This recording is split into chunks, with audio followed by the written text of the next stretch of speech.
streaming already. Let's try it again. Try that again. Take two.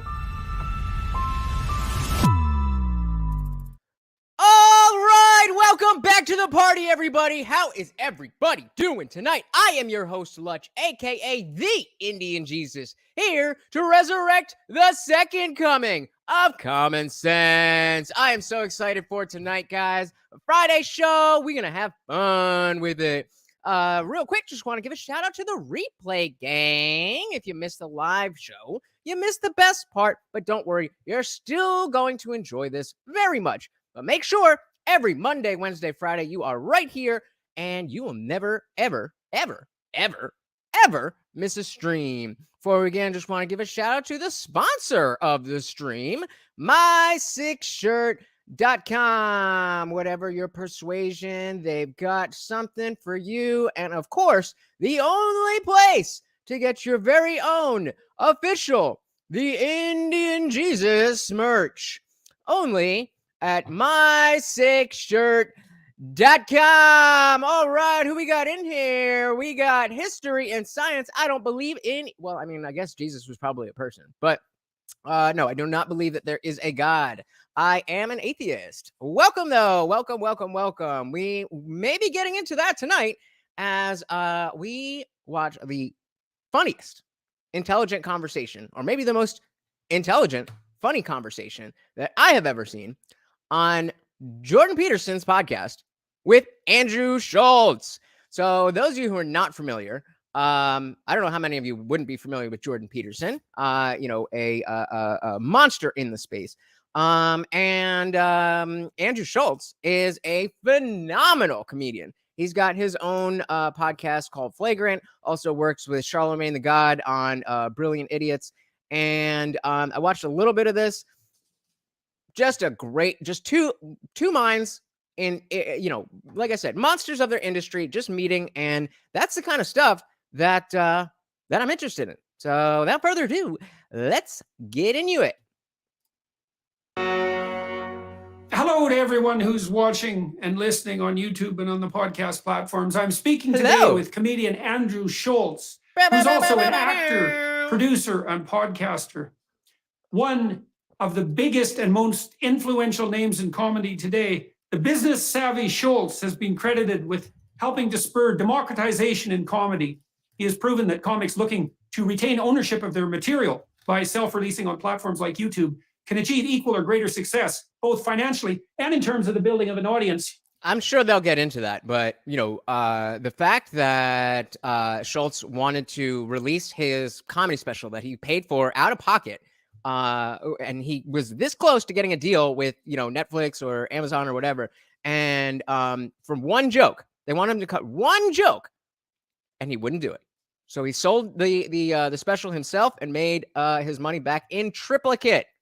In comparison to those who strike deals with streamers or networks, Schultz recently sold more than 150,000 tickets as part of his 10-month sold-out Infamous tour, which he capped off by selling out the 6,000-seat Radio City Music Hall in New York twice.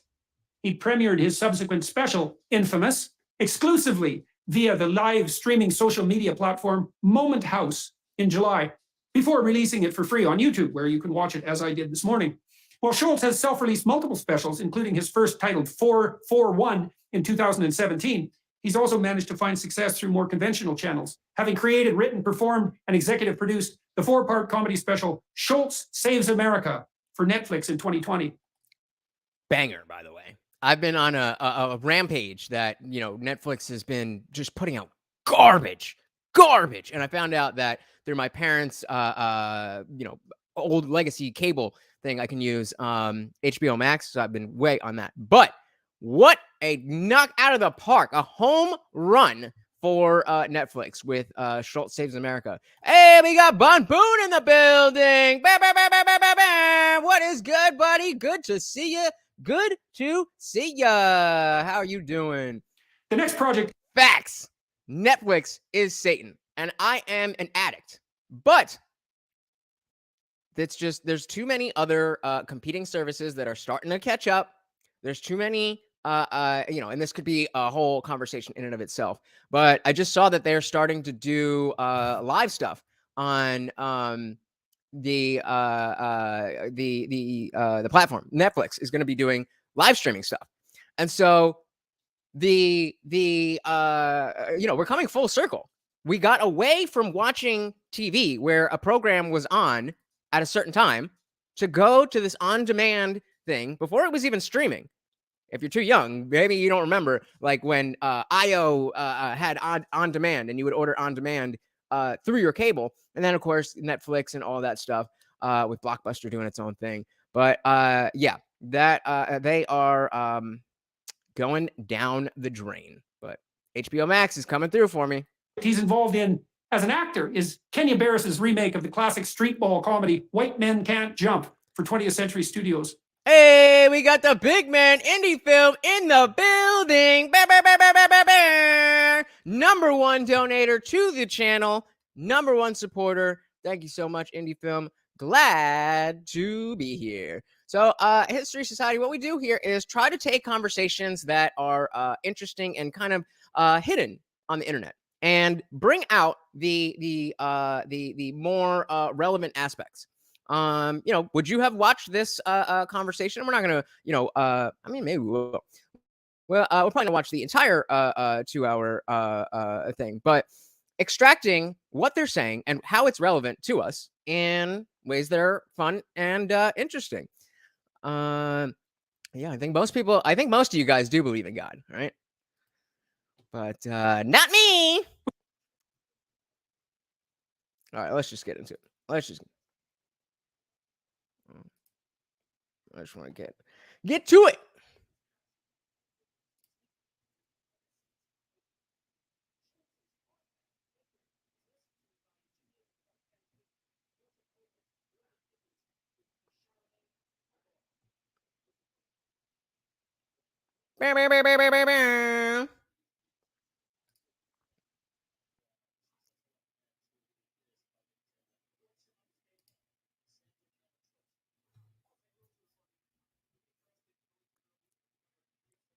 Why are you gonna ask for a name and then not use it?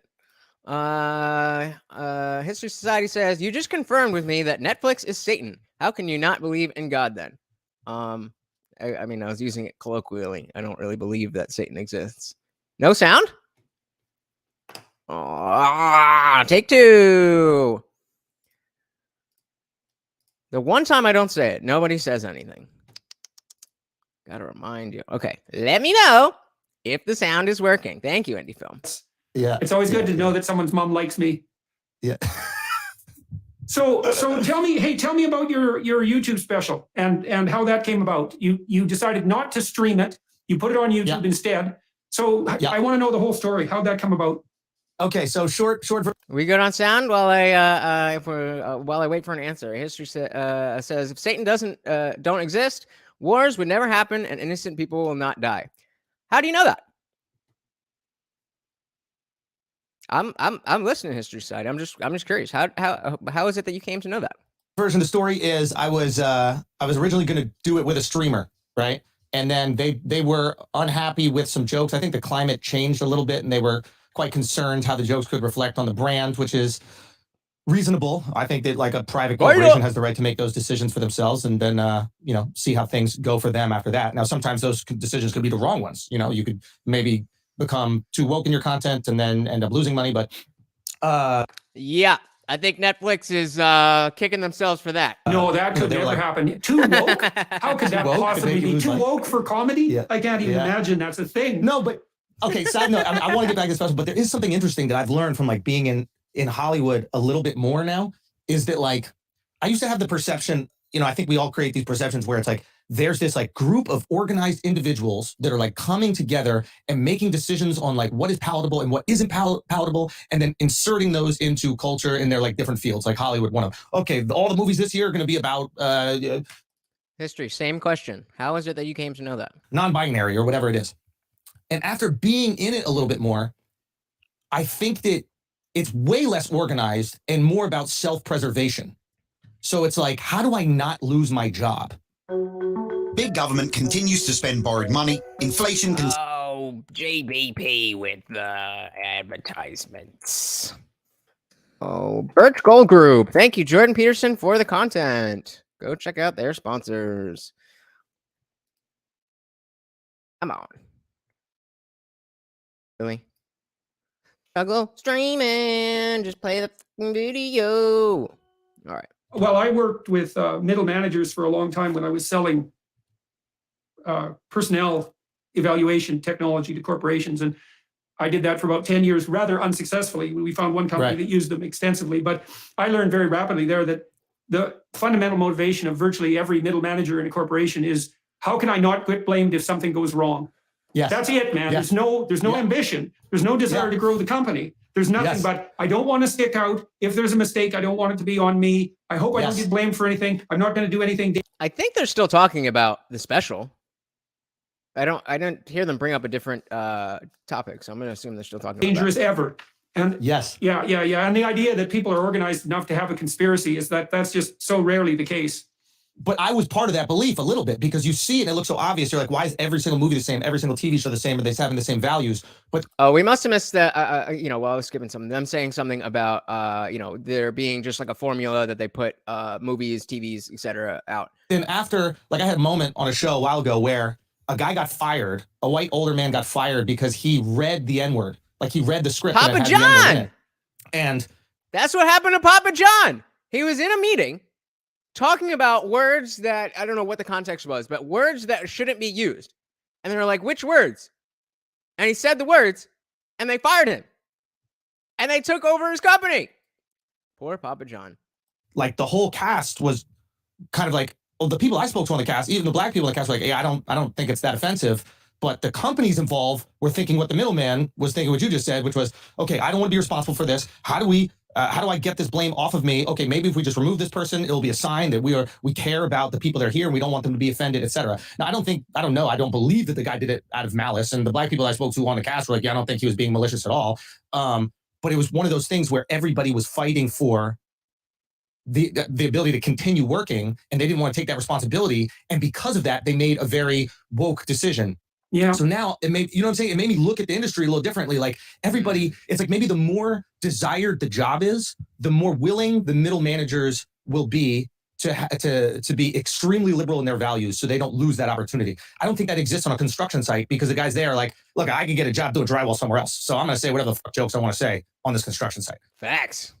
There is a very different, that's a huge disconnect that I think Trump first tapped into way back when he first ran in when he started running 2015, 2016. That aspect that he was just talking about, the two separate white collar, blue collar worlds, both of them had started becoming overrepresented in politics. And there was an entire class of people that were just being ignored. So even if Trump wasn't the perfect guy, he was speaking to them. He was speaking their language. So what else are you going to do? So I think too, though, there's a complicating factor there, which is, it's something like this. So, each of us carries a representation of systems of ideas in our imagination, in our mind. And those ideas are active within us. That's one way of thinking about it. And nobody is a 100% repository of all woke ideas. But so there's fragments of the woke net of ideas in any given individual. But if you get 20 people who have fragments of those ideas in their head all together in a room, then you have the whole goddamn woke catastrophe operating. Right. And then it'll look like a conspiracy. And then you can take 20 different people, each of whom have fragments of the woke nonsense in their head, and put them in a different room. They'll come up with the same decisions. There are these webs of ideas that, and in some sense, each of us acts as a neuron in a neuronal web when we're together in a group. And so then things look conspiratorial, but it's a consequence of the working out of the internal logic of systems of ideas. I don't 100% understand what he's saying. So I do want to run that back for a second. But what it sounds like he's saying is, or what I'm interpreting from the fragments of what I'm understanding that he's saying, is that it can seem conspiratorial to always be like, well, that doesn't seem right. Pointing at like the whether it's legacy media or the government or established ideas. And way before I was ever into politics, and I've told you guys a million times of how I let mainstream media, just cast my vote for me, basically. But even since I was a little kid, I was always I wouldn't even say that I necessarily had a problem with authority. I just had a problem with inefficient structures. And most people around me were just like, yeah, that's just the way it is.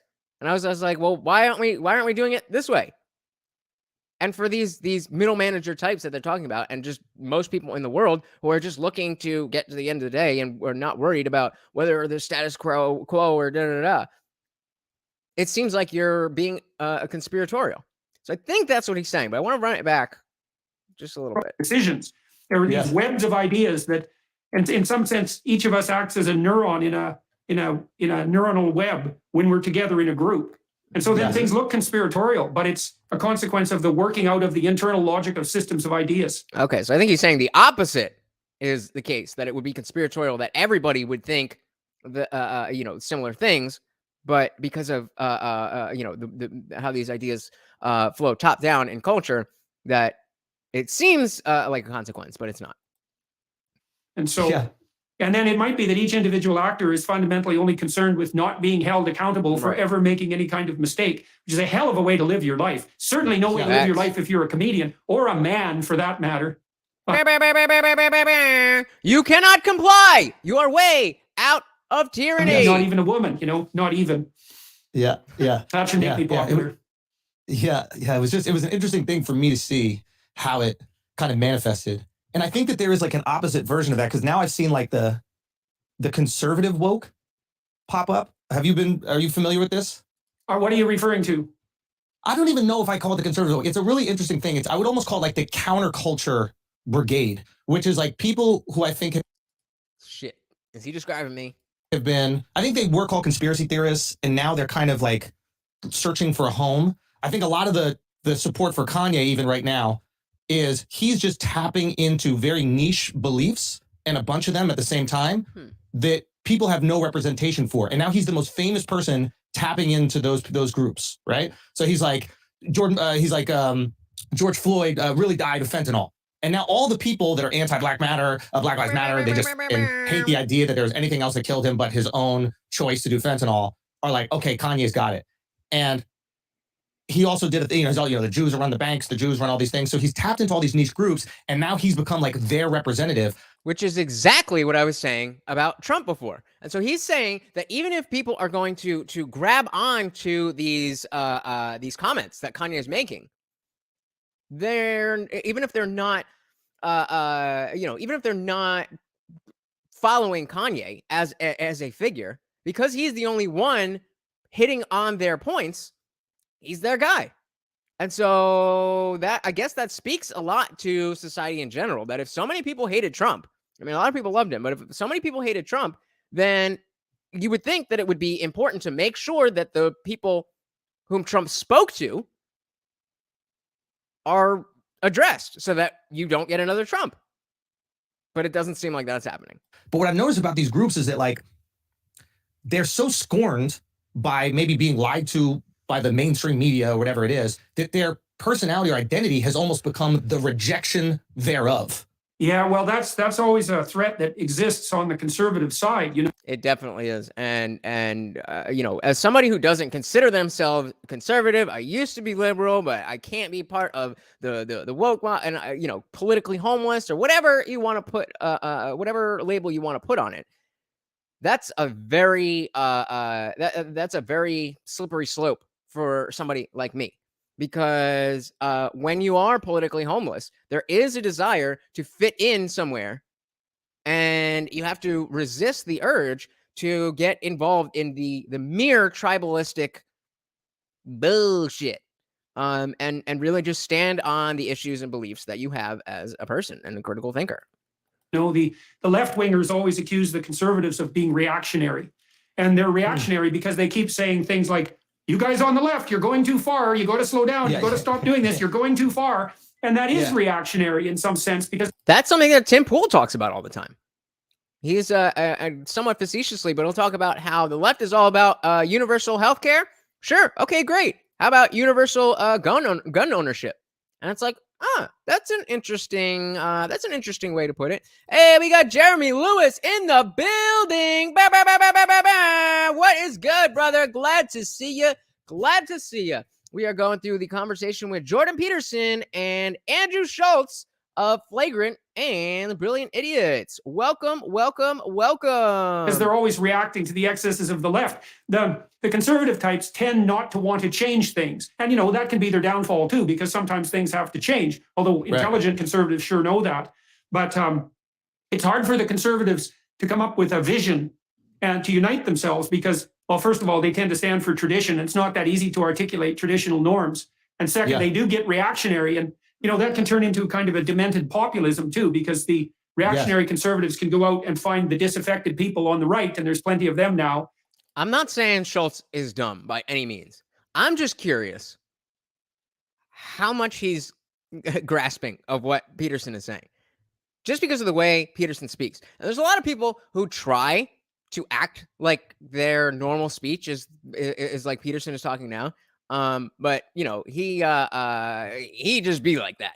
Jaron says not too much. I enjoy Peterson's takes. Are you familiar with Schultz? Because that is exactly why I wanted to when I saw this, I was like, oh hell yeah. Because Peterson has such good takes on his stuff. And Schultz has such good takes on his stuff. One is a Canadian academic, politically involved professor. The other is a New York comedian. I'm so excited as we get deeper into this. Obviously, they're still kind of feeling each other out, but we getting into it. And then capitalize on their resentment. I mean, Trump was pretty good at that in many ways, and continues to be so. And he's funny. I haven't been targeted particularly by the right, although I have to some degree years ago.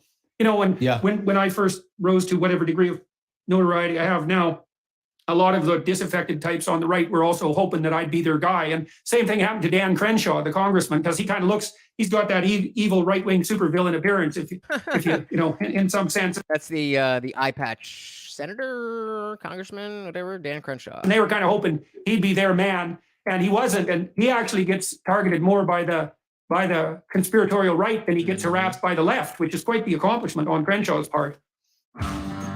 While today's cups of coffee often come with hints of soy and social justice, our new coffee sponsor delivers an entirely different experience. Gordon for 10% off your first order or when you sign up to become a Coffee Club member. Black Rifle Coffee, supporting veterans and America's coffee. Can we mute that? All right, yeah. Crenshaw being and he's a perfect. He used to. I don't really know what happened with Crenshaw. The last I heard of him, he was actually on Tim Pool's show, and they seemed to be getting along. And then I just all of a sudden I saw people posting memes and making fun of him on Twitter, and he hadn't been back on Tim Pool. I try to not pay too close attention to the drama of politicians as much as the actual issues and examples of issues, because politicians are gonna politician. But I think the more useful thing is to understand where we as individuals collectively fall on any given issue. Jeremy Lou says, I know Brett Davisic on Pool's channel personally, but only from rollerblading. That's awesome. Are you do you watch his show? Pop Culture Crisis, I think it is. That's Brett, right? Got the glasses? That's Brett, right? I think so, right? Yeah. But word up.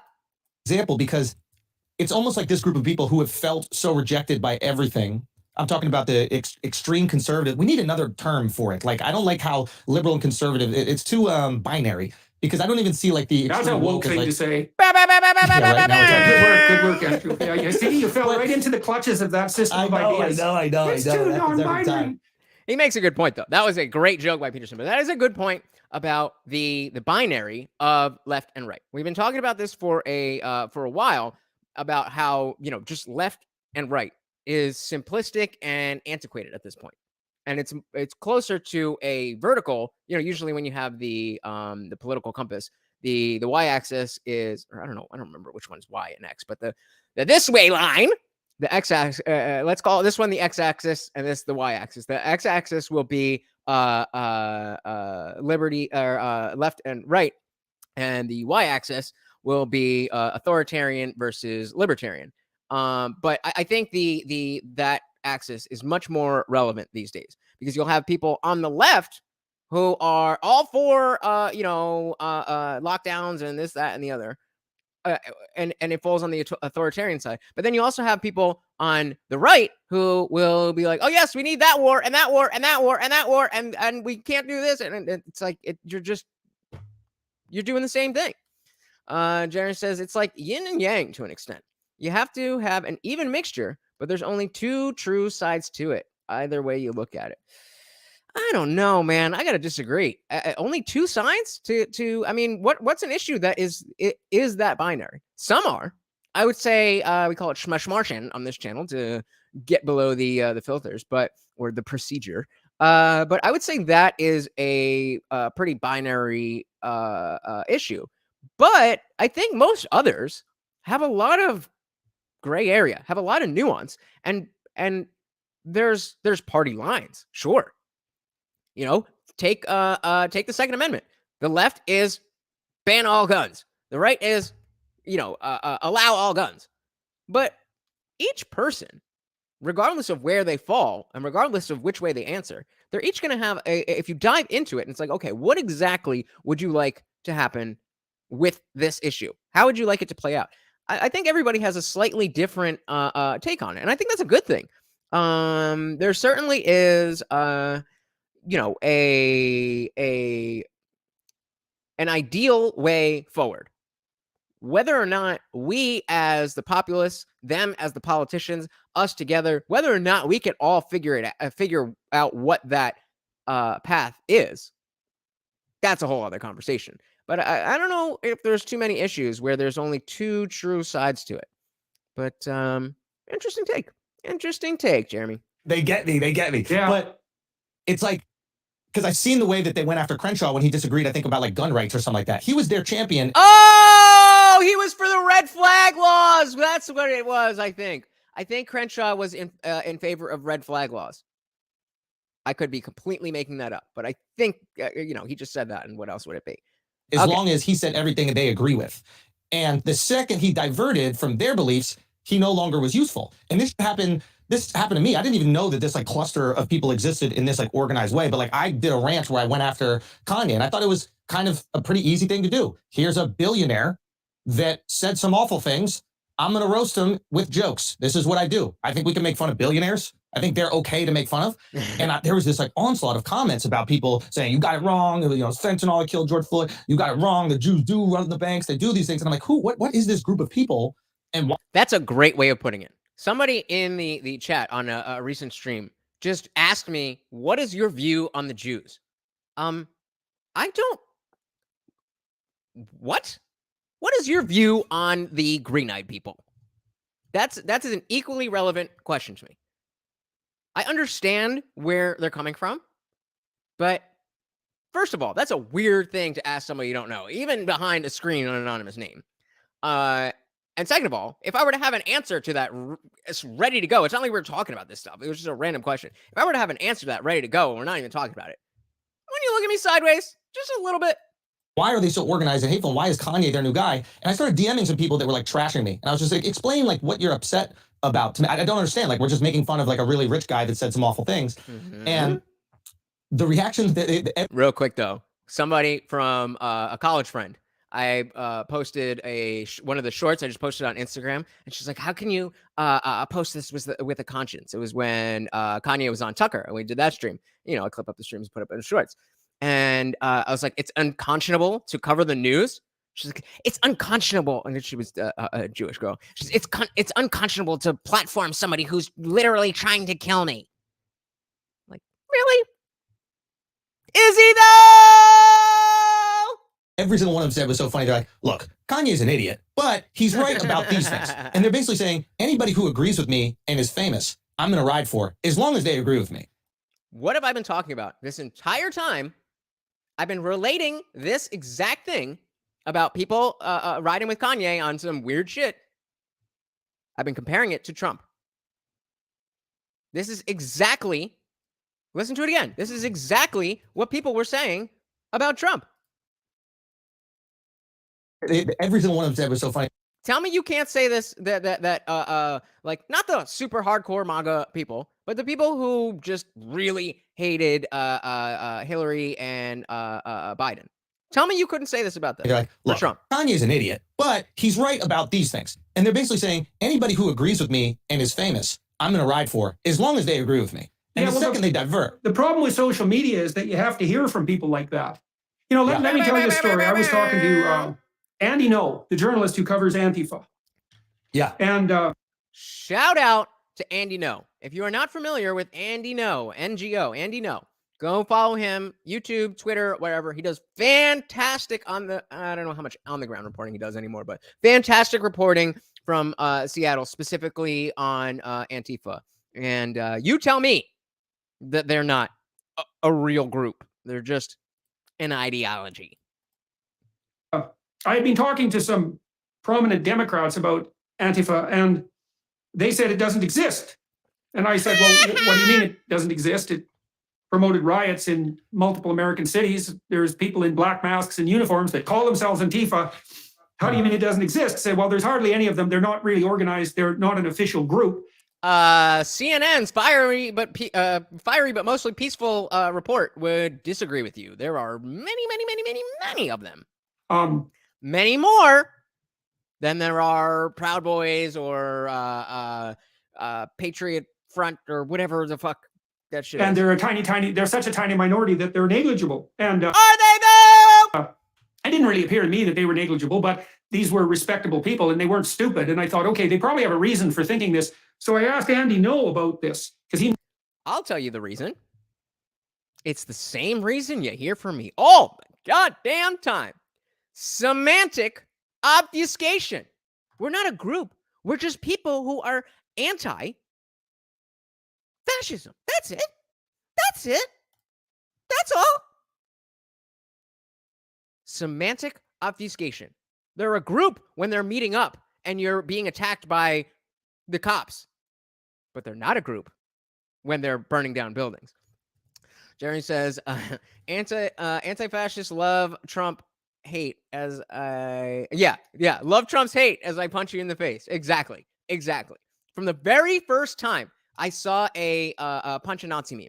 And if you don't remember, I think it was 2017. That was when somebody, an Antifa member, ran up on Richard Spencer, who is a terrible person, self-avowed white nationalist, terrible person. Would never. I don't think he has one view about country and nation that I would agree with. But an Antifa member came up and sucker punched him, came from behind him, sucker punched him, and that became a short enough to become a GIF and a meme, and that's where Punch a Nazi started. And from then, I was like, guys, I don't know if this is the road that we want to go down. This is probably, and this is when I'm still like, yo, I'm with you. Fuck Trump. I hate that shit. That's when I was in my full Trump hating mode. And I was still like, guys. That was right. Any film says CNN in 1866, quote, Mary Todd Lincoln describes a mostly peaceful night at the theater. A dangerous but mostly peaceful night. Jerry says, everyone who doesn't reflect their ideology is a nerdcy, which is incredibly divisive because most don't feel that way. You are correct. However, because they are unfortunately so good at their messaging, using the semantic obfuscation, because they're so good at their messaging, the people who do feel that way, even though it's not most people, you're correct. Even though it's not most people, the people who do feel that way are so vocal that they are having a significant effect on what is, what's going on in politics, what's going on in the world, and certainly in the summer of 2020, what was going on in... I love how it didn't warn Jeremy, but it warned per usual. What is good, brother? Welcome. He said, now Biden's in office. He wants Trump back. Not gonna lie. I think a lot of people echo that sentiment. And, Caps, don't worry about the Nightbot. That shit doesn't do anything that I want it to do. And all it does is annoy you guys. So Let's put him in timeout. He knows more about Antifa than anyone else in the world. And I said, how many Antifa... Again, Andy, no. N-G-O. They put it N-O, but Andy, no. Andy, N-G...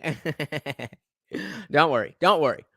Oh, he did warn you? All right, sorry about that. I don't know how to change it. It doesn't work. Like, it's supposed to put all, like, the Discord links and all that stuff. It doesn't do any of that. All it does is this. Like, get out of here, Nightbot! But yes, Andy, no. And I'm going to put it in the chat. Andy, no. Google it. Do it. Cells do you think there are cells, so to speak, in the United States? And he thought, well, maybe 40. And I said, well, how many full-time equivalent employees do each of these cells have, so to speak, right? How many people in each city are devoting their lives to being Antifa, whatever that means? And he figured 20. And so that's 800 out of 300 million. It's 1 in 400,000. And so, like, that's none, right? In a city the size of Halifax. I mean, I don't know where he's going with this, but statistically, no, it's not a lot. But as we were just talking about, as Jeremy was just saying, excuse me, that most people don't, feel this way about everybody who doesn't agree with you as a Nazi and they're evil, but that sentiment gets spread, and maybe maybe most people aren't that vitriolic. But they do, it does rub off, and they get the feeling, well, like, if you don't, I mean, I thought it was the good people. They see the other people calling people who disagree with them Nazis, and with the people who are calling other people Nazis. So they're like, all right, well, I agree with that guy, so he must be right about them being a Nazi. And that's how they get, they use semantic obfuscation to brainwash people. I'm gonna have you playing while I play the zombies. Get them zombies, kid. Get them zombies. Many Americans just leave a comment anytime you're in between rounds, and if you wouldn't mind, guys, please hit that like button. Thank you so much. We don't know about, but it's a city of about 400,000 in Canada. You'd have one person, and like in some ways that's Jeremy. 0 people, right? It's just no one. Right. But the problem is that a very tiny number of people can cause a tremendous amount of problems, a tremendous amount of trouble, and maybe enough trouble to bring down a whole civilization.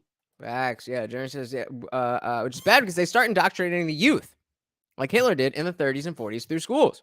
This is why you have such an uptick of gender bender kids. This is why you have such an uptick of name it. Name it. What has the left been pushing for? Why is it all over every aspect of media and every institution that we have? It's cliche to compare things to Hitler, but sometimes the German-Austrian shoe fucking fits. What do you want me to say? Maybe it only takes 1 in 100,000 to do that, especially if they're organized. And now with social media, well, they're always organized, because no matter how peculiar you are, you can find another 100 dimwits exactly like you on the net, and then you start to think that, well, you've got something there. And, in some ways that's a plus, because disaffected people can find a community. But man, it depends on who the disaffected people are and exactly what the community is up to. Facts. And this is why that both this comment that Jeremy's saying and what JVP just said are equally, hear me out, equally applicable. I'm not saying they are equal. I am saying both of these concepts are equally applicable to Antifa as well as religious extremism. What is the bottom line? Dogma does not belong in politics. Dogma does not belong in politics. All that does is radicalize and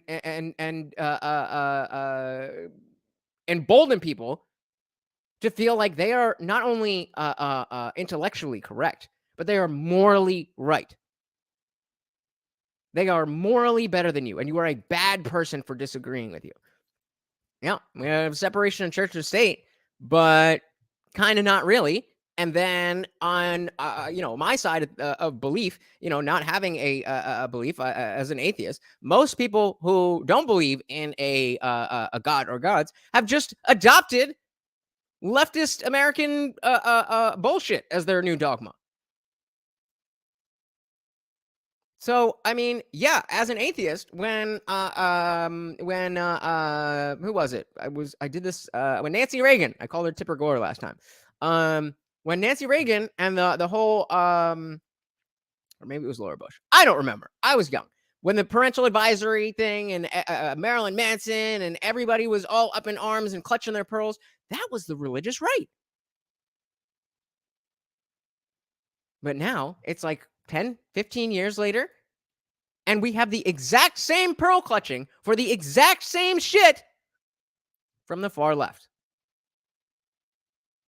Make it make sense. So, and then, you're... I'm with you.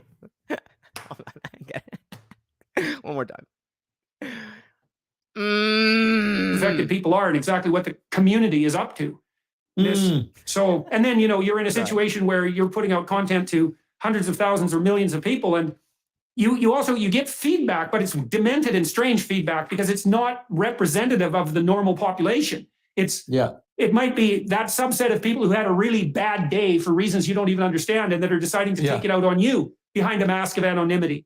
There's something very pathological about the democratization of public discourse on social media. It's really warped and demented.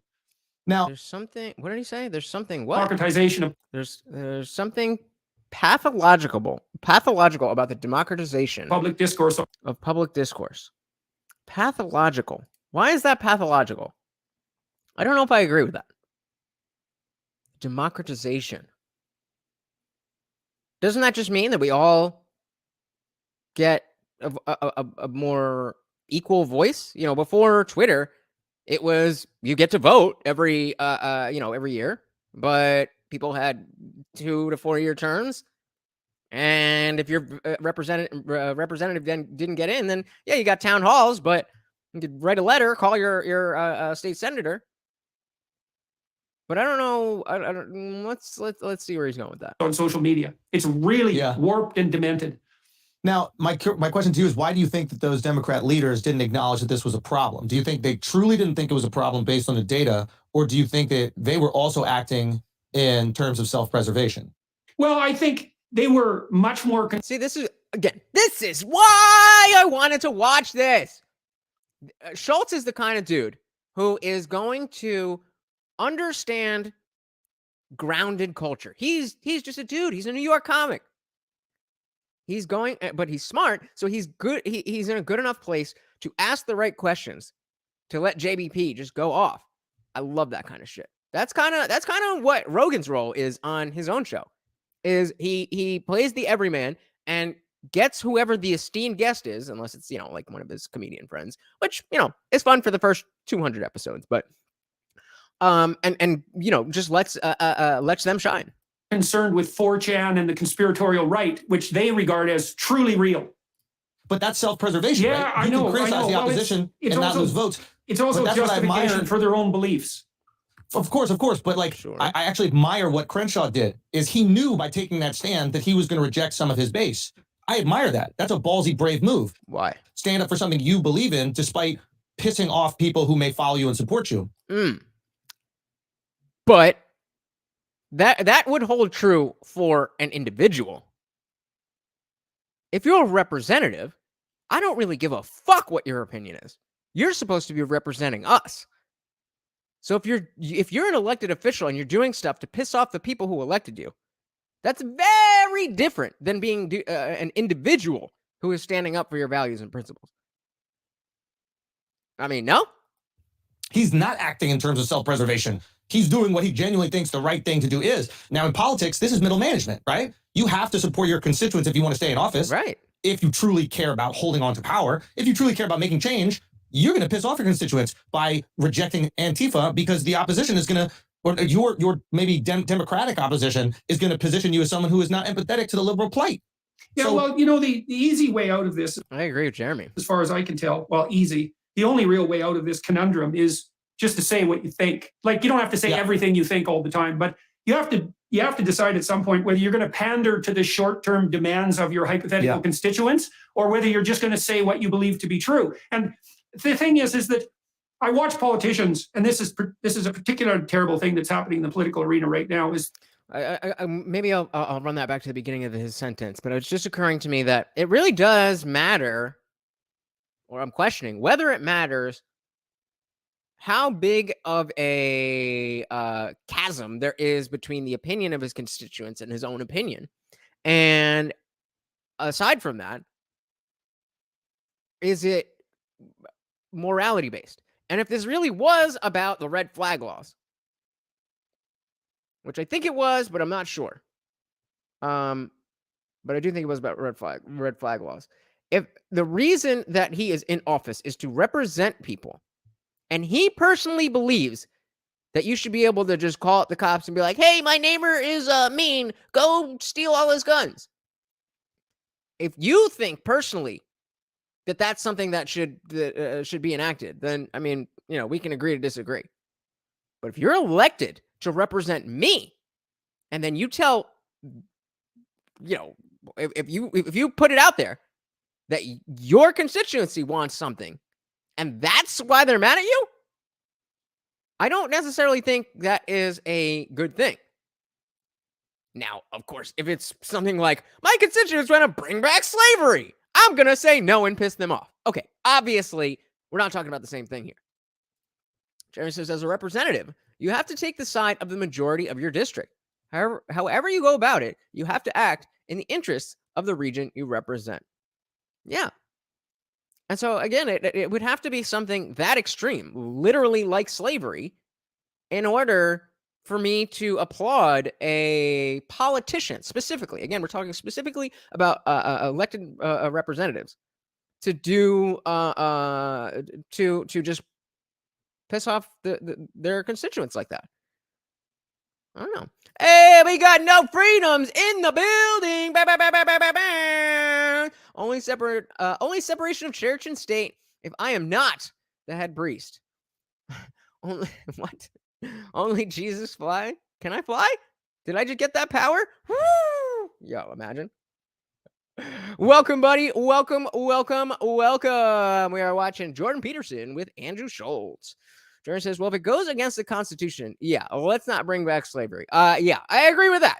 But again, it should be something that extreme that you're going to go against the people that you are supposed to represent. I don't know. I mean, let's run this. Let's get back to the beginning of this sentence because we all know how JBP talks. You have to decide at some point whether you're going to pander to the short-term demands of your hypothetical constituents, or whether you're just going to say what you believe to be true. And the thing is that I watch politicians, and this is a particular terrible thing that's happening in the political arena right now, is they use opinion polls to sample the consequences of their actions. Mm-hmm. But most of that's just rubbish. And the reason I'm saying that, there's technical reasons for that, is that if you want to find out what people think, say even one person, it's extremely difficult because, first of all, people don't know exactly what they think and they can't articulate it that well. And it's a mystery even to them. And so you have to spend a lot of time listening to find out what anybody thinks about anything, especially if you're not just going to go for their immediate cliches. And then if you're going to sample a whole population and try to get their opinion about some political issue, then you have to formulate the questions with unbelievable care. It really takes, to find out what people think about any given complex issue would probably take a team of reasonable researchers 2 or 3 months to formulate the questions accurately enough to get a reasonable response. Why? I that seems completely disconnected from what we're talking about. And yet opinion pollsters claim that they can just tell you what people think by coming up with some questions. And so then the politicians... I mean, I agree that the polls are always wrong. I don't even know why they do polls. They're that bad. But I disagree. Like, I could already tell that with at least one of you will absolutely tell me what you think. I didn't even have to get up. I don't know if I agree with you there. Judge the results of their actions by the opinion polls, which don't really represent people's views at all. And then we're led by this idiot whim of the mob. And, the real leaders go out and listen to people. Right. And then aggregate their concerns and then act on principle. And that's essentially what Crenshaw did. And to tell the truth is to act on principle. And And I think with regard to the medium to long term, I agree with that that sentiment, that to you know to be principled is to tell the truth. I just think you're twisting that when it comes to like telling the truth about what you think, when your job is to not tell people what you think, but again, what your constituents think. Jeremy said they sample a disproportionate ratio of opinions to justify their own agenda or narrative. Yeah, I don't even get why they do it anymore. Like, I think I honestly think that if take the top 5 political YouTube channels, go to their community tab and put whatever polls you like, and then aggregate those. That would probably be way more accurate than Rasmussen or whatever. 514, is that what they use, or some shit like that? I don't know. I don't even know, because I don't care about polls. Rather than the short-term, immediate, popularity payoff, which is it's a very bad way to conduct your affairs. I don't think it's a good long-term strategy. And Agreed, imagine if you were a comedian and you're Okay, this is what I needed. Now I am great with thinking in hypotheticals and analogies. So he is talking about this idea that Crenshaw was forced to make a decision between acting on his own opinion or the opinion of his constituents, and saying that it was a good thing that he acted on his own will and against the will of his constituents. So now we're getting an analogy. That should make things a little bit easier to understand, and we'll see, do we actually disagree or do we misunderstand what the great JBP was saying? The rule was, I'll never make a joke that offends anyone. If you're a comedian, you're going to make a rule that you're never going to make a joke that offends anyone, okay? Yeah. I'd be a very different comedian, I'll tell you that. Yeah, I think pretty much every joke in your last special would have been cut. Okay, but is the job of a comedian not to offend people?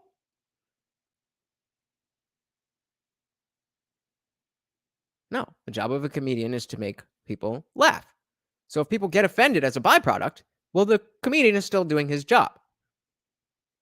If a political representative doesn't represent you politically and people get offended at that, well, that's much more reasonable, because you didn't do the job. You had one job, Dan.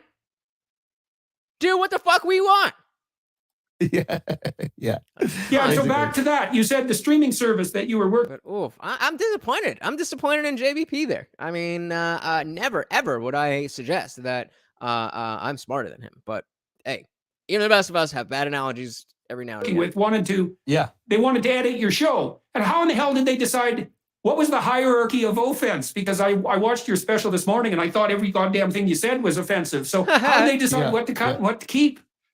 That's a great question. I'm sure that they have everybody has their like list of what is right and wrong. And I think that list is so malleable. And I think for me, that's the most fun part of stand-up, is I like finding the divisive topic and then seeing if there's like one kernel that we can all agree on. And sometimes that thing that we all agree on is the opposite of what everybody would like to present themselves as. So I'm trying to think of I know. Again, I want to run that back. I wanted to get through this whole thing. I don't think we're going to be able to, but we're getting a lot of gems here. And this is what, if you're new here, this is what we do. I like to pick apart these conversations, because this is the type of conversation where somebody will put it on 2x speed and listen to it in the background while they're cleaning the house, washing the car, or while they're driving, and listen and take it in, but not really necessarily pick it apart and see what really is valuable here. And not that every conversation needs to be picked apart, but any conversation can be picked apart. And if you know what to look for, and you know who to listen to, there's always something valuable. But Freedom says, oh, to me, most of you are all children and idiots. But hey, what? Where did that come from? Thanks, bud. Thanks. Piece of topic. Hey, I appreciate that, bud. And then seeing if there's like one kernel that we can all agree on. And sometimes that thing that we all agree on is the opposite of what everybody would like to present themselves as. So I'm trying to think of I know I had a bit about abortion in the special, but I'm even thinking about like abortion right now, which is very divisive. I thought I timed this motherfucker out. I don't know how you feel about it, but I've been like really thinking. I'm like, what is like Yeah, guys, just ignore the Nightbot. I gotta fix it, and I don't know how, so just ignore it. the truth on how people feel about abortion. And I think I've gotten to it, which is there you go. Okay. Everybody has a number of abortions where if you go past that, it's too many. So it's not really, even if you're liberal, it's not really your body, your choice. It's like your body, your choice up to like 3. And then all of a sudden people are like, what's going on over here? You know, 9 is a softball team. Like that's a lot, right? Like that. Usually people, even the most liberal How is Jamie? Look at this face. How are you not cracking up? person will be like, all right, well, teach her how to put on a condom or something. Like, what the fuck is going on over here? And then the most Didn't even crack a smile. conservative person, their number is 1.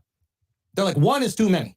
But we all agree that there's a spectrum of when it's too much. And I think, like, for me, that's where a joke begins, right? I go, ooh, okay, there's a whole group of people in like this liberal San Francisco audience where I may perform at, or a super liberal New York audience. What if I can get every person, even the women that are super pro-choice, to be like, yeah, 9 is a lot. 9. And this is, again, I don't want to keep coming back to the point of why specifically I wanted to watch this particular podcast, but I was actually watching, just coincidence, Andrew Schultz did a podcast where he brought on a bunch of UFC fighters, and with Ariel Helwani as well. And I was just skipping through it, and there's just something about greatness. There's something about greatness that is just awe-inspiring. And so when you see somebody who is great at something, anything, if you can recognize that greatness requires so many things, maybe, greatness requires so many things, no matter what it is, and it's going to be different, but it always requires dedication and persistence. And so even though these two men are not really in the same circles, I mean, except for the fact that Peterson's been on Rogan a bunch of times, they're polar opposites almost. But they can sit here and have a conversation about society and politics and just spit truth bombs, mic drop moments. It was, what was it? It was on the other podcast I was watching, the UFC party thing that he did. Andrew Schultz brought on Kamaru Usman. If you're not familiar with UFC, the former 170-pound champion, and they were just talking.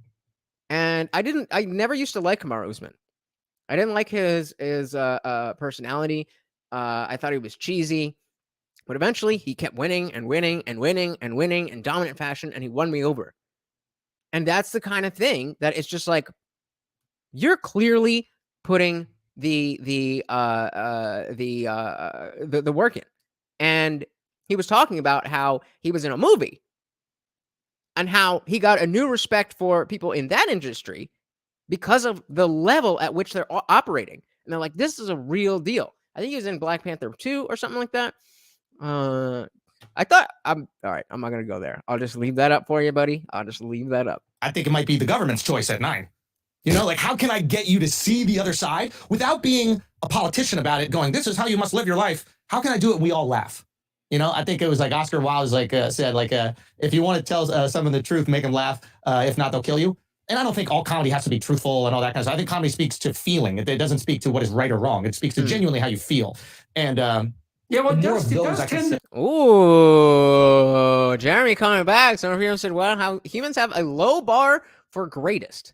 I don't really know what that means in this context. I don't think that is the case. I think that people definitely are good at least, you know, putting top 2 or 3 in whatever category.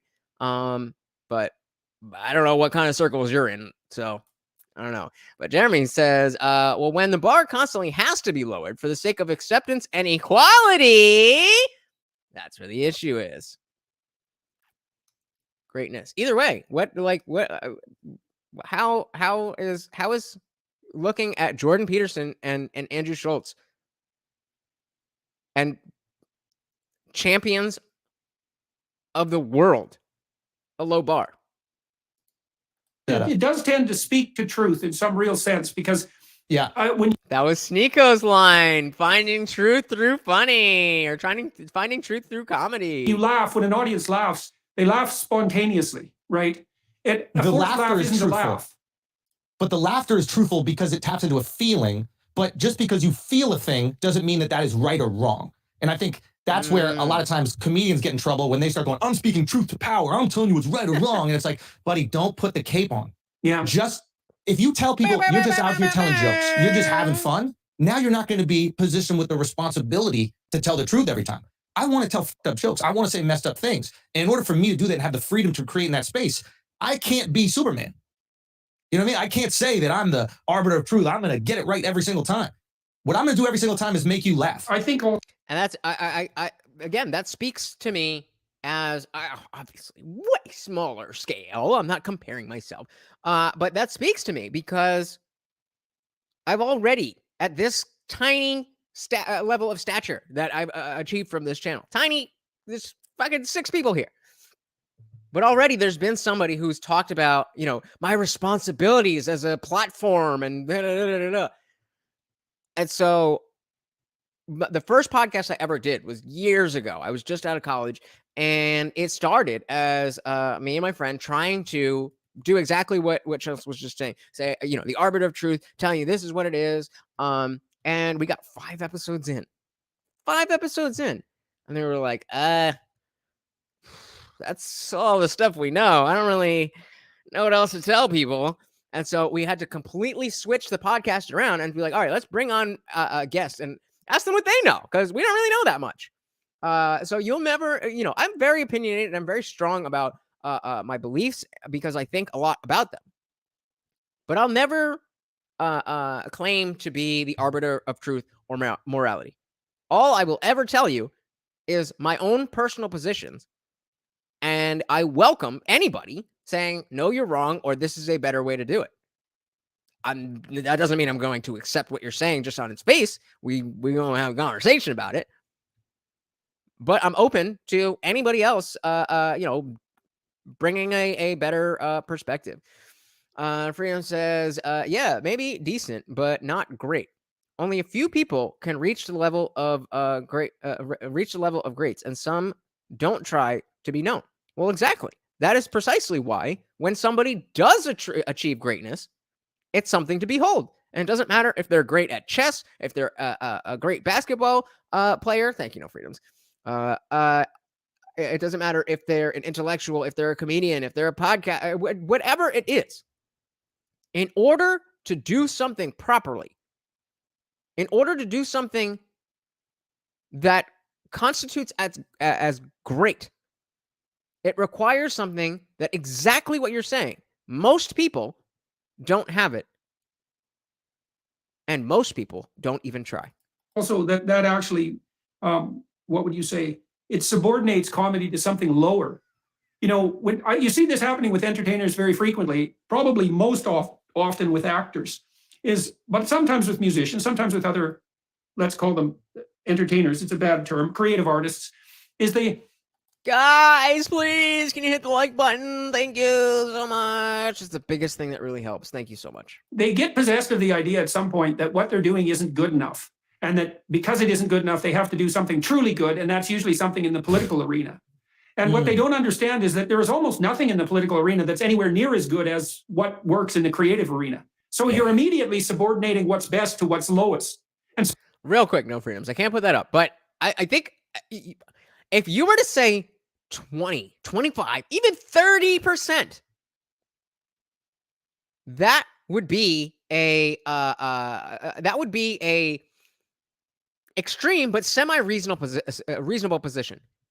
80%? Come on, guy. Come on. So when you see a Hollywood actor go on a political rampage, you think, well, you were already doing a lot of good for the world with your creative actions. And now you did what, Jeremy? Now you're a second-rate politician, even though you were a first-rate actor or comedian. Oh, you liked the video? Thank you very much. Whoever did already, thank you so much. I really do appreciate it. Comedian or musician. And, I've gone to a lot of artistic shows in recent years and had them polluted by political discussion. And you get pulled into the performance and then halfway through, there's something politically correct often, because that's generally the case now. And you think, oh my God, I got suckered here. I was coming to hear someone great do something great. Now I have to listen to the same half-wit political opinion that I could have not paid for and listened to any undergraduate spout. It's like, well, thanks a lot for that. You think Black Lives Matter. Well, that doesn't make you special. Yeah. Anyone who's not an outright bloody Nazi thinks that. And so it's just not, it's just not elevating. And it's a very sad thing to see that creative artists are buying the idea, part of this rat's nest of ideas we were talking about earlier, that that politics is somehow morally superior, political opinions are somehow morally superior to creative endeavor. Whatever That's you definitely say, the case on the comedy front. Yeah, it's I wonder if it yeah, I think it's hard. I think like with success and notoriety, well, it's twofold. It's like with extreme criticism, for example, you went through extreme criticism. It's hard, I would imagine, to stick to your guns when you know that you could easily back into the comforts of the people supporting you. It's harder to stick to your guns when you could easily back into the comfort of people supporting you. Yeah. So, okay. Took me a minute, but I found it. He's absolutely right. It takes so much to not just bask in the glory, if you can call it that, of being what would be considered so strong and brave and oh my God, queen, like all that stuff. And that's what he's talking about. The comfort of the people supporting you. You can say those things. There's a list. You can go down and say the things that you know will get support from strangers just because it's the thing. I support the current thing. It takes a lot more to actually say what you believe than to just go along to get along. Right?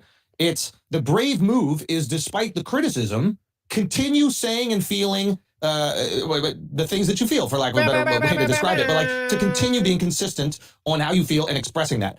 It's very easily to get like this onslaught of criticism from the left and then just go, all right, the right likes me, I'm going to go right wing, all my opinions are conservative, etc.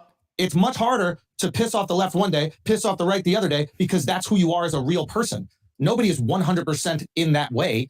And God doesn't exist! Abortion is wrong! Feeling that thought every single time, like what I try to, I guess, express in a lot of comedy, like I have an abortion bit in a special. To this day, nobody knows which side I am on the abortion issue, right? And both sides think that joke represents them. That's designed on purpose to do that. Like if you even look at the comments, both of them are recognizing like the faults in their side and also the support of their side. And to me, it was really cool to put out a piece like that wasn't going, you're an idiot for not believing exactly what I believe. Remember, he's talking about trash margin. What did we talk about when he used the word binary? About how, and then Jeremy said most issues are binary. I said, I don't know. Maybe some, like Martian. That's other than that, I think everything else is extremely nuanced. Yet he takes the most binary, the most black and white issue, and makes everybody get on the same page. It's just comedy. But if you can't respect that happens, I don't know what to tell you. Especially a divisive topic like that. I just think it's, I don't know, like, did you have that moment where you were getting this onslaught of criticism and people were calling you the next Nazi this, and then you're the muse for like movie villains? Was there ever a moment where you were like, this, I don't need to stay true to myself. Let me back into the comfort of the people who love me.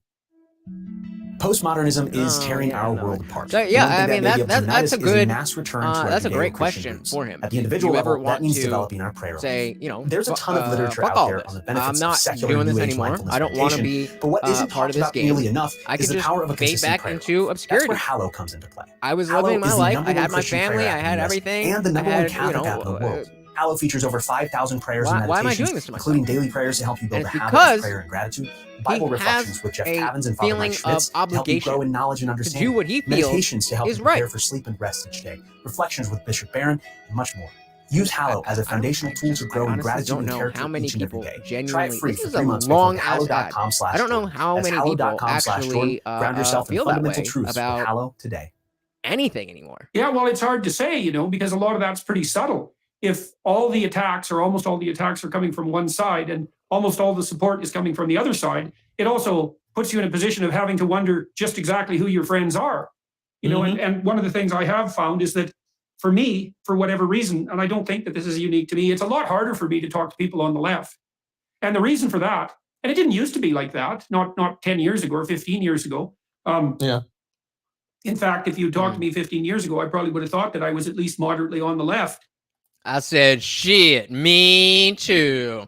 Jaron says, in the thick of it, yes, most issues evolved from a black and white issue, but the mixture of gray areas is where the understanding lies, is what I meant earlier. So I think I can agree with that. I think, so are you saying that most of these convoluted, complex, nuanced issues can be boiled down to, if not one, at least a handful of black and white on or off, for or against positions, and then based on those, that would expand to a position that would not be the same as the party line, but it would get you closer to one, like to use this motion, that you might have each person might have a different position on it in the thick of it, to use your words. But at the end of the day, people are pro-choice or pro-abortion, or excuse me, pro-abortion or pro-life. If that's what you're saying, then I agree. All right, Yahweh from the Old Testament. And so, but in any case, I always feel like I have to walk on eggshells. I feel like I have to watch what I'm saying. I said shit. Me too. And I don't really like talking to people around whom I have to watch what I'm saying. I actually like to talk to people and I can just say what I have to say, especially. I said shit. Me too. That's why I like you guys. That is why I love doing this. And if I don't say it enough, that's why I appreciate you guys, because I can just be me. I can just be me. And that means a lot to me, guys. If it happens to be funny, which now and then is the case. And so, and then it is difficult not to identify with people who support you, especially if that goes on for years. And so who knows how that changes. You know, I definitely have become more conservative in my thinking. And I would say, I think there are intellectual reasons for that primarily, though. You know, because one of the things I've understood more deeply recently, more explicitly, you know, I've been putting this together, is that the definition of sanity that's generally implicitly held among the psychological community is probably too individualistic. And what I mean by that is that I don't think that sanity is something that you have in your head. It's not part of your psyche. It's not part of you exactly. And remember, as he's saying this, he is a psychologist. It's more like harmonious interaction with the hierarchy of social arrangements that you. And I'm sorry to break up the sentence, but I'm going to run it back just a couple seconds. Pay attention to Schultz's face. And I'm curious if any of you understand why that's happening. So before we do that, Jennifer says, yes, correct. Well, when those ideas are broken down, people start seeing the gray areas where they might otherwise agree with each other. Yeah, I agree. I think we agree on that. So let's run this back. And again, pay attention to Schultz's face. And I'm curious if any of you understand. I mean, I can't read Schultz's mind, but I think I understand what is happening in his head, because the same thing happened to me. So let me know. Do you know why? That is that I don't think that sanity is something that you have in your head. It's not part of your. I'm going to go, because he just smiled, so I'm going to go back one more.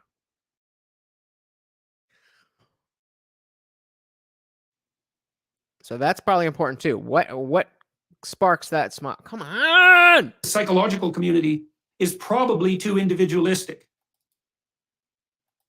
And what I mean by that is that I don't think that sanity is something that you have in your head. It's not part of your psyche. It's not part of you exactly. Who can tell me what's going on? Harmonious interaction with the hierarchy of social arrangements that you have with other people. So, well, imagine this, for example. A neighbor I knew. So before we go on, I really want to focus on that. That is what we're doing. That's what we're doing. That smile if you, I mean, we don't have to go back over it, but basically he said, he was saying something about how this is all, about sanity, and it took Schultz a minute to encode what was being said, and then that smile was like, oh man. In my opinion, my interpretation of that body language is, oh man, this dude's smart. I'm glad I'm doing this. This is good content. Something along those lines. And again, that comes from appreciating greatness. That comes from appreciating the greatness that other people have that you don't. You may be great at XYZ.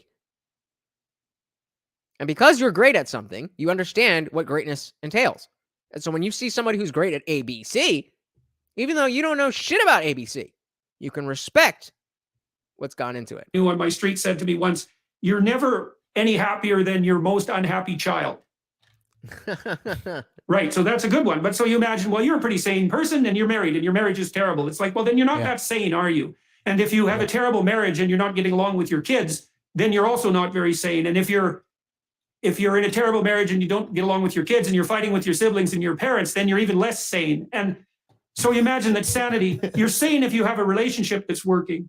If you have a relationship with your family that's working, if that family is nested inside a community that isn't too fractious, there's something musical about it. It's like every note has its place. And so I think, you see what I mean? And it also, I see what, I see what you mean, but if I can give some pushback, I would say that like the person that has the miserable marriage and unhappy kids, but is still seemingly happy, that person is insane to me.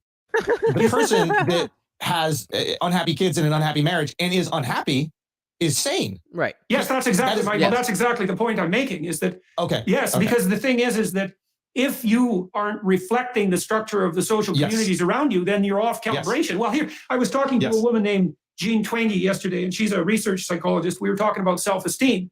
And one of the self-esteem movement in the school system in California was absolutely dreadfully devastating and appalling. What? You're telling me?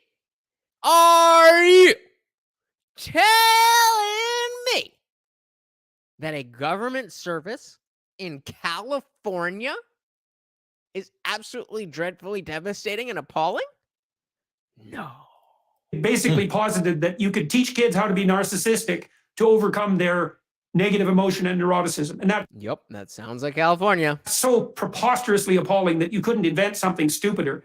So we were talking about self-esteem, whatever the hell that means, because it's a very badly defined term. But here's one way of determining whether you have the appropriate amount of self-esteem. Well, you gotta, unfortunately, if you want to take that back, then you gotta let us know what you voted, because it's anonymous.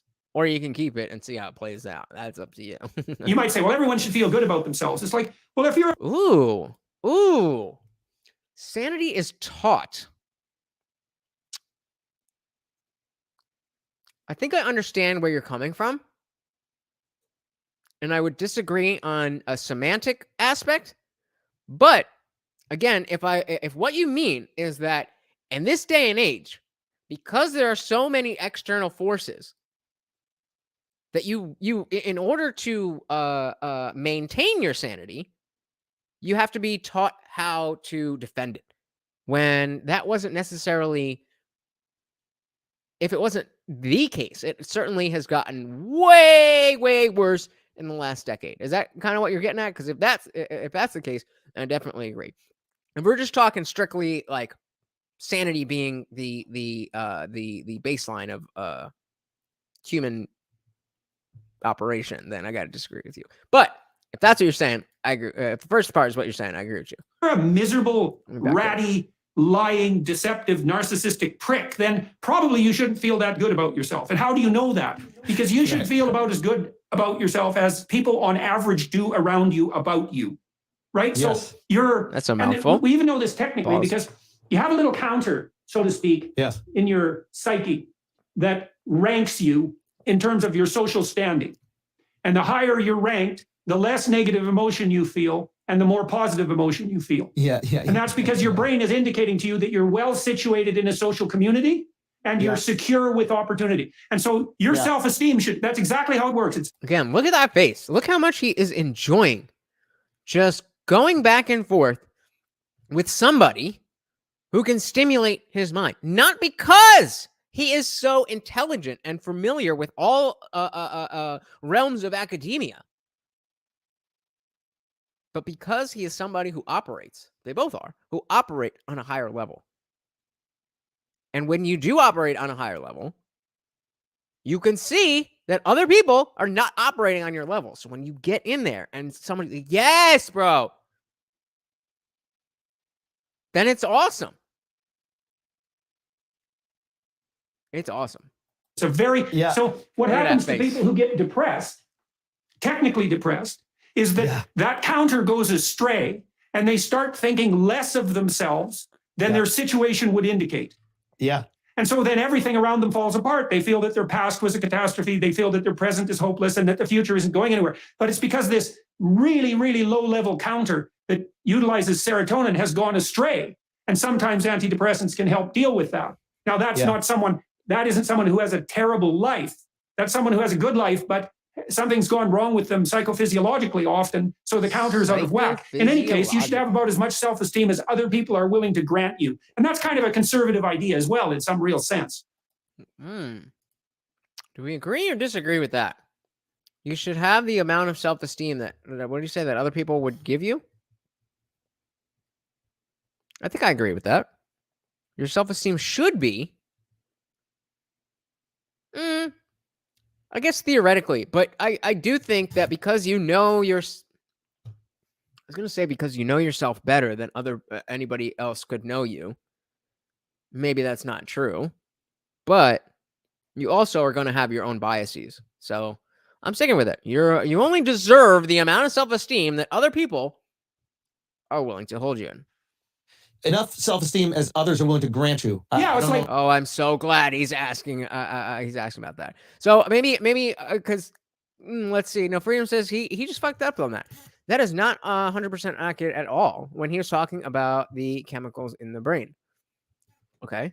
Well, you Google. I'm running a show, so why don't you Google and hit me with a link, and then we can talk about it. Jaron says yes, to an extent. Sanity has to be practiced to be maintained. But maintained means something that you already have. So if you're being taught, then it means you don't have it to begin with. But in the sense that it has to be taught and learned from the start of childhood. So yeah, I think we're basically saying the same thing, that you are inherently you are sane. I mean, to boil it down, sane in this context basically just means neurotypical or normal. So you're normal when you're born, obviously, unless you're not. But for most people, you're born normal. And then there's all this other bullshit that comes and brainwashes people, as Jeremy was talking about. At this point, you actively have to practice making sure that propaganda isn't getting to you. And it is. You just got to minimize it.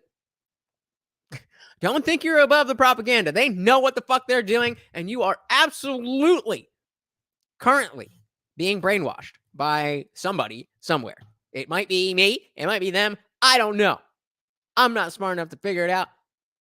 But Jeremy is right. You have to practice to maintain your sanity. Well, imagine, if everybody in the company assumes that you're an average performer, you should probably assume that you're an average. Hey, we got Anna Jew 135. Welcome. We are watching the Jordan Peterson and Andrew Schultz podcast, and it's getting interesting. Welcome. Performer. You shouldn't be running around feeling good about yourself in excess of that, because your attitude towards yourself should be a reflection of your actual situation in the social environment. So in this context of talking about 2022, certainly where, sanity is, when we talk about sanity, we often think about like going insane in the sense of, oh, I have problems. I'm experiencing insanity. But there's another type of insanity that I think is way more rampant. The type of insanity that makes you think, I don't know. that you can change your biological sex. I don't know. That myths about the wage gap that have been debunked over and over and over and over and over and over again could be brought up again. So, So my pushback on that would be, exactly. I don't have any problems. I mean, I have a number of problems. How much time you got? if your self-esteem is defined by how the people around you treat you, how can you break out when you're in especially when you're in an industry of narcissists that are really only concerned with how they're doing, what they want? Like, how do you separate yourself? That's a great question, man. And that's the trick that presents itself to everyone creative. But the answer maybe is, and this is, I don't know if we support this, but this might be the truth. There is a reason why narcissists tend to break out, because their self-esteem is not limited by the views of others. That is boom, and that goes perfectly with Andrew's comment here. The insanity of ego. That's another thing that certainly you have to learn to keep in check. And again, in this day and age, the sanity that we're talking about can be that control of your ego, and losing control of your ego and feeling entitled to everything in the world is the insanity of ego. So that's, perfect. We got the 1984 kind and the ego kind. That is, I told you guys this was going to be good. True. That is exactly true. Well, in fact, in that regard, so you put your finger on something that's cardinally important, because it is generally the case that your view of yourself should reflect the views of those around you. Mm-hmm. But the problem with that is now and then the social situation gets so pathological that that's no longer reliable. Yeah, like I could just say, hey, I happen to be a man, born as a man, who happens to be attracted to women and happens not to be attracted to penises. That used to be okay. But now the situation gets so pathological that sanity is no longer relevant. No Frame says, I guess the word insanity has changed over the years. No, I don't think so. I mean, there's colloquial definitions. There's I mean, maybe, but what is your definition of insanity? Yeah, I where that not many people knew of Peterson when he first came on the scene. I'm pretty sure that after just going getting in the news and stuff from his debacle at his university. I think his big break was going on Rogan. I don't know if he had a following before then. And I saw that first episode, and Hannah was right. It was fire.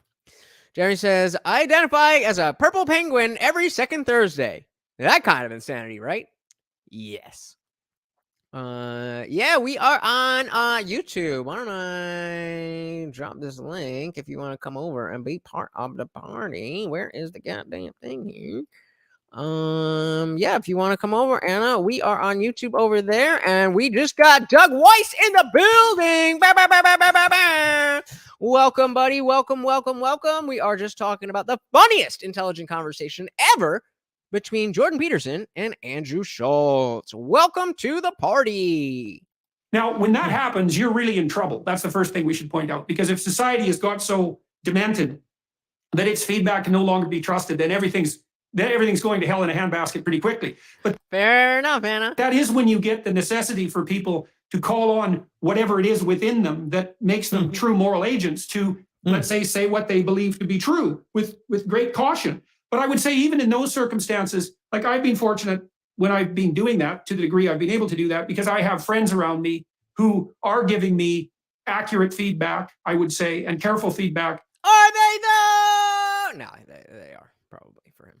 Despite the mob pressure. I don't know if anybody could really do that alone. You know what I mean? Maybe you could. 100%. And 100%. I just know, and I'm sure you felt this as well, is that like, at least when I'm running my business and I have my friends and the guys that I work with and build with, I personally feel most creative when I have support, right? So when there is a momentum, when the ball is moving, when there's an avalanche, that's when these explosions of creativity happen to me in a conversation. When I'm talking to someone or other people who value what I have to say, all of a sudden I have tons to say. I'm excited to share. When I'm Again, I relate so much to this dude. I relate so much. When I come in, and you won't be able to tell. I mean, maybe if you watch me a lot, you'll be able to tell. But when I come in, and especially on Friday, so I am so thankful that you guys are here, and we got a good showing though. um, you know, if when there's nobody here, it feels like shit. And then just you guys coming in, and just this, it gives me a type of energy that I haven't felt in any other realm of anything in so long. So, you know, I know I say it a lot, but I don't know if I could say it enough that I appreciate you guys so much. And, you know, I can't do what I'm doing without you guys. So, thank you. Jeremy says, I can relate to him, but a lot of creative minds were empaths anyway. Hey, we got Trey in the building. Said I miss you guys. Where you been, man? You must be busy. But always popping in. I appreciate that, brother. I was just talking about how much I appreciate everybody, and you, my friend, are a top supporter, and I really do appreciate that. Let's get back in to Jordan Peterson and Andrew Schultz. I'm talking to someone who thinks that I'm an idiot, I'm questioning the things that I have to say. So in my mind, I'm trying to foster an environment where everybody here feels the confidence to access their genius, right? Now, if their genius in one zone is a 6, that's fine. If their genius in another zone is a 10, that's fine. But let me get the best version of you. Now, that's not saying we're buttering people up. Yeah. But at the same time, we're not treating it like, I don't know, I think like creativity is not a football field, right? Where it's like you can only run as fast as you can run. I can yell at a player, he's still going to run a 40 in 5 seconds. I can say he sucks, he's going to run a 40 in 5 seconds. I can say he's great, he's going to run a 40 in 5 seconds. But with somebody who's coming up with a creative idea, a funny idea, the more I build his confidence up, the more willing he is to go into those deep, weird concepts that might produce something incredibly creative. Yeah. Well, you do a lot of that by listening and attending, right? And, yes. And yeah, because people will manifest themselves more fully in precise proportion to the degree that they're being attended to and listened to. I was thinking too. That's a skill that I talk about, practicing skills that you need to maintain. Just listening to people. Just listening. Everybody is trying to talk. And I understand the irony of me talking to you on a show by myself, complaining about people just wanting to talk. But there's a time and a place. There's a time and a place. This is my show. This is my time. A couple hours, that's my time. The rest of the time, like when we're in Discord, when we're on the panel, that's our time. And it's you can tell when somebody's trying to dominate the conversation and not listening, and it's just a fundamental breakdown of communication. Too, about the calibration issue, you know, one of the values of a real education is that you start to spread the community that you identify with over vast spans of time. So, you know, in the humanities in particular. Well, that's a good thing if what you're learning is good, but if you're learning gender theory, I don't know if that's such a great thing. I don't know. Yeah, Doug. At least in principle, there was a golden thread of conversation. So I don't, it's not that kind of, it's not a debate. It's a conversation. And we do cover a lot of debates here. And I know I put that in the thumbnail, you know, I got to play the game, but I think it's more beautiful that they're not against each other. They're here exploring ideas from not the same perspective, but the same side of things. And so there's two types of content that we review on this channel. One where it's a strict debate, and so we want to pick apart the debate tactics, the type of logic they're using, the actual facts that they're claiming, all that kind of stuff. And those conversations are super fun, super interesting. but you only get a back and forth of a very superficial version of each person's side. When you get people who are not arguing, regardless of the topic, then you can do a much deeper dive into whatever it is.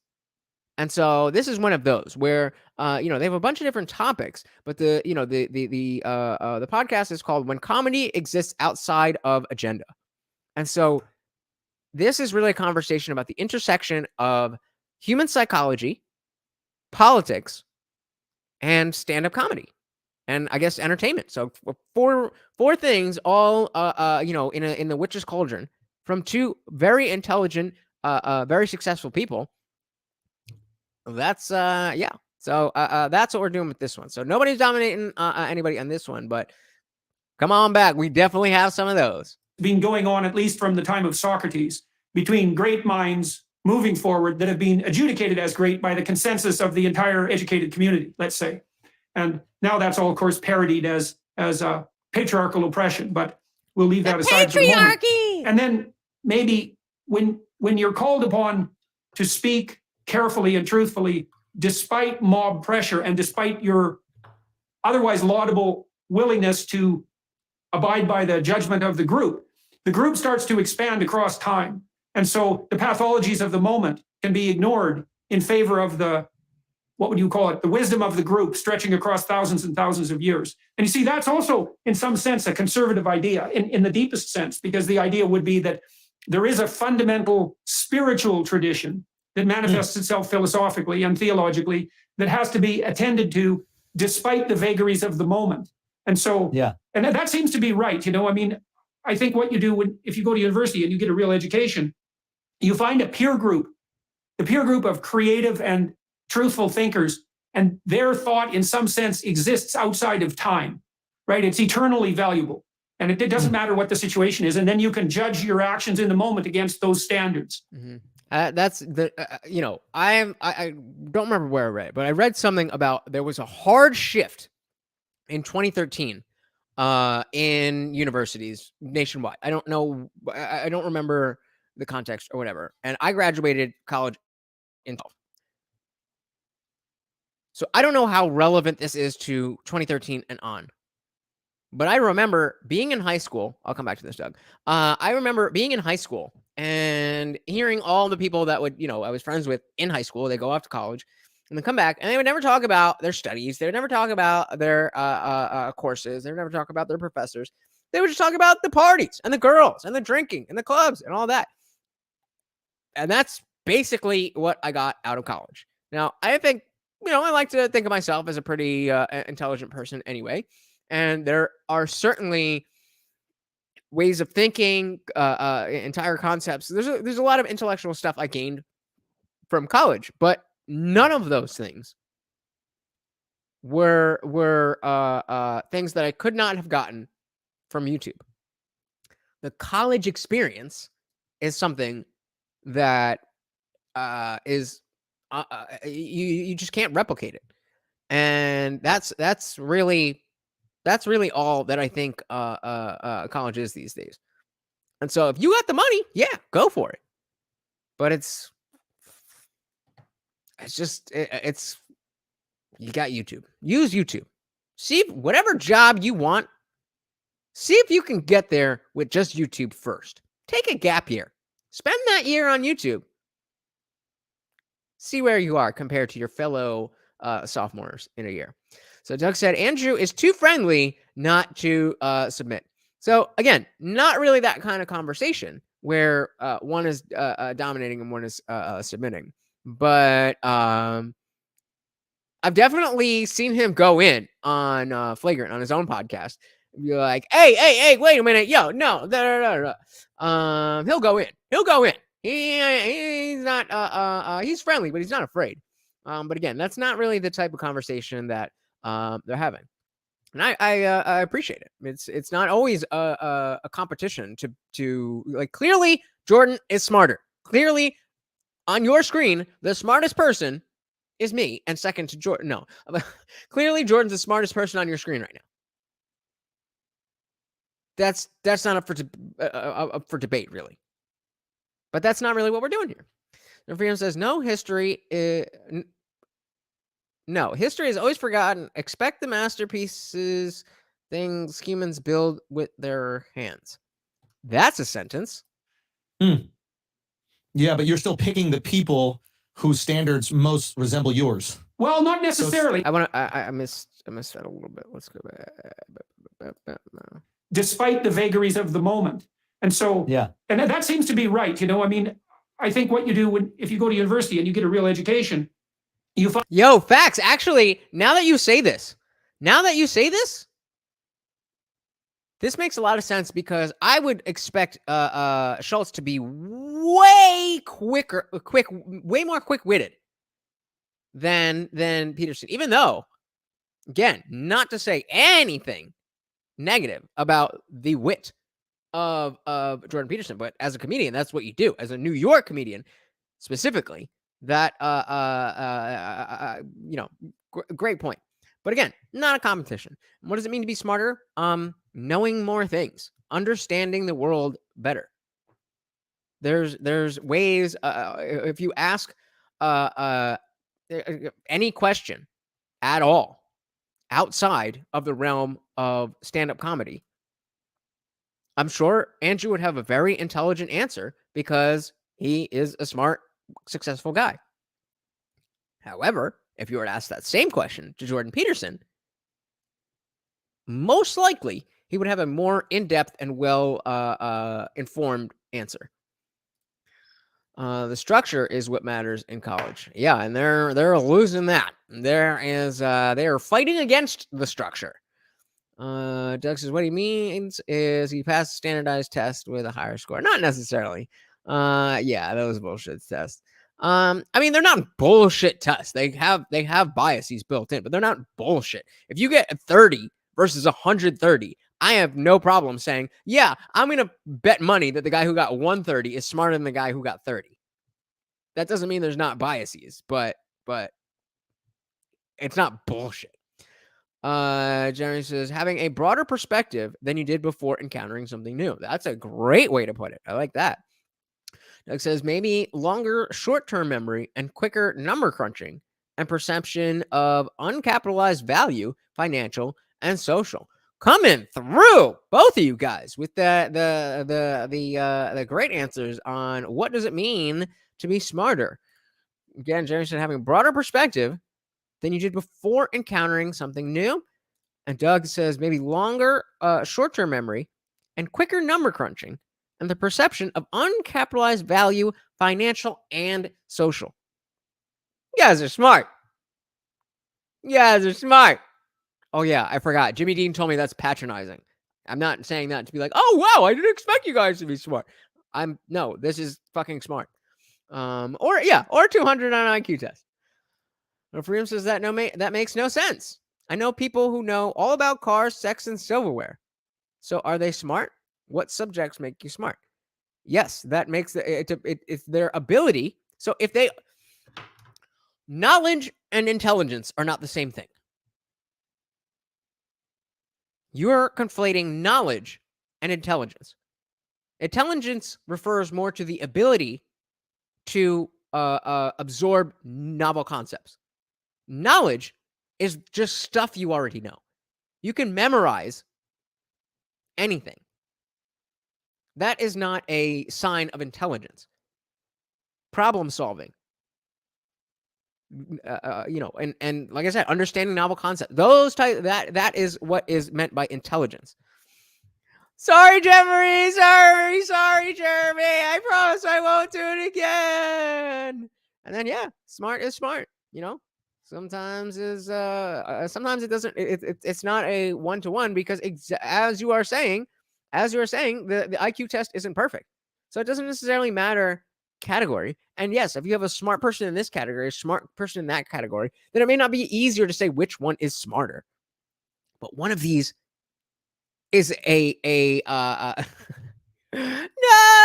Jeremy, don't leave me.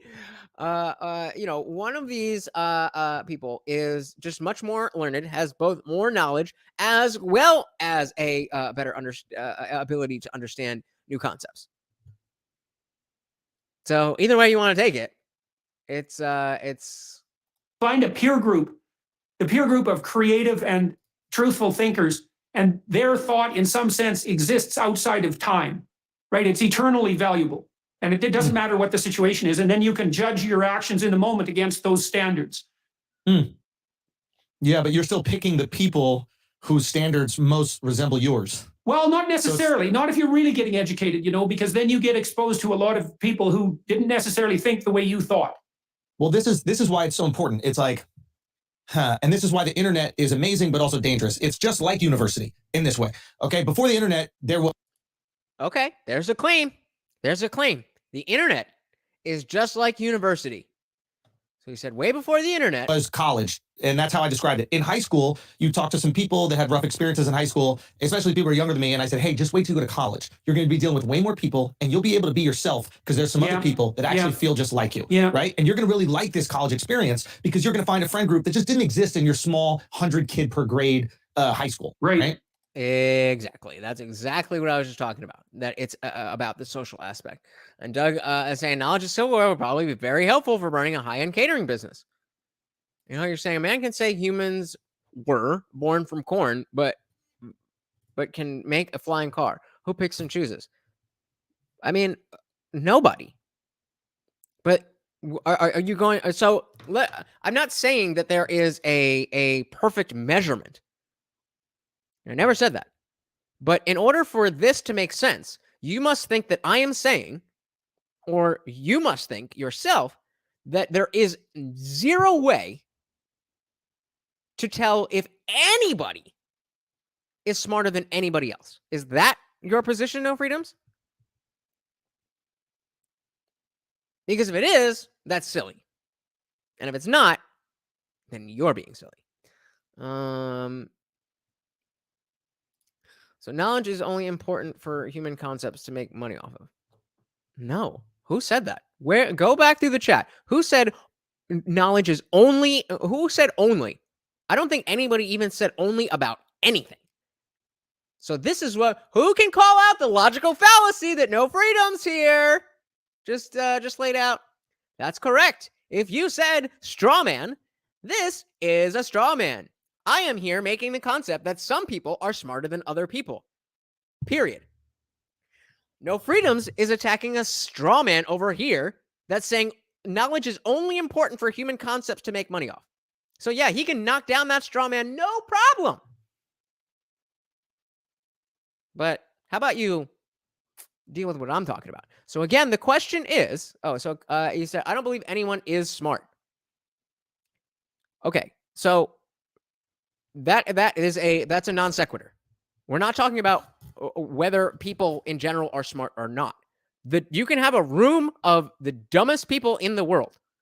There's still going to be somebody who is smarter than others in that room. Smart is a descriptor that is objective. Smarter is descriptive that is relative. Words matter. Words have meaning. So again, I will ask you the question. Is it your position? Is it your position, No Freedoms, that you cannot tell any human to be more or less smart than any other human? Yes or no? That is the question. So yeah, that's where we left off. The internet is just like the university. I'll back it up a little bit. Money is just a currency that replaces human desire. Ooh, mic drop. Bow, bow, bow, bow, bow, bow. Does it replace it or does it measure it? No, it replaces it. I'm with you on that one. Is what it? Only too strong like scotch. Ooh, love a good scotch. This may or may not be scotch. It's not. But if any alcohol companies want to sponsor me, I will stop using my mug. And you see how much I sip this shit. Free advertisement. Well, not free, but you know what I mean. Jerry says, in reference to that, you can learn generally anything from the internet for free. Knowledge can be learned without schools to make money from dispersing it. It's not a scheme. Well, That sounds. What being? Oh my God, Nightbot, shut up. Yeah, Doug, just ignore that. This sounds like a scheme. So what is it that you're saying? Because it sounds like college or university in what you're saying. You can learn generally anything from the internet for free. Knowledge can be learned without schools to make money from dispensing it. That would mean that college is a scheme. Doug says, smart contains the word mart, which is where you go to spend money to buy stuff, which means all intelligence depends on knowing ways to make money.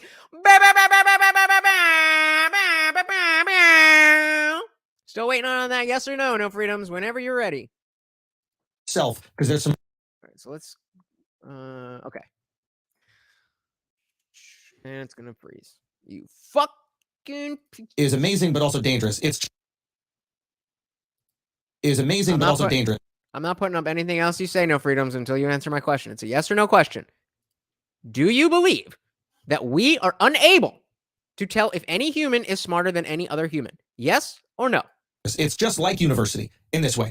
Okay, before the internet, there was college, and that's how I described it. In high school, you talk to some people that had rough experiences in high school, especially people who are younger than me, and I said, hey, just wait till you go to college. You're going to be dealing with way more people, and you'll be able to be yourself because there's some other people that actually feel just like you. Yeah. Right? And you're going to really like this college experience because you're going to find a friend group that just didn't exist in your small 100 kid per grade high school. Right? Yeah, man, I got in, as much trouble as as a high schooler is going to get within the confines of school. I got in trouble in school a lot in grade school because I was always, looking for people who understood me, who would accept me, blah, blah, blah, blah, blah.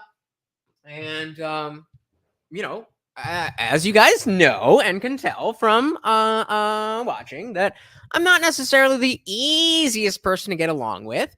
And hey, we got Celibate Scorpion in the building. What up, girl? What up?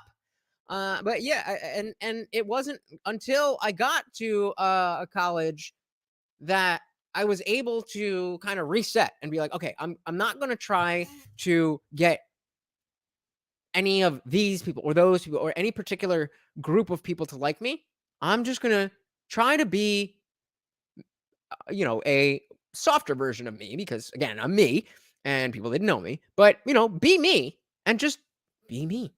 And it was the first time that I was somewhat accepted more than I ever was before. Of course, then, college gets old, or the novelty of, oh my God, there's all these new people around. That gets old after a semester, and then you get in your cliques, and especially at a private school and so on and so forth. But point being, definitely right that the pool of people that you can get along with expands greatly. Celibate Scorpion agrees there are different types of intelligence. Not easy to get along with? You don't come across that way. Well, that's only because you've agreed with a lot of the things that I've said so far. As soon as you say something that I disagree with, or I say something that you disagree with, actually, we've gone at it before. I think that it's just that you're easy to get along with. So you're easy to get along with me. But yes, I'm definitely not easy to get along with. I don't think so. I mean, I don't know. What do you guys think? So we're talking about the pool in college is bigger than the pool in your 100 kid per grade high school. The internet is that on steroids, right? Now that little 4-person group that really likes gaming and wearing masks and doing all this other shit is 4 million globally. You get to feel part of a big group, and you have all these people that like what you have to say. But what I think that the internet can often do, and it's something that I try my hardest to not let it do, is it dulls our sword. What we don't have to communicate outside of the echo chamber, right? We know if we want, we can say the things we believe to the people who also believe them. And now there's no more nuance. One of the great things about getting on stage and doing stand-up comedy show when people don't know I'm going to be there, right? I've been very fortunate to go and sell out in the biggest theaters in the country, right? This has been awesome. But one of the really cool things about going up to a show where people don't know I'm going to be there is there are people who may disagree with me, hate me, not know me, and also love me all in the same room. And it keeps my tongue sharp. I have to communicate to those people ideas that they might disagree with in a way that's funny enough for them to listen and then project laughter. I said shit. Me too. So, Freedom's answered the question and said that we collectively are unable to effectively and accurately say that any one person is smarter than any other person. So you don't think that Jordan Peterson is smarter than me? Is that what you're telling me? Because that's what you're telling me.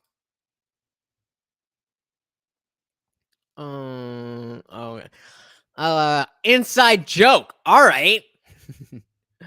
Can't be upset at creatures lower than myself. Well, how do you know they're lower? I thought you just said we couldn't tell. Right? We can't tell if anybody's better or anybody is smarter, but I'm definitely better. I fear, and I sometimes fear that, like, you've experienced so much fucking undeserved hate from the left that Facts. It's positioned you as with some resentment, which is reasonable. I don't know how you're even still having like the common debate and discourse. Like, if most people in your situation, they would just say, F them, screw them, whatever. But your information is more important to the people who don't agree with you than the ones who already agree. You know what I'm saying? Like, explaining the value of, let's say, God. I'm not someone who's raised with religion, but I believe in the power of it. And so explaining the power of God to someone. Before we go down this road,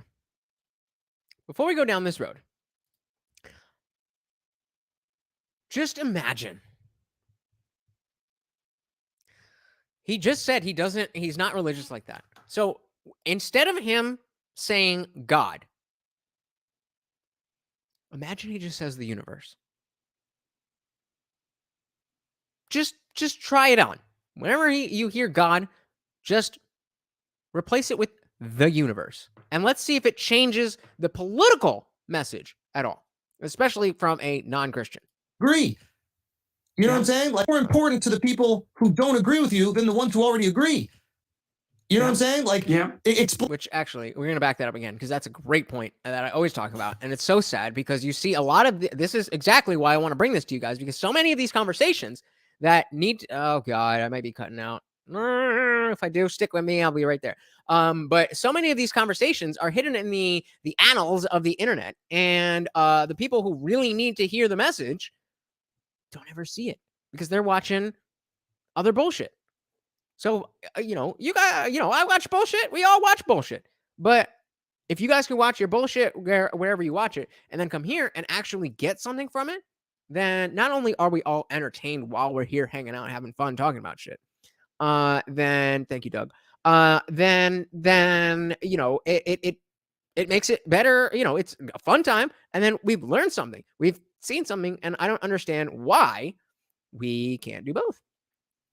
Doug says we are all just going our own way. Individualism. Yeah, I don't like labels very much. I could be considered MGTOW. I do not claim MGTOW. I definitely spend not zero amount of time on dating apps and with women and stuff. But for the most part, I'm just like, I don't need to deal with all that. Yeah, IQ. We actually measure intelligence. Jordan's trying to moose up a snowy mountain, in a boat. Who knows? Rona should have taught you how dumb people can actually be, and vice versa. How?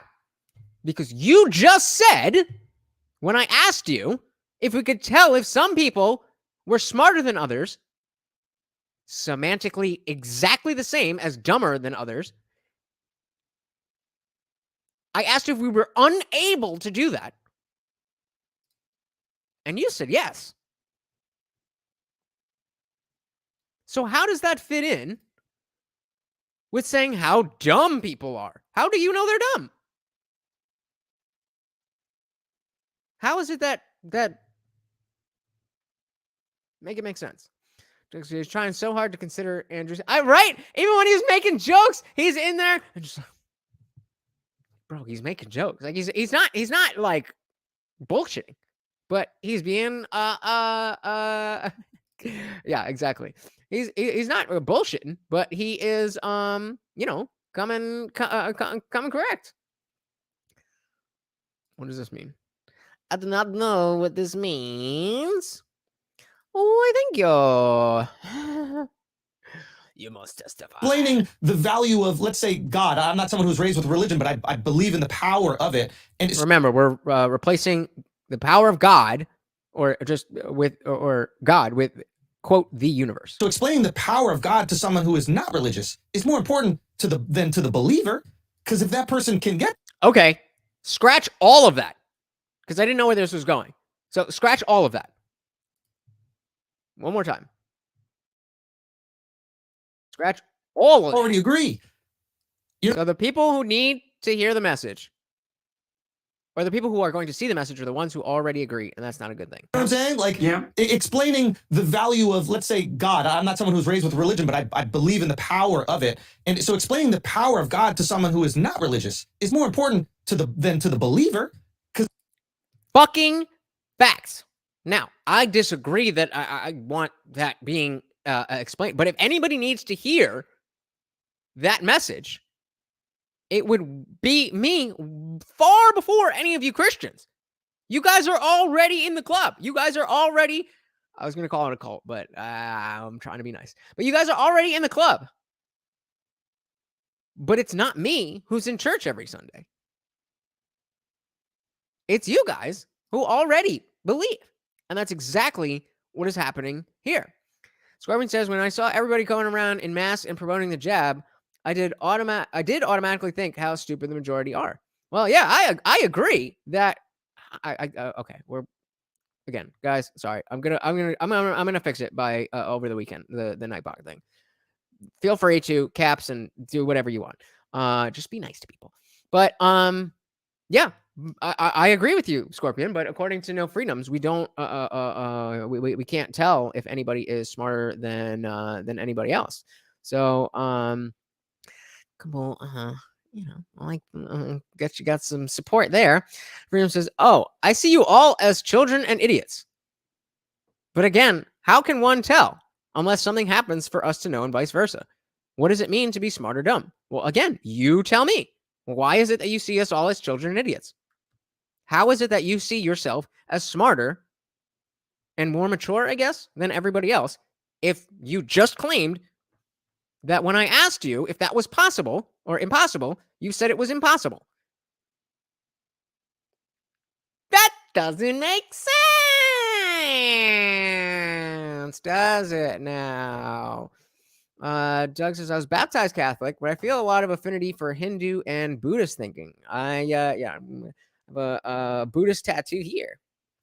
I'm an atheist, but I am a philosopher as well, and religion has a lot of yeah, facts, Jeremy. That's all he's doing for me. But yeah, I like a lot of the ideas, and I talk all the time about even just taking Judeo-Christian values. I think those are very important in American society. That doesn't mean they have to be tied to dogma.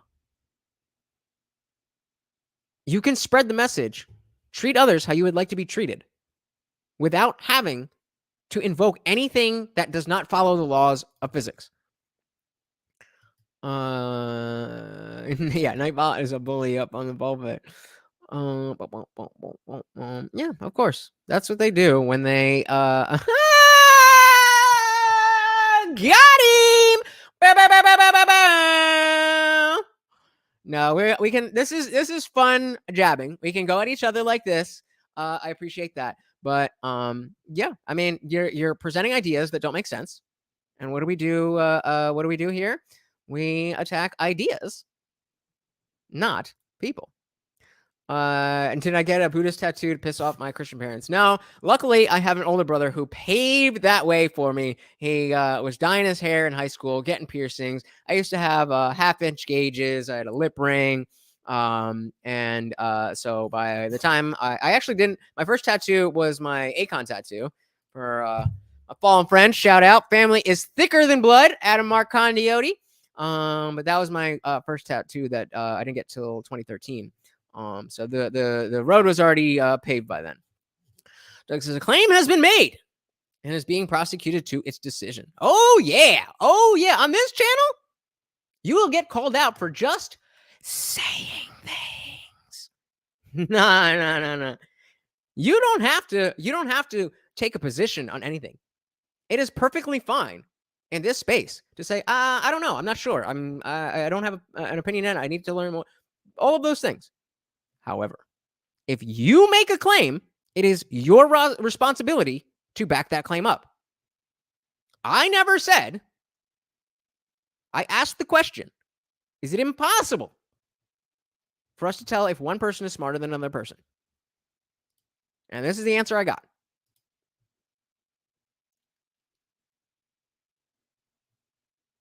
Sorry, I'm lost. Ooh, we can definitely talk about that. A lot of people here don't love it. I actually just watched a video today about how talking about the existence of God is actually something that platforms Christianity more than I want to. But we can definitely have that conversation. And if you join the Discord right after the show, we go in there in the voice channel and we do a panel. We can talk about whatever you like, brother. And then, so let's see here. Men must attack. It's our natural instinct. We must conquer. Absolutely. Oh no, if you only knew why, but people would not understand. Cope! Prove it. Prove it. Try me. Try me. How do you know how dumb I am? You claimed that we can't tell. I thought that was your claim. Back it up. Yeah, it's obviously it's not impossible. No, Freedom's just talking shit and he thinks he's better than everybody else. Because if that person can get something from it, it's so powerful. But if you've only ever explained it to your congregation, you're not going to be able to communicate it to me or another person. Cheers to the Friday crew. Let's go. Or a person who is maybe there's even an atheist. There's no way they're going to be able to digest it. Yeah, well, that was part of the potential danger of joining forces with the Daily Wire, because they're obviously a conservative enterprise. And my family and I thought long and hard about that. I mean, first of all, but isn't he conservative? I like working with the Daily Wire. They've been extremely good to work with. They've left me alone. Not only have they left me alone to do whatever it is that I want to do, they've helped me do things I wanted to do that I wouldn't have been able to do otherwise. And I also felt that it was appropriate and wise to find some allies on the social media front because, well, I got banned off Twitter. And, YouTube hasn't harassed me much, although they've demonetized my daughter several times for reasons that are completely opaque. And God only knows, what might happen on the YouTube front. I know they've demonetized Yeonmi Park many times, the North Korean dissident. And that's if you haven't seen the Rogan episode with Yeonmi Park, another great one. She escaped North Korea, and how is that not a harrowing story? Because Yeonmi Park objects to North Korea, and you'd think you'd be able to get away with that, given that it's, after all, North Korea, which is like the worst dictatorship anyone's ever managed to produce, which is really saying something, right? Because there's been some pretty bad dictatorships. Wait a minute! Are you telling me? Yeah. Really? That Trump isn't the worst dictator ever? I thought that's what I was told on Twitter. Oh, come on. Those jokes work so much better when it goes right back into the video. God damn it. All right, we'll go to comments. And so Scorpion says, I felt so bad for him when he was crying because of some evil comic villain they based him on to mock him. So are you talking about when he was on Piers Morgan? Because that is absolutely not what he was crying about. Absolutely not. Because Piers Morgan asked him about that, and he was like, "Oh, that's silly. Let them then do whatever." And Piers asked him, "Are you the king of the incels?" Kind of as a throwaway joke to be like, "Oh no, I don't want to be associated with those people." And he said, "Sure, why not? I like to talk to disaffected men. What a horrible thing," or something along those lines. And just it has to be the thousands and thousands and thousands of people who have emailed him and told him that without his words, they would no longer be alive. Yeah, it's important work helping people. But, I used to work at a Sureshide hotline, and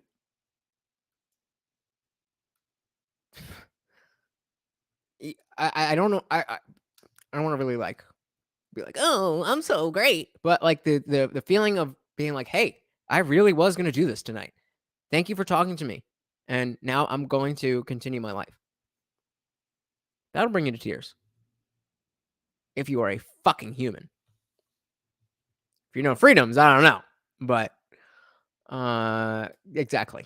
Doug says maybe you can't understand personal knowledge because it's specific to a person and everyone is unique. Okay. I'll take it. I think yeah, I'll go with that. Douglas says, I think people were so concerned where Trump might lead that they spoke in terms of what was, even if it wasn't a perfect description. Yeah, I definitely early on, I was one of those people. I've said many times before, even spending years and years and years as a not years and years, 5 years as a drug addict. The most shameful thing I've ever done in my life is let the mainstream media convince me that once they fucked over Bernie, I was a Bernie bro in 2016, and they fucked him over, and I felt like if Trump won, because of exactly what you're talking about, that the world would end. And so I shamefully went in there and cast a vote for Hillary Clinton.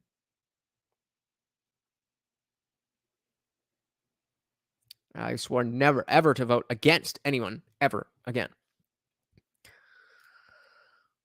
Cool, bro. Weird flex, but okay. And obviously, the Daily Wire is a conservative enterprise, and I was worried that that would compromise my ability to communicate with the very people that you were just discussing, especially about the things that I want to talk about. But, gotcha. Also, I would say... Isn't that a shame? Isn't that a shame? Milo Yiannopoulos. You remember Milo? He was just on Timcast the other day. And it reminded me how far the window of acceptable discourse has been smashed down to think that the Daily Wire, Ben Shapiro, are radical people.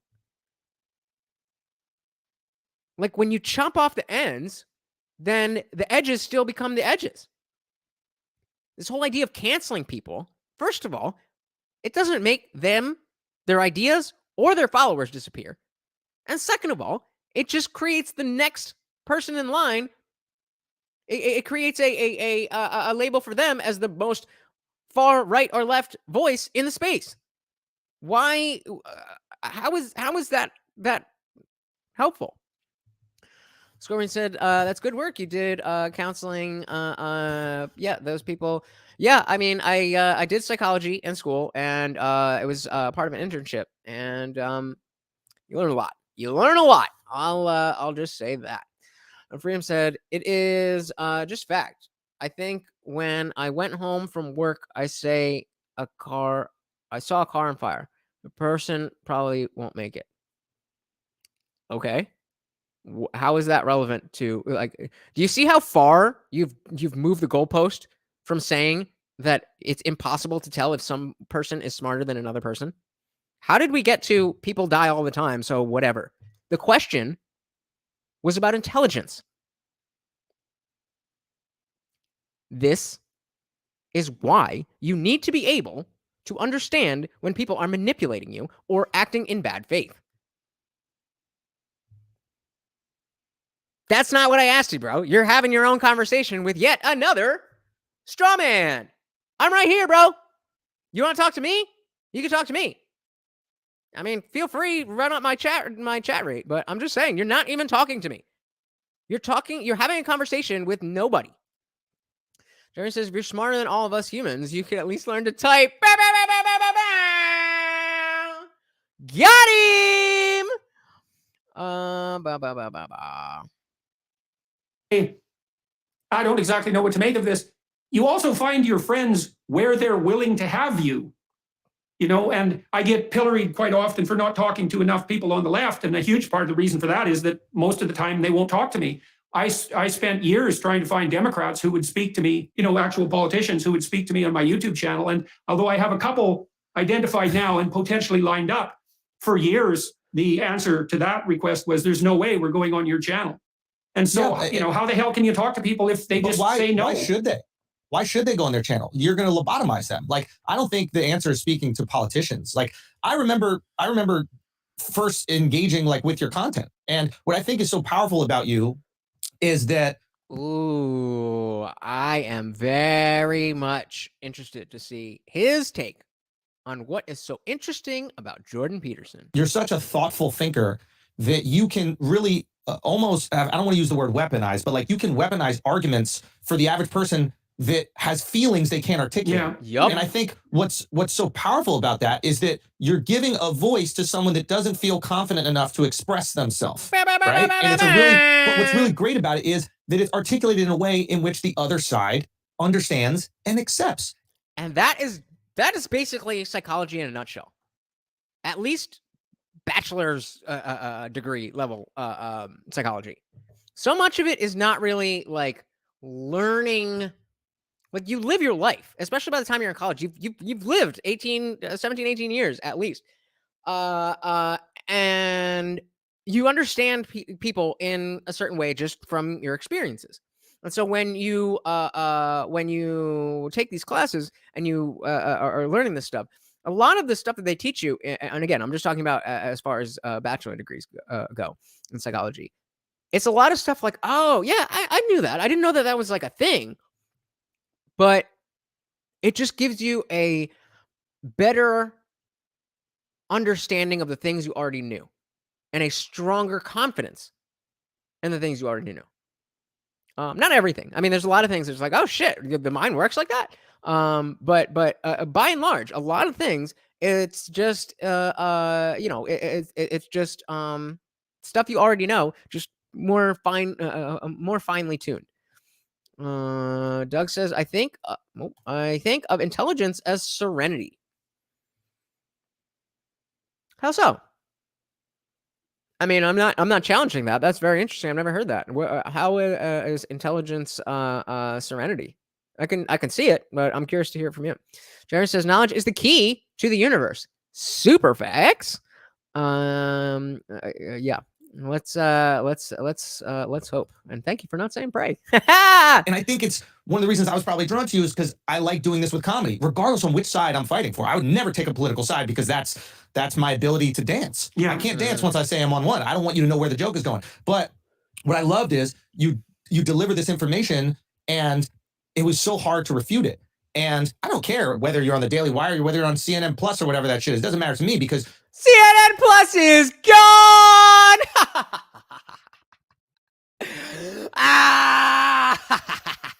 as long as your thoughts stay true to you, then that will be communicated. Maybe less people on the left will digest them because you're on the Daily Wire and that's their fucking bias, which is stupid. But I do want Is it though? Your idea is to get to them, and I want them to get to them in a way where it's not coming with resentment, because nobody listens once they're told they're an idiot first. Yep. You know what I mean? Like, if you're going to listen, you're an idiot, here's why you're a fucking idiot.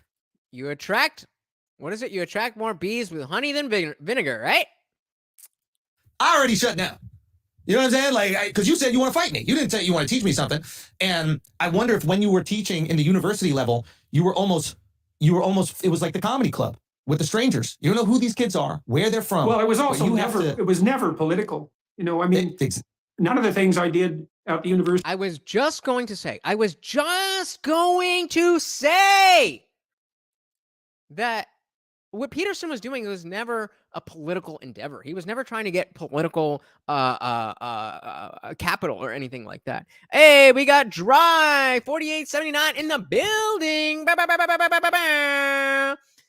Cute, but I can't really read that out loud, but yeah, right. He's why so serious? And Doug, I'm gonna let you finish and then we'll go through the whole thing. But yeah, I was just thinking that exact same thing. Don't remember what he said, so I gotta wait, back it up. It was never political. Yeah. Oh, that he Peterson was never trying to get into politics, but he became a political figure because of his principles. Just on how to I said shit. Me too, Anna. How to express what he believes is the right thing became a political issue. It shouldn't have been. I mean, it was politically related to begin with, but we've seen a lot of other people like Brett Weinstein, who also, was thrust into the political limelight because of a cultural belief. Never political. I mean, none of the things I did at the university until I objected to some Canadian legislation were ever political. Yeah. And I didn't really expect politics things to turn ruins out the way everything. they I did. wish we could just talk about it culturally. Like Facts. I know politics creates this divide, and there are these people that it's just like we were talking about before, where they're just trying to preserve themselves. They just want to keep their job. They want to win their next reelection, and they're using you in some gotcha strategy. And I hated seeing it happen. But there's certain realms that once you enter, you deal with the onslaught. There's like institutions, like with banking, people are going to take you out. Politics, people are going to take you out. And there's probably like another one as well. But for me, it's like, what are these cultural conversations? Like, it's important the messaging that you get across. And I know it. And you do something, and I'm not trying to compliment myself here. I'm just complimenting you. But like, for me, when you express a viewpoint or a feeling, and my 75-year-old mother likes it, and a 19-year-old kid likes it, you're speaking to core, primal human instinct. Facts. That's the value of somebody like Peterson. Speaking to the human condition, speaking to what it is to live, to experience anything. So Jeremy says, yes, Doug, the more you know and can understand about the world and its goings on, it does give you a sense of comfort to understand and see all kinds of things and patterns that others may not. So I was waiting. You gave me a because, so I guess we'll start off. But Doug before said intelligence is serenity. I asked why. He said it's serenity because it's the opposite of frustration, which is associated with confusion. Do we get it? Because you said because. You said associated with confusion because, and then you said appealing to grandmas and goons. But I hear you, and I somewhat agree. I think that if you are genuinely after knowledge, then the more you learn that you don't know. That's the Dunning-Kruger effect. Is that as you start at not knowing anything, you learn a little bit, and you're like, oh my god, I didn't even know that, and then you keep learning more, and you're like, oh shit, I thought I got this. There's so much here to learn, and then finally, once you actually really get into it, then you start getting a level of expertise. But most people, they'll either stay at that baseline, or they'll learn just enough to get up to what they call Mount Stupid, to know just enough where they feel like they know what they're talking about, but they don't. And then they stay right there. It is what it is. Okay? That is what jokes do. If I see, when I see generations of people at one of my shows, when I see a father and his son both laughing together. Nope. Like, one, I get emotional almost because I'm like, oh, I love those moments with my dad. Yeah. But two, I'm like, I'm hitting in core. I'm hitting who you are. I'm not tapping into this like community you're supposed to be a part of. I'm tapping into something primal. Yeah, well, so, you talked about people's ability. Ooh, I'm not trying to tap into what you're part of. I'm trying to tap into something primal. To find community online and the analogy between that and the colleges. I think the difference is that when you go to college and you find people who have your intellectual and creative interests, let's say, you also do that under the tutelage of older people. So there's an apprenticeship element, and you do it while you're being introduced to the great thinkers of the past. And so there's again, that's a conservative idea in some sense. It's like you get this new freedom and you get to expose yourself, so to speak, to new people.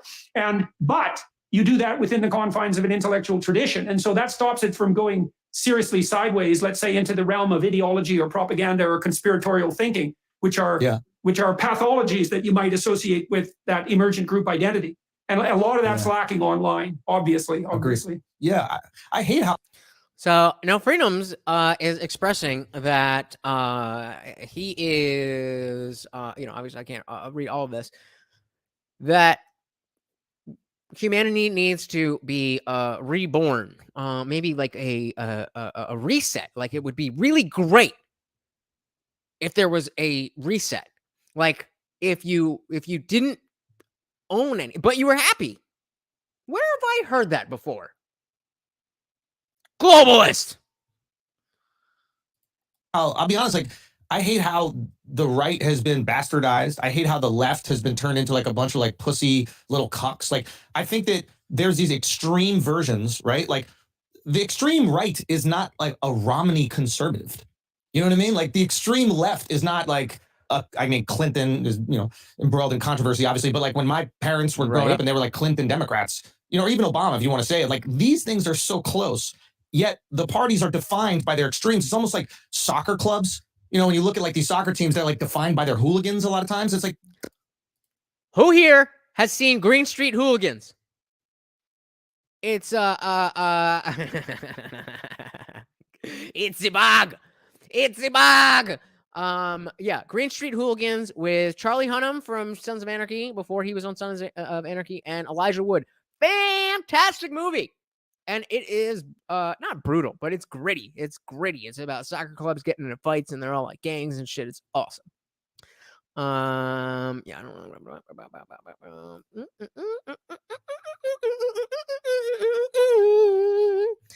Just saying. Oh, sorry. What we got? Put the chocolate on the bug. Put the bug in the coconut. Milk chocolate bug, all right.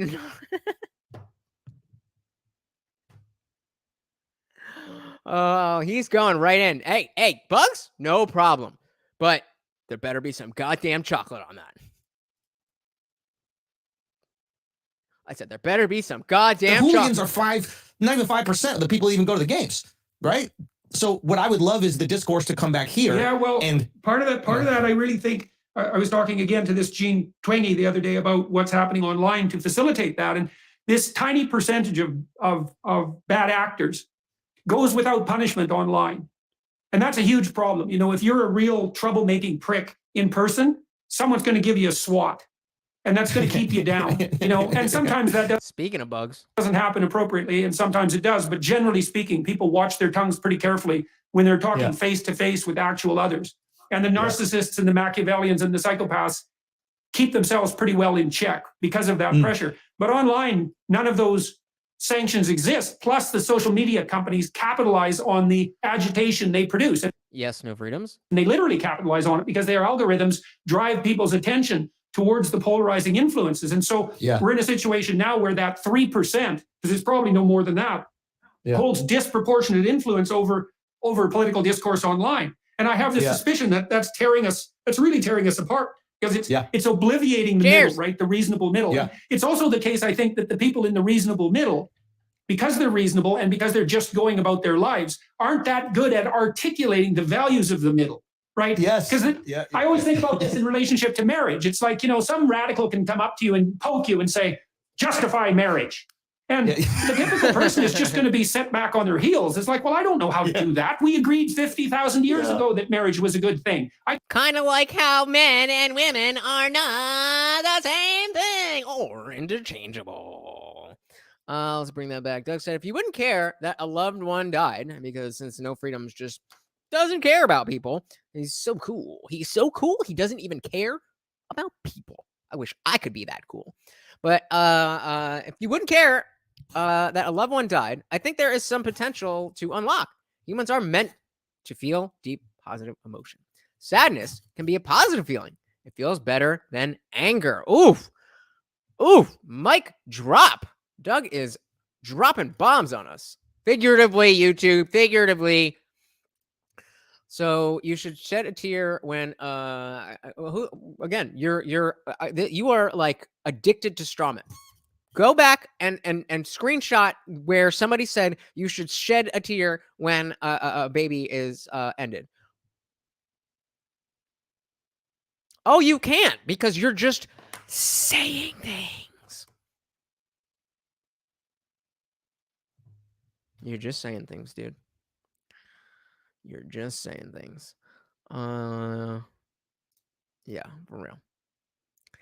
For real. Always, Doug. I am glad you are here. You are definitely dropping bombs.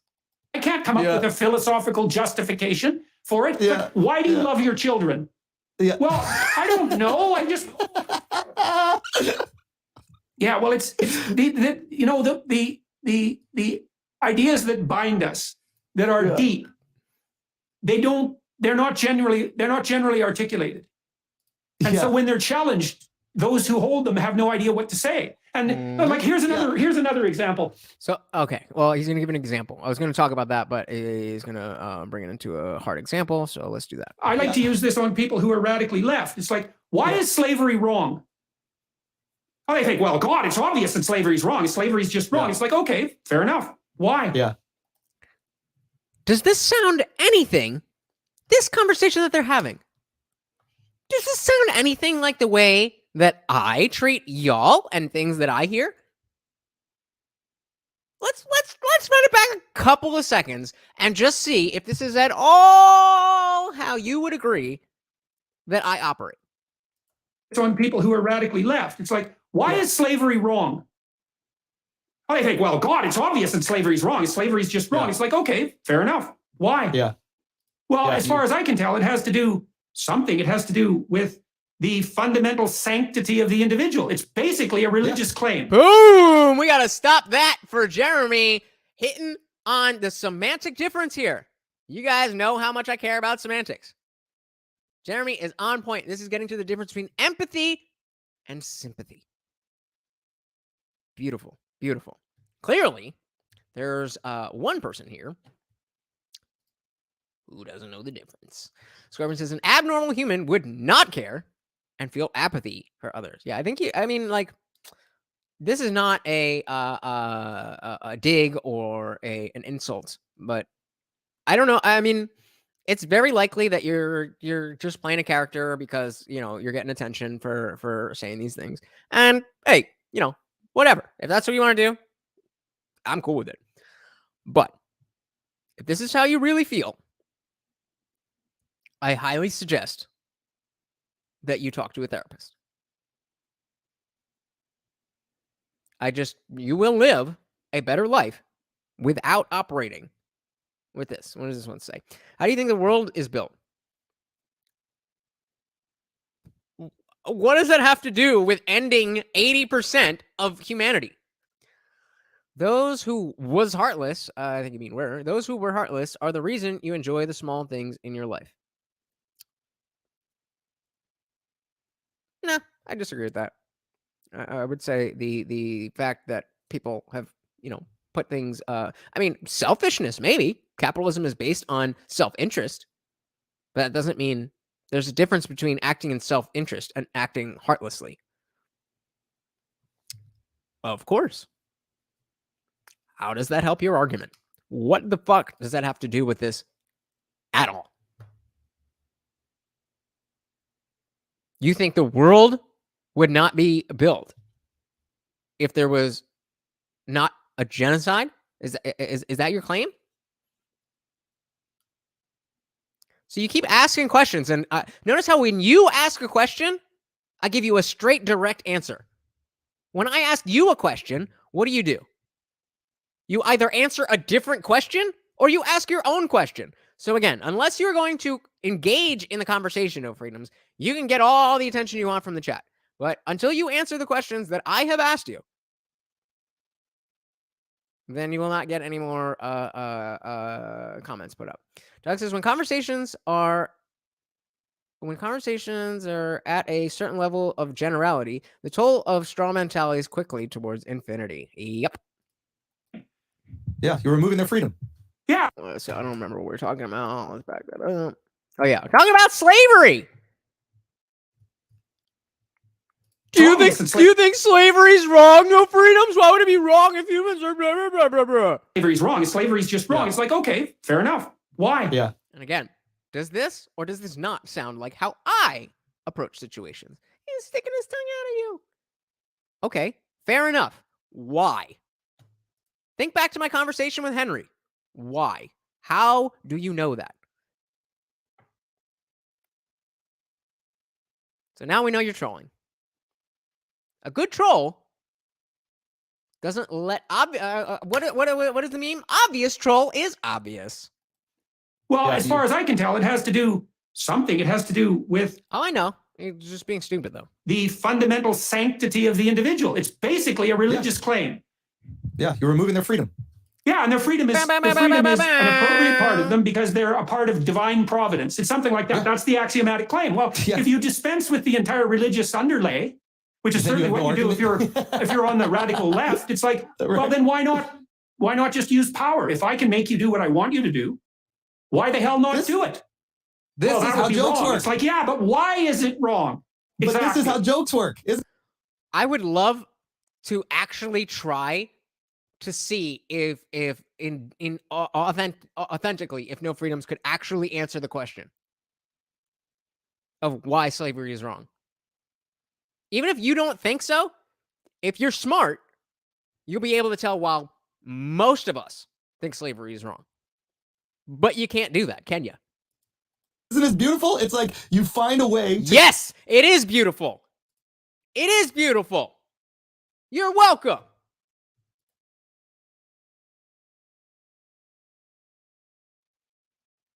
I don't think he's fighting. I don't think he's fighting much at all. Come on. Why is this not playing? I don't think he's. Yeah, I don't think he's. This don't look like he's fighting anything. He's bursting out laughing, and I love it. I love it because JBP is being way too serious.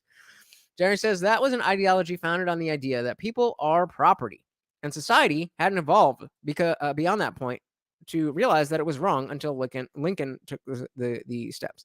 I mean, people knew it was wrong. Some people just didn't care. There's still, just as an example, I'm not a vegan or vegetarian, whatever. I eat meat. I swear that shit in my throat. But arguably, some people think that in the future, we will think of eating meat or at least buying into factory farming as a terrible, horrible thing. People today already know that. People like myself who eat meat, who buy factory farm meat, know that is not the most moral thing to do. And so it's not that people didn't understand this ideology until Lincoln came and was like, "Hey guys, maybe just saying, maybe this whole slave thing isn't a good idea." But yeah, to spread that message, it needed somebody who was intelligent and charismatic. And that's exactly what Lincoln did. I do not know what this means. The shoal. Oh, gotcha. Took me a second. Great movie. I didn't watch it. Didn't watch. Oh, we got an agreement. All right, I gotta check that. All right, let's see. I gotta read this first. Okay, so No Freedom says to say slavery is wrong, period. I think you mean to say slavery is wrong, comma, it is to say why. One is that and one is why. So those are two different questions. To say that slavery is wrong cannot be the answer to why slavery is wrong. So I don't even have to finish your actual sentence to already tell you that you're wrong. But let's continue. To say slavery is wrong is to say why most Americans would complain if they can't enjoy the world they have without it. What? A lot of you do realize America benefits off of forced labor, rape, and slaves. Yeah, where are those slaves? Are they in America? Oh no, it's America who ended slavery, right? It's other countries, other cultures, other nations that are doing that. Like what are you talking about, bro? Cope harder. Yeah, we still have slavery in this world. And you think that's a good thing. You're correct that it was Britain. But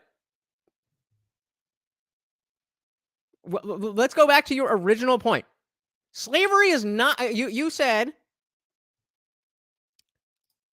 slavery, No Freedom says, is not wrong. And so just as our esteemed doctor here asked, okay, why? And your answer,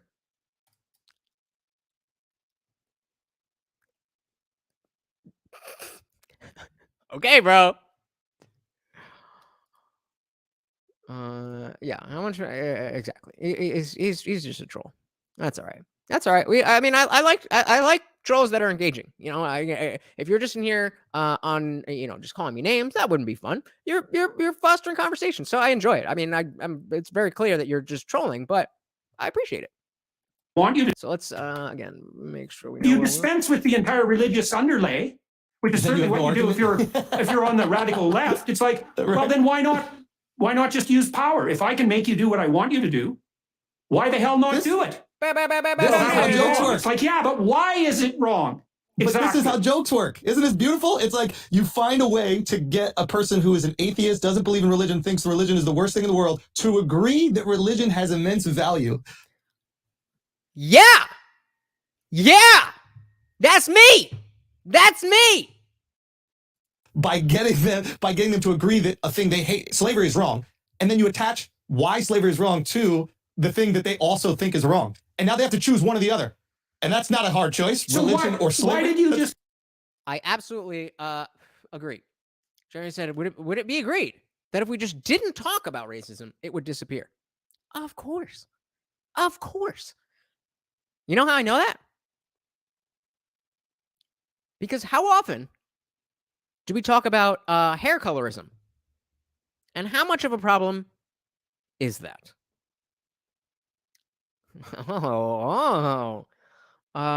Doug said, the oldest form of slavery is men over women. The matriarchy shall rise.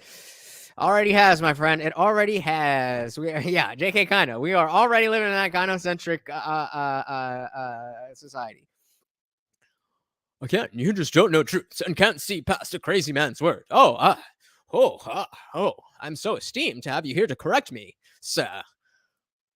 Great. Why did you just compare that to a joke? I think you're right, but why did that connection occur? This is the shit that I love. Because the reason that Peterson is asking, and we'll back it up. The reason that Peterson, wait. Why did you compare it to a joke? Because I have an idea of how it may be connected to a joke, but it may not be the same reasoning that you have. And we could both agree on this analogy in different contexts. And that would be really cool because we're just talking. And I was not talking about comedy or jokes or anything when I brought this up. So let's back it up a tiny bit. Thing that they also think is wrong. And now they have to choose one or the other. And that's not a hard choice. So immediately, look at that. That's more of a reaction than when he was talking about the Russian joke. Religion or slavery. Why did you just compare that to a joke? I think you're right, but why did that connection occur for you? Because you're making people choose. Well, for me, that's how I would enter anything. I would go, okay, there's a person who is not religious. Okay. Or we can even use this person is not religious. I would like to perfect example. Okay, so we got person who's not religious. Convince that person that religion is valuable. Let's just say that I don't already agree to that. Right? So, and I have bits that I've done about this, right? So what do they hold true? What are their other values? Maybe they're very liberal. Maybe they don't believe in, I don't think you have to be liberal to not believe in slavery. We should all not believe in slavery. But well, you also don't have to be liberal to not believe in God, but all right. But here's another thing that they would hold true. They disagree with slavery. Okay, now if I believe that the reason why man has the right to their I guess, independence and their freedom is because I'm a God-made individual and God would never make somebody chained, then that person has to accept that God is the reason why slavery is wrong and therefore has to agree. Okay, so... Do not, guys, do not worry about going off topic in the chat. Right now we're at a place where for the most part I can pull all this stuff up. But it is Friday night on YouTube. I want you guys to be friends. I want you guys to be having your own conversations. And one of the biggest live streamers that I really currently continue to look up to is the lead attorney. He has done such a good job of fostering a community. And sometimes I don't even care what he's talking about. But if he's live, I'll go into his streams just because there's so many people hanging out, having a good time. And you could not even listen to what he's saying and have a good time hanging out with the people in the chat. And that is what I want for us. Now, I would like for you to be paying attention to what I'm saying. But, hey, let's be honest. If you're on the page, it don't really matter to my analytics whether you're paying attention to me or whether you're in the chat. And for that matter, it actually does better if you're chatting more. So please do not feel like you need to get or don't need to get off topic. Now, if you are off topic and I don't pull your comment up, please don't take that personally. Obviously, I am trying to run a show. But thank you, Doug, for the opportunity for me to bring that up. And again, cheers to Friday night. Let's get shit-faced.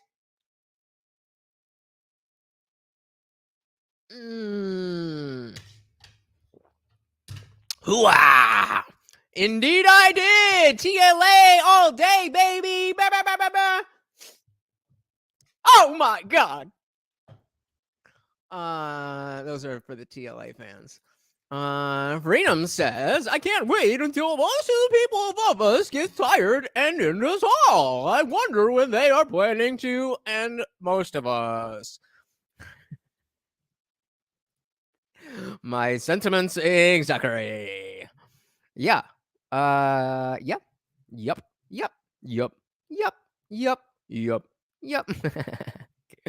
I promise I'm gonna work on it this weekend. Hopefully we'll either get rid of it or at least it'll be there doing the shit it's supposed to do. One or the other.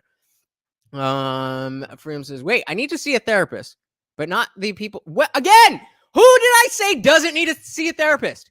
You are a straw man machine. You are a straw man machine. This is what we mean when we say stop trying to win an argument and listen to the conversation. Do you know how easy it is for me to bob and weave on your bullshit?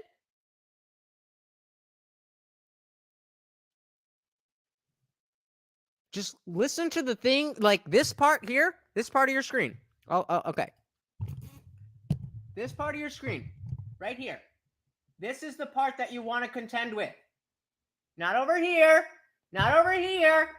Not over here. Right here! Celibate, I am drinking a seltzer of sorts, and if they decide to pay me, then I will tell y'all on stream and start using their so I'll give you that. They gotta pay me though. Thank you. An army of strawmen marching over the hill. One match is all it takes. I like you, Doug. I like you. Yo, please join all of you. But the link for the Discord is in the description. That is where you will find me 24/7. We're always in there talking about stuff, sharing stuff, and of course, after every stream, we go right in there on the panel to talk to each other about either this stuff or whatever we want. Doug, I am personally asking you to join, and Jeremy as well. I want both of you guys to hit that link so that when we go to the panel, I see y'all over there. Let's get back into it. Jeremy says, I think it's the I think that's the most on point thing they have said all night. Seeing it. Yep. All right, let's back this up a little bit. So we see where you are, and I'm gonna pee. So we're gonna pretend that it's not their I guess independence and their freedom is because I'm a God-made individual, and God would never make somebody chained.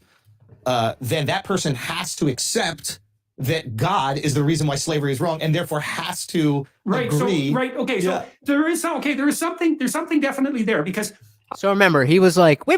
Why did you compare my thing to a joke? And then he explained that. And so this is him coming back to saying, oh, what I was talking about is analogous to a joke. A punchline. So there's a whole line of psychological. We need a punchline still. Yeah, we need a punchline still, but that's a premise. Right. Yeah. Right. The punchline is what drives it home. And one of the things that I have found, I think that what I do on stage is most analogous to what stand-up comedians do. And the reason for that is that when I do a lecture, for example, or try to answer a question, there's usually an investigation, but it has to build up to a punchline. There has to be a culminating moment where it's driven home, and that's a moment of insight. And what it does is it takes a bunch of information that's sort of been scattered around and brings it together. And everybody goes, aha! And that's yes. That is exactly what I was talking about before when I said psychology, at least at the more basic levels, is that. Is like, yes, I've seen that in the world. I've seen people acting that way. I did that, and this person reacted, and I didn't know why, and it made sense. And now, hey, Doug just joined the Discord. Word up. Very excited for that. Awesome. Panel is gonna be lit tonight. Very much like the climax of a joke, and it's part of insight. And so there's a psychological literature on insight, and insight seems to develop when a number of things that weren't linked together are suddenly linked together. And you go, aha, that's how all that fits together. And I mean, comedians are doing that all the time because we're explaining the world. And sometimes we're explaining the world in ways that don't really make sense, but they're funny connections. I had one of the earlier jokes in my career that worked was, we were talking a lot about like the oppression of women. And I'm like, okay, maybe it'd be funny if I could find a justification for the oppression of women. So I said, the oppression of women is horrible. Countries that treat women horrible. I mean, that's just awful, but they have the best food. So my justification, nobody's ever said, let's go out for a Canadian tonight. Right. So to me, that's like the Yo.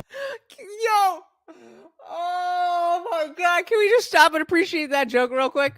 Oh my God. Oppression makes great food. Praise the Indian Jesus, not the other one. Just kidding. Yeah, dog. Why am I not surprised that this doesn't make sense to you, No Freedoms? Why am I not surprised? So I wonder when my brothers and sisters will wake up to the truth. Oh, taking your ball and leaving. Okay. Bye. Love you. Good try. Try again next time. Based. Selma Square says there's no oppressed women in America. Now, that's definitely not true. I mean, but I'm with you. And now women are definitely trying to be the oppressors. But I mean, there's chicks who ran away from home and took a bus to New York and then met a pimp and they're being oppressed.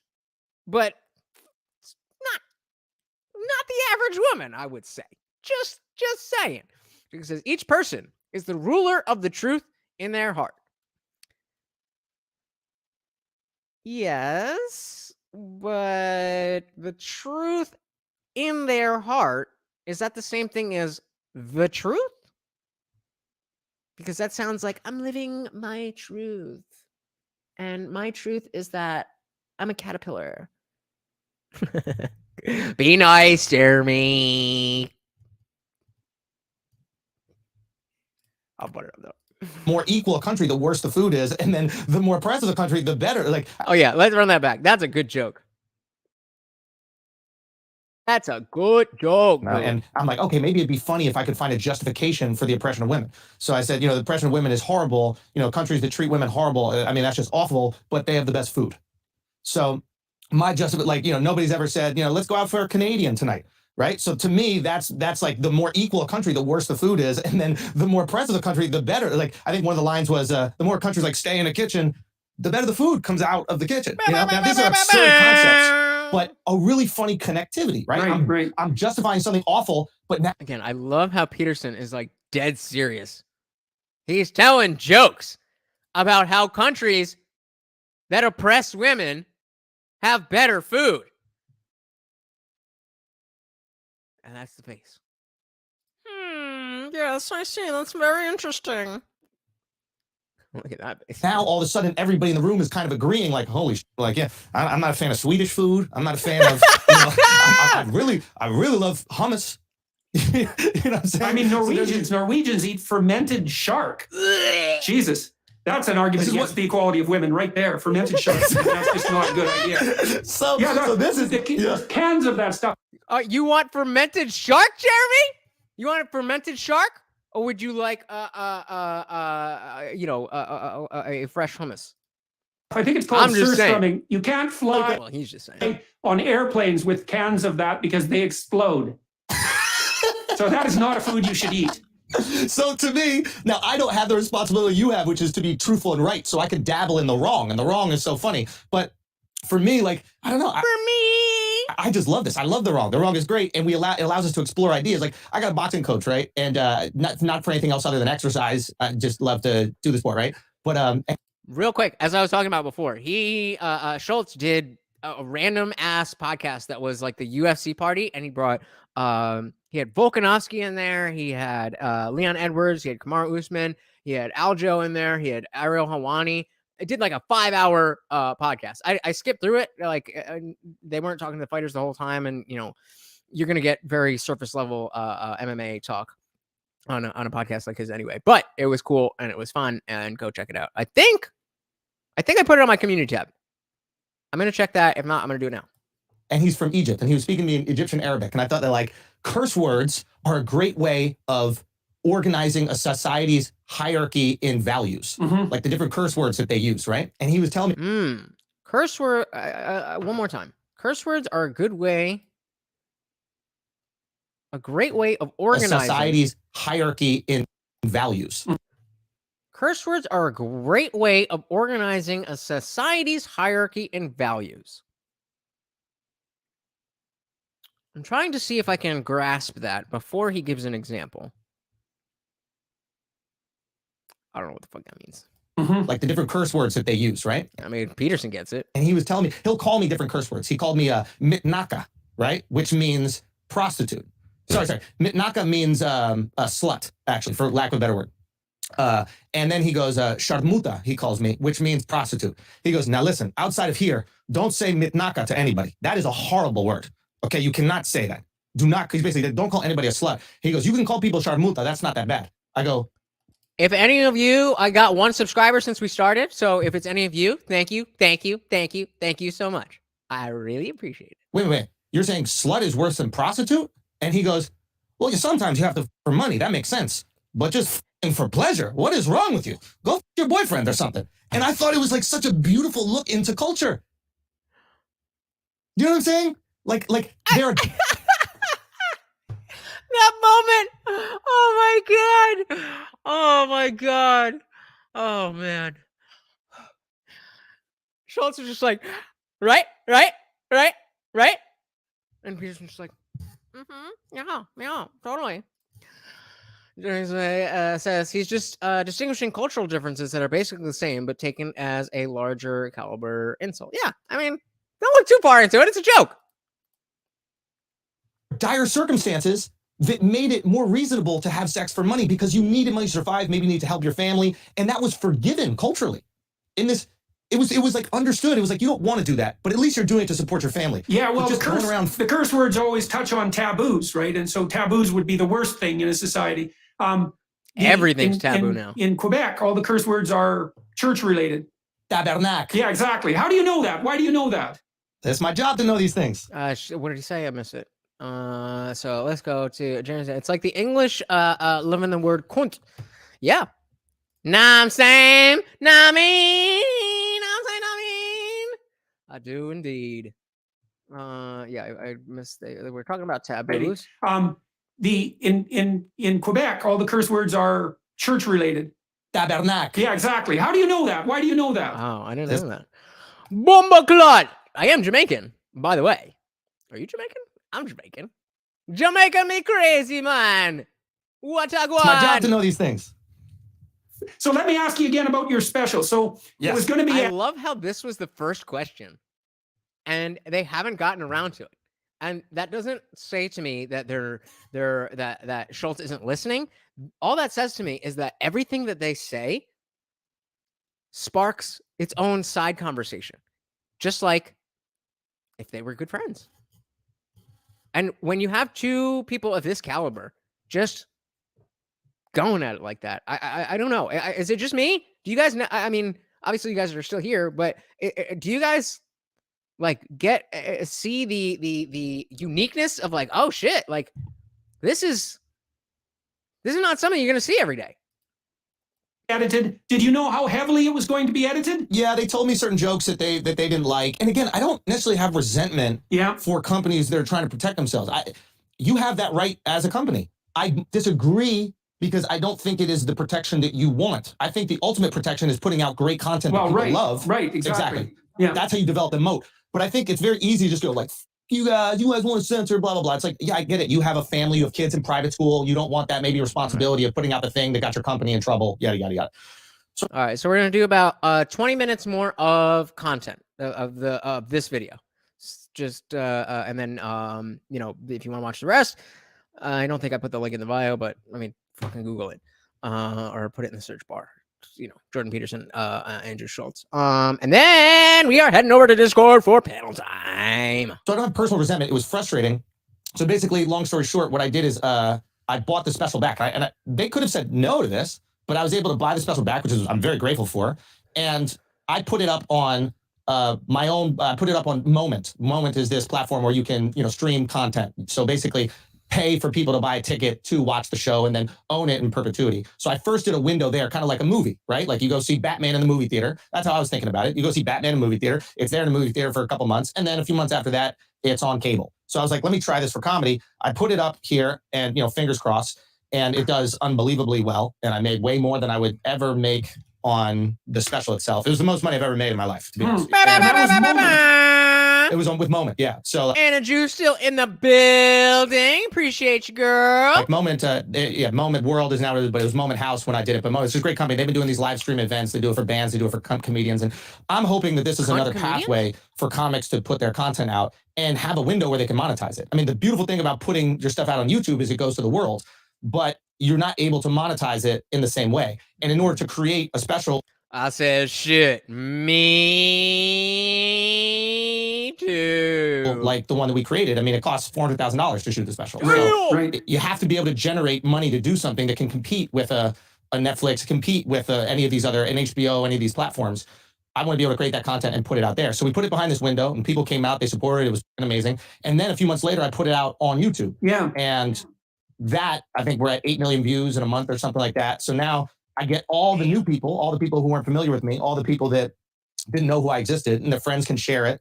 But I was also able to give it to the fans who really have rode for me from the beginning and give them this experience. Also, the YouTube version, I put some ads in. Yeah. I watched it this morning. Well, this is my livelihood, man. Or trying to. I'm a dog trainer and like as my real job, but I'm trying to get out of that shit. Not because I don't like dogs, I really do enjoy it, but I'd much rather be here talking to y'all. What did you charge for the special on Moment? $5. $15. Oh, and how long did you have it up there before you switched it to YouTube? A month? I did two-week windows. So I just did 2 weeks, and then so many people are asking for it that I put it back up for another 2 weeks a week later. And why did you decide on those time periods? I wanted to create urgency. I think one of the issues with just have. This is going back to what we were talking about earlier about how Netflix is starting to come around to live streaming content because we've burned out on the streaming and the binging and the cultural aspect of watching the same things that only exists in sports. And the only thing that TV and film and sports have in common is that you watch sports on a TV. And even that, it's like sometimes you're on your phone, sometimes you're on your laptop, whatever. So but that is the last bastion of where everybody has to be there to watch it. And I remember like when Stranger Things first came out. Like everybody was like there was a national conversation going on about it. But by season 4, some people binged the whole season the day it came out. And other people, waited a couple weeks, see if what people thought. They were kind of falling off. And so like by the time you actually decided to watch it, you're watching one episode a night. And I finished that shit a month ago. I've watched 4 other shows. I don't give a shit about Stranger Things anymore.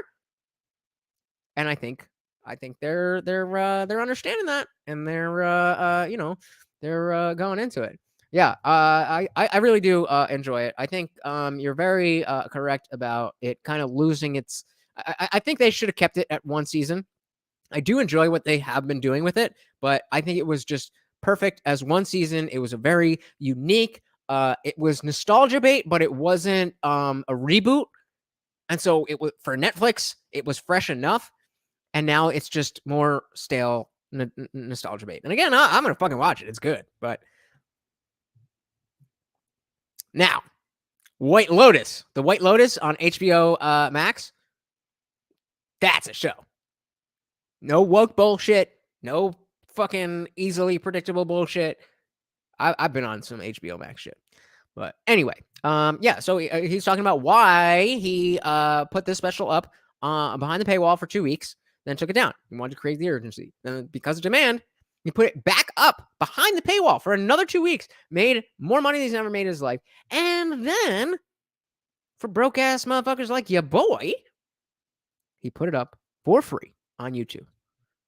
And now he's sitting here on the Jordan Peterson podcast. Having, like it up is, I'll get to it. I think that's one of the problems with content in general. Like, I think, there's this idea with it streaming. You're, I'll get to it. I'll get to it. And then you never get to it. And there's just so much that you have to get to. And I think that if you create urgency, like a boxing match is, we have to watch this tonight. And boxing, that is a sport, correct?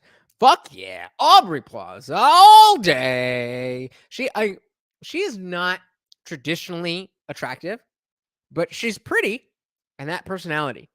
Most girls who try to be that girl can't pull it off. And obviously, I don't fucking know her personally. But if she's anything like she seems on TV, so, you know what I'm saying? I mean, where is that? Jeremy says sports are kind of like their own genre of content. In the sense, it's still episodic, but only a niche audience is going to watch religiously to keep up with it near live.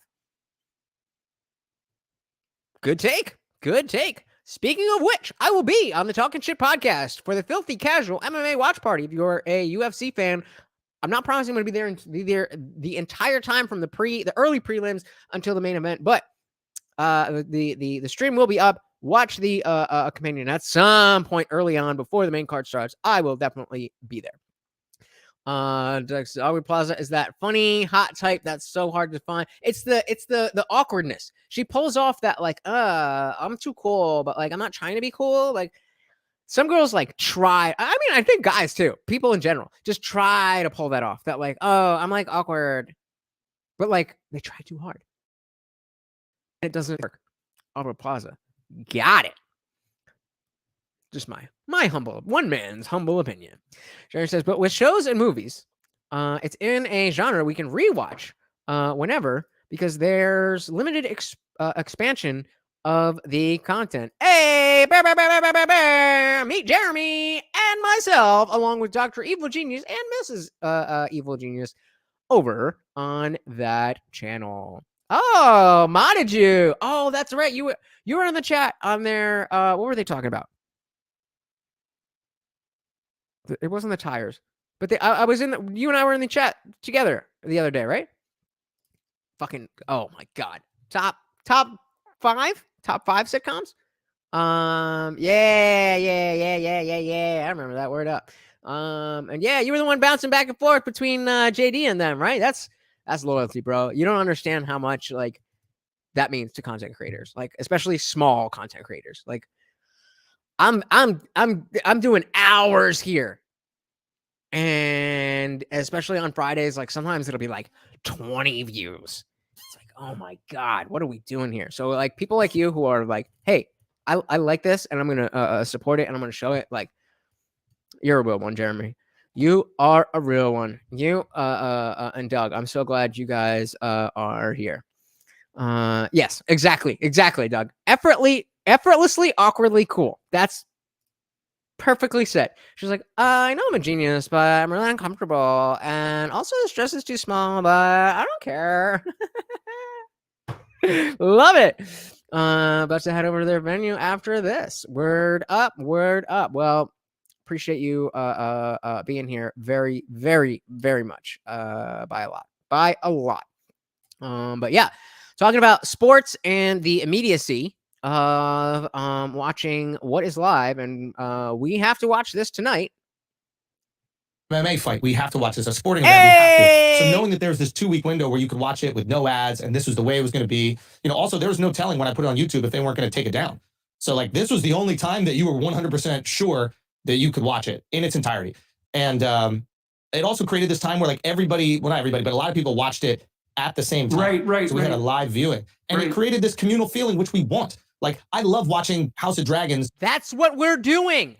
That's what we're doing right now. This famous comedian who's a trailblazer in putting out streaming content. Nobody was doing YouTube specials. Nobody was doing I don't know if you saw Schultz Save America on Netflix, but it's not a comedy special. It's like, you know how Bill Maher does New Rules? It's like that on steroids, but not woke and stupid and out of touch.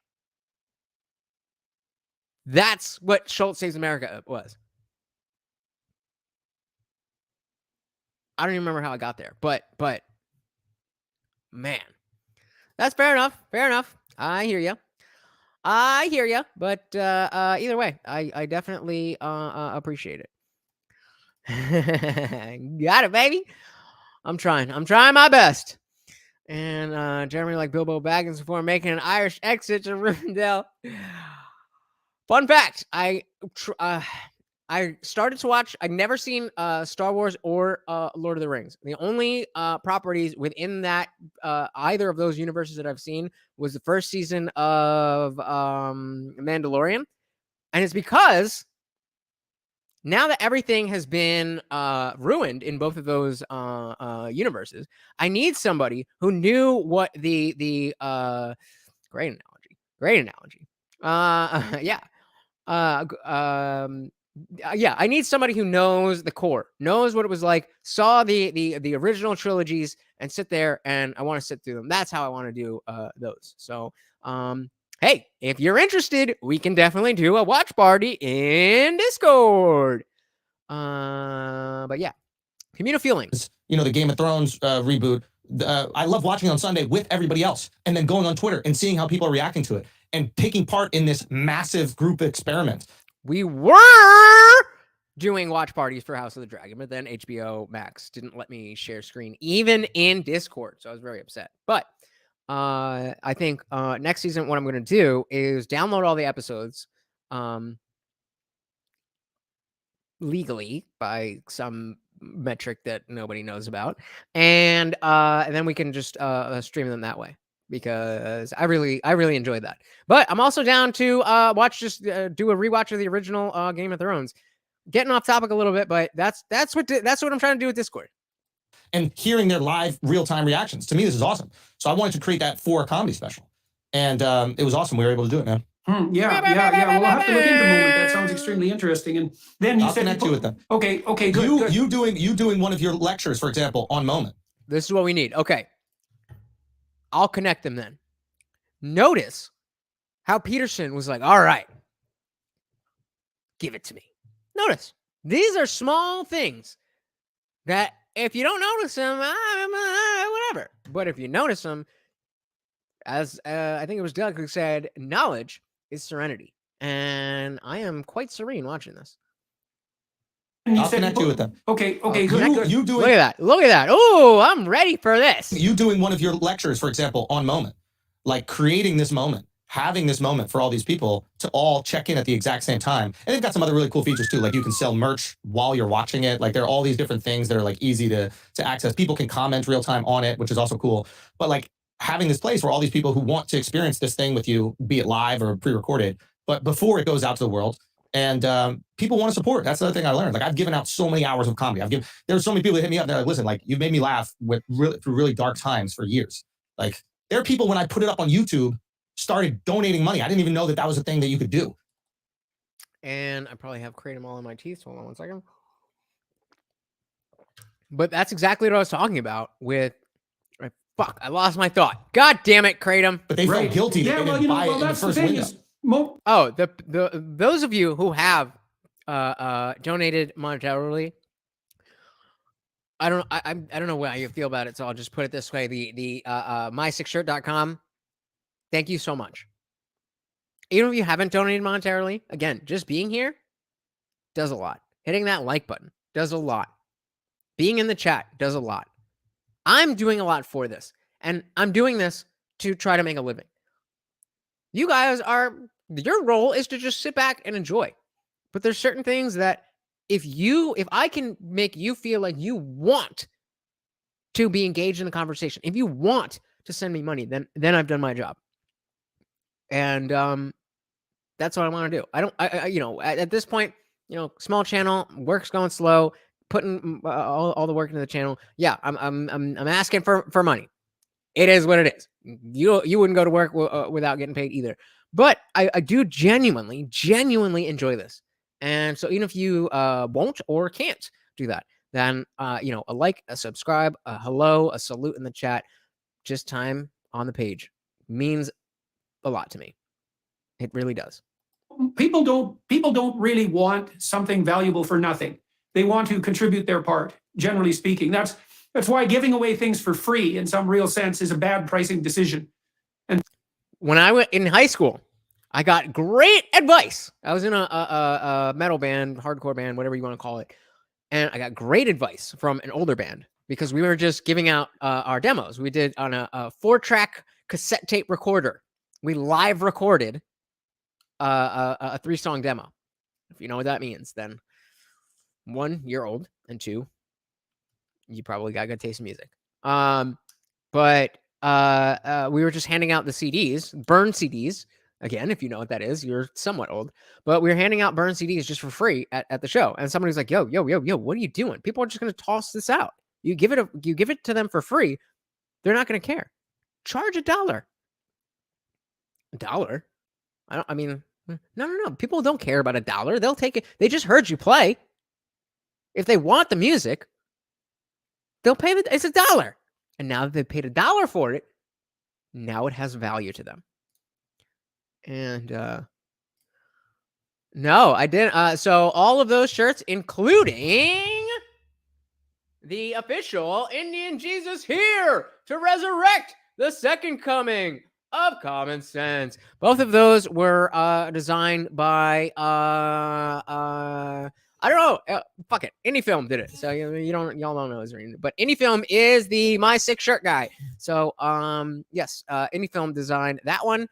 He designed this one, and I'm trying to get him to design a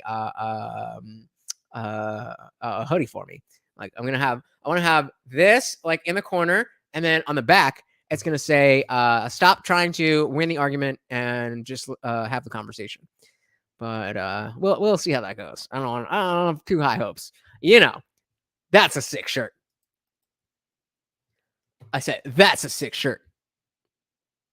I said that's. Because it does deprive people of the opportunity to reciprocate, and they want to be able to reciprocate. Yeah. So now you're having, I think, more success on the movie front. Hey, we got Otangelo. He said, "You're still an atheist?" Whoa, yes, sir, I am. Nobody has been able to convince me otherwise. Nobody has been able to convince me otherwise. I was really hoping you were going to come on that panel the last time we talked about religion, but you didn't come convince me. So yes, sir, I am still an atheist. But thank you for stopping by. Make sure you hit that like button on your way in. And thank you for being here.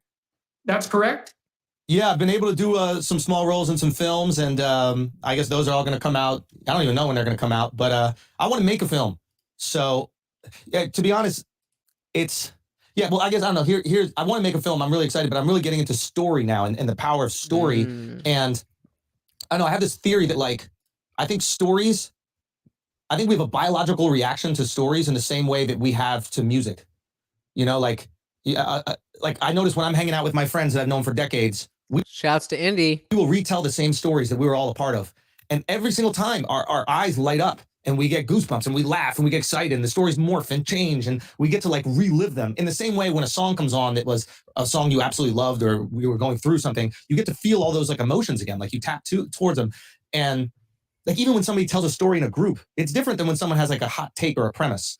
It's like, hey, this thing happened. Everybody shuts up. And all of a sudden we're like around the campfire for some reason. Yeah. So Tangelo, I did try to convince myself. That is how I became an atheist. The reason I became an atheist was being a devout Christian who felt like I wasn't Christian enough.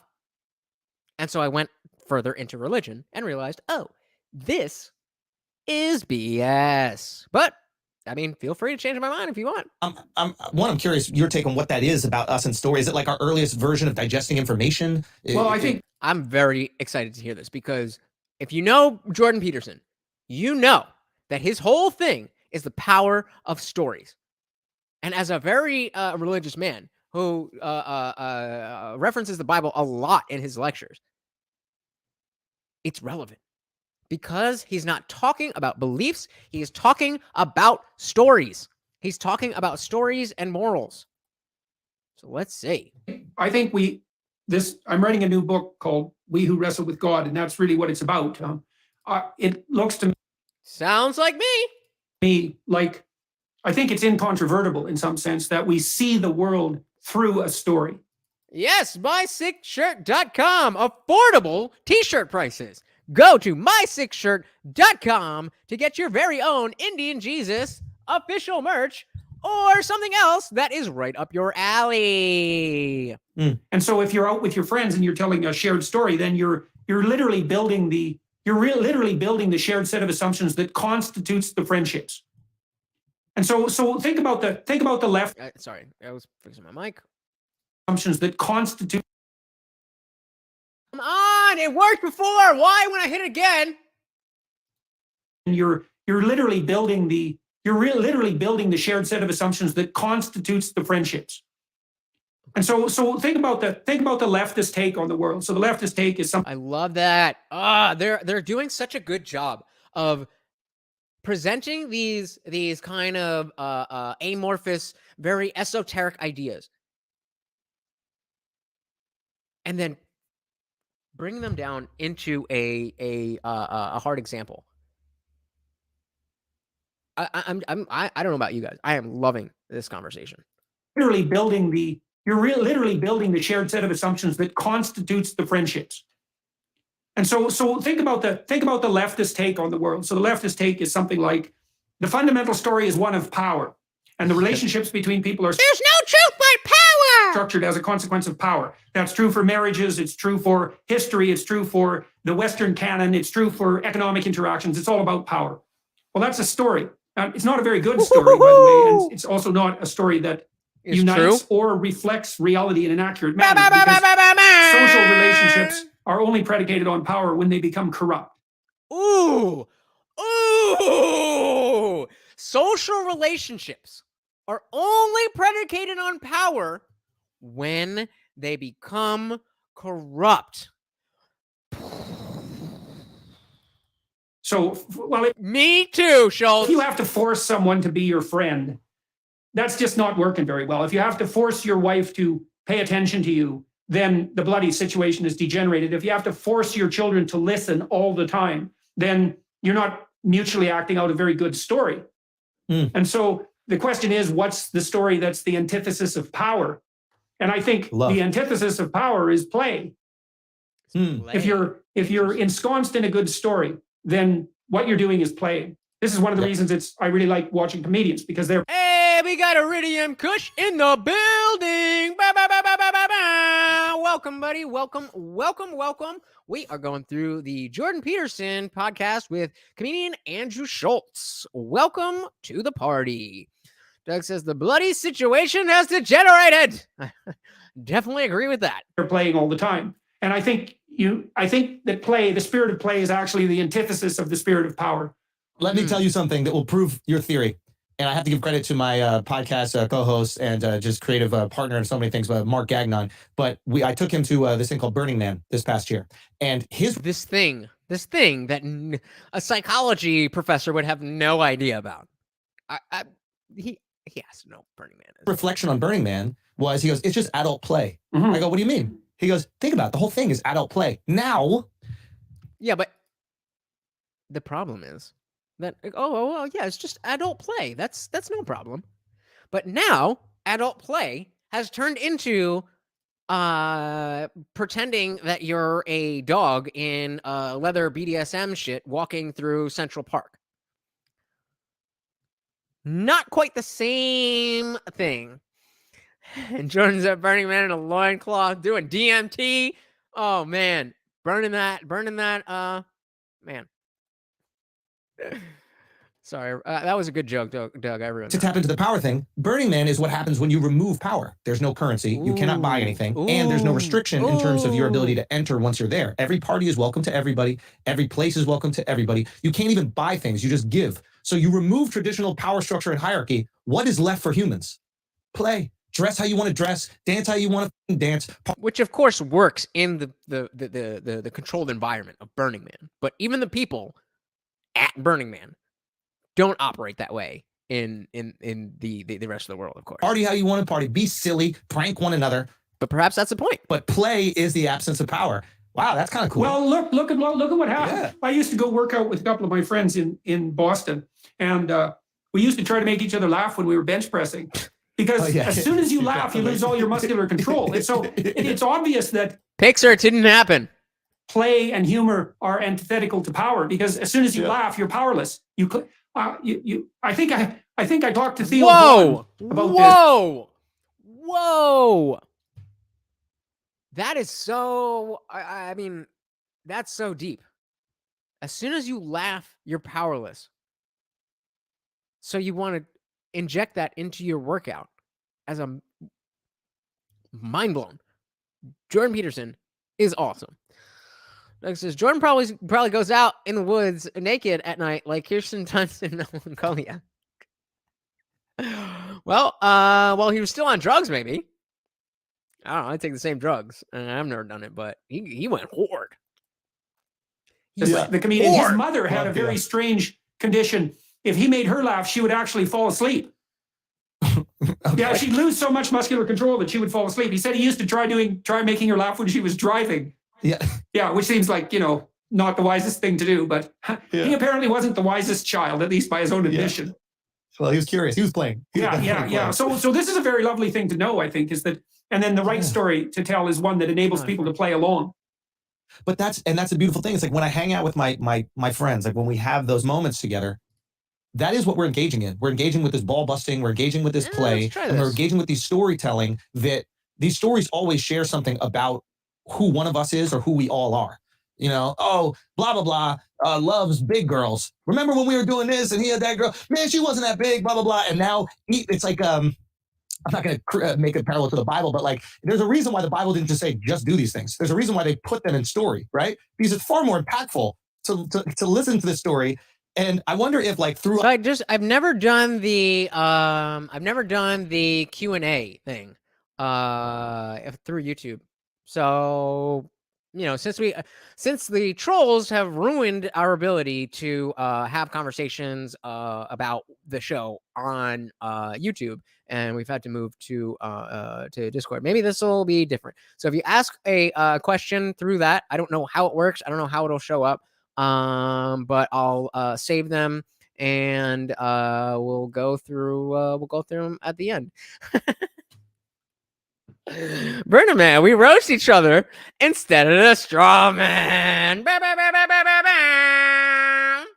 Yo, Doug's getting a oh fuck. How do I do this? All right, give me a second. Doug's getting a wrench. Doug's getting a wrench. The behavior in the stories kind of get locked into our long-term memory, where if you just tell someone a rule, it's short-term and then might be fleeting. The behavior the thing about having the rule embodied in the story is you see how it's acted out. So, and then that's much more convincing to watch how something's acted out, partly because then you also know how to act it out, right? If it's just a rule, you have to translate the rule into action. But if it's a story, then the actions are laid out for you. And they say that every story has a moral, and in some sense, that would be the rule of the story. But it's not necessarily always that easy to extract out the rule, but you can still understand the story. Yeah. Yeah. I want to do a deep dive. And like, I think one of the issues with Hollywood right now, to be honest, and like why some of these films just don't make sense or so many of them don't, is because the creator of the idea is so far removed from the executor of the project. Yeah. So like, hey, here's a great idea for a movie, blah, blah, blah. And then someone goes, I'm going to buy that from you. That's great. Thank you so much. And then we're going to go make it. And they're making it with all these people that are also kind of detached from the project. If you look at the writer directors, we're going to do 7 more minutes of content, 7 more minutes of this video, and then panel. Their movies hit at a much higher rate. Yeah. And it's not only because maybe they're more talented, but it's because they're invested in the project all the way through. It means something if that project fails because their identity is wrapped into it. Somebody do me a favor and just ask like a stupid question just so I can see how it works. A random person that gets thrown on a project, like through the Q&A thing. A random writer, please, that does punch up that's not even credited. They also benefit from the success disproportionately. So you were talking about these censorship proclivities. So one of the things I observed in the corporate world when I was attempting to sell to middle managers was that if they bought something from me and it failed, they would get blamed. That would happen. But if they bought something from me and it was very successful for the company, they wouldn't get credited. Oh, they wouldn't? No, because of this, so I'll give you an example. We were again, this is how you, I wish I could articulate all of the things that I'm appreciating about this. Again, another, we'll run it back. Another example of laying out a very esoteric concept and then boiling it down with a very specific example. See if you because we haven't heard the example yet. So let's hear what he has to say and see if any of us understand it. They bought something from me and it failed, they would get blamed. That would happen. But if so it's just talking about a company, if they bought something, if somebody bought something from the company and it goes wrong, the company gets the blame. But if somebody buys something from the company and it does well, then they don't get the credit. Bought something for me and it was very successful for the company, they wouldn't get credited. Oh, they wouldn't? No, because of this because, so I'll give you an example.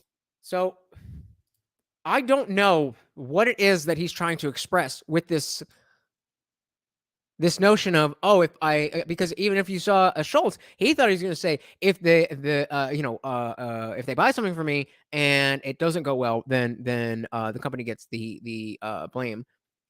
Schultz was thinking he's going to say, if it does well, then you get more money. That's what he was doing. And he's like, and that's where he ended up at this structure. But I don't really understand the message behind what is it that you're trying to tell us. And so very quickly, Jordan Peterson can see that, okay, I understand what I'm talking about, but clearly Schultz doesn't. So let me use an analogy or a hard example. We were selling these tests, psychological tests, and to a group of people who were doing the hiring. And they said, well, they got budgeted on the cost side. So every cent they spend on hiring would be credited to them, right, as an expense. But if they hired much better people and the Thank you, Doug. company did well, that wouldn't be credited to them as a accomplishment, because the value would go to someone else. It wouldn't be directly attributed to them. And so what happened to them was that there was an outside risk to each of them for acting in an entrepreneurial manner, and very little upside if it was successful. And you can imagine in a Hollywood production, for example, that isn't spearheaded by a writer-director, if it's successful, he's going to be wildly successful. Now, he has to shoulder the blame too. But if it's distributed among a bunch of people, then they're going to get blamed if something goes wrong. But if it goes real well, they're not going to get credited. Exactly. Yeah. So, and that's how you have a shitty project. Maybe you get lucky and it ends up working out. But yeah, I think that. So I just, real quick, I just pulled, I clicked on that question. How was Schultz and Peterson's conversation valuable to the world today? Great question, Doug. Are you guys seeing that anywhere? Is that just at the top of the chat? What's going on with that? If you can let me know, thank you. Doug says, I'm buying this Biden quote shirt for my dad's Christmas. Let's go. Indy, I need a promo code. What's good? I like shouldering that blame. I'll take the risk on myself with these projects like that I want to do. Like, I don't mind that. If it fails, it's on me. I can take that. That's motivating. That's exciting. And I also believe in myself and the people that I work with that we can execute these things. So, but it's what happens is if you run a business like that, you create a bottleneck. You know, like I even went through this when I was editing the special. When we were editing the special, you know, I edited it with Mark and Shifty, who are absolutely brilliant. And we sat in there and we edited. It took us 1 day for each minute of the special. So for 160 seconds, it took us a day of editing. And we did that until it was done. Now, nobody's edited a comedy special like this because usually the editor is so far removed from the comic, or it's already with another production company, or it's already at one of these streaming things. But for me, in order for it to be as good and as nuanced and as beautiful as it is, in order for me to take you into the room, we needed to edit it that way. Like, we were watching horror movies to see how they built tension and then released it. Yeah. Because that's comedy. It's tension and release. Brilliant. Now, is watching horror movies to punch up your comedy special really going to have a dramatic effect on society? No, of course not. That's not what every conversation has to be.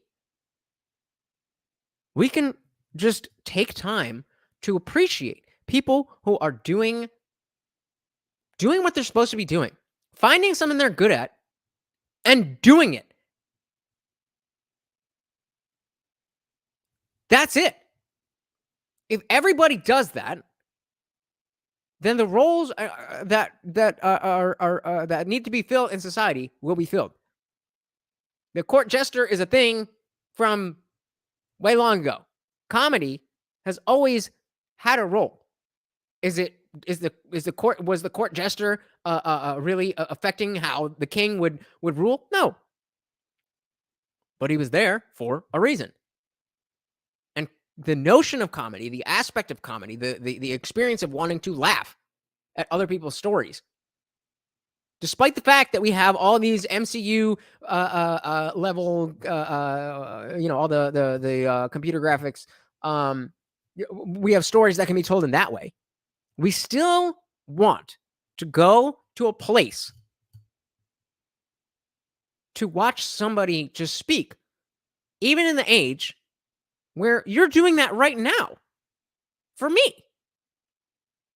And you're just, whatever. Hey, Jeremy's back. Bah, bah, bah, bah, bah, bah, bah. He's all over the place. Shout out to Playing Dead. Shout out to being a great subscriber or fan or viewer. I don't like the word fan. Viewer. We're all party goers here, but glad to see you. Glad to see that you are also being a responsible dad. Love that shit. Love that shit. But yeah, man, it's just about appreciating what other people have to offer the world, even if it doesn't change the entire world in and of itself. So if you have slow pushes while you're building the tension, and then removal when it's released, or like you zoom out when it's released, like, okay, let's use that. Let's apply that. How can we make you feel the tension that you won't feel because you're watching it through a screen? How can we bring you into the room? So that's interesting. So did you focus in while you were building the tension and then snap out?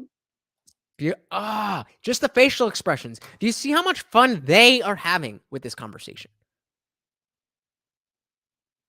I don't want to harp on it too much because, again, I don't have the words to really articulate. But that's why I wanted this. And again, we're just a couple more minutes of this is the last chapter of this, and then we're gonna go over to the panel. But this is awesome. Why did you decide? That's very interesting.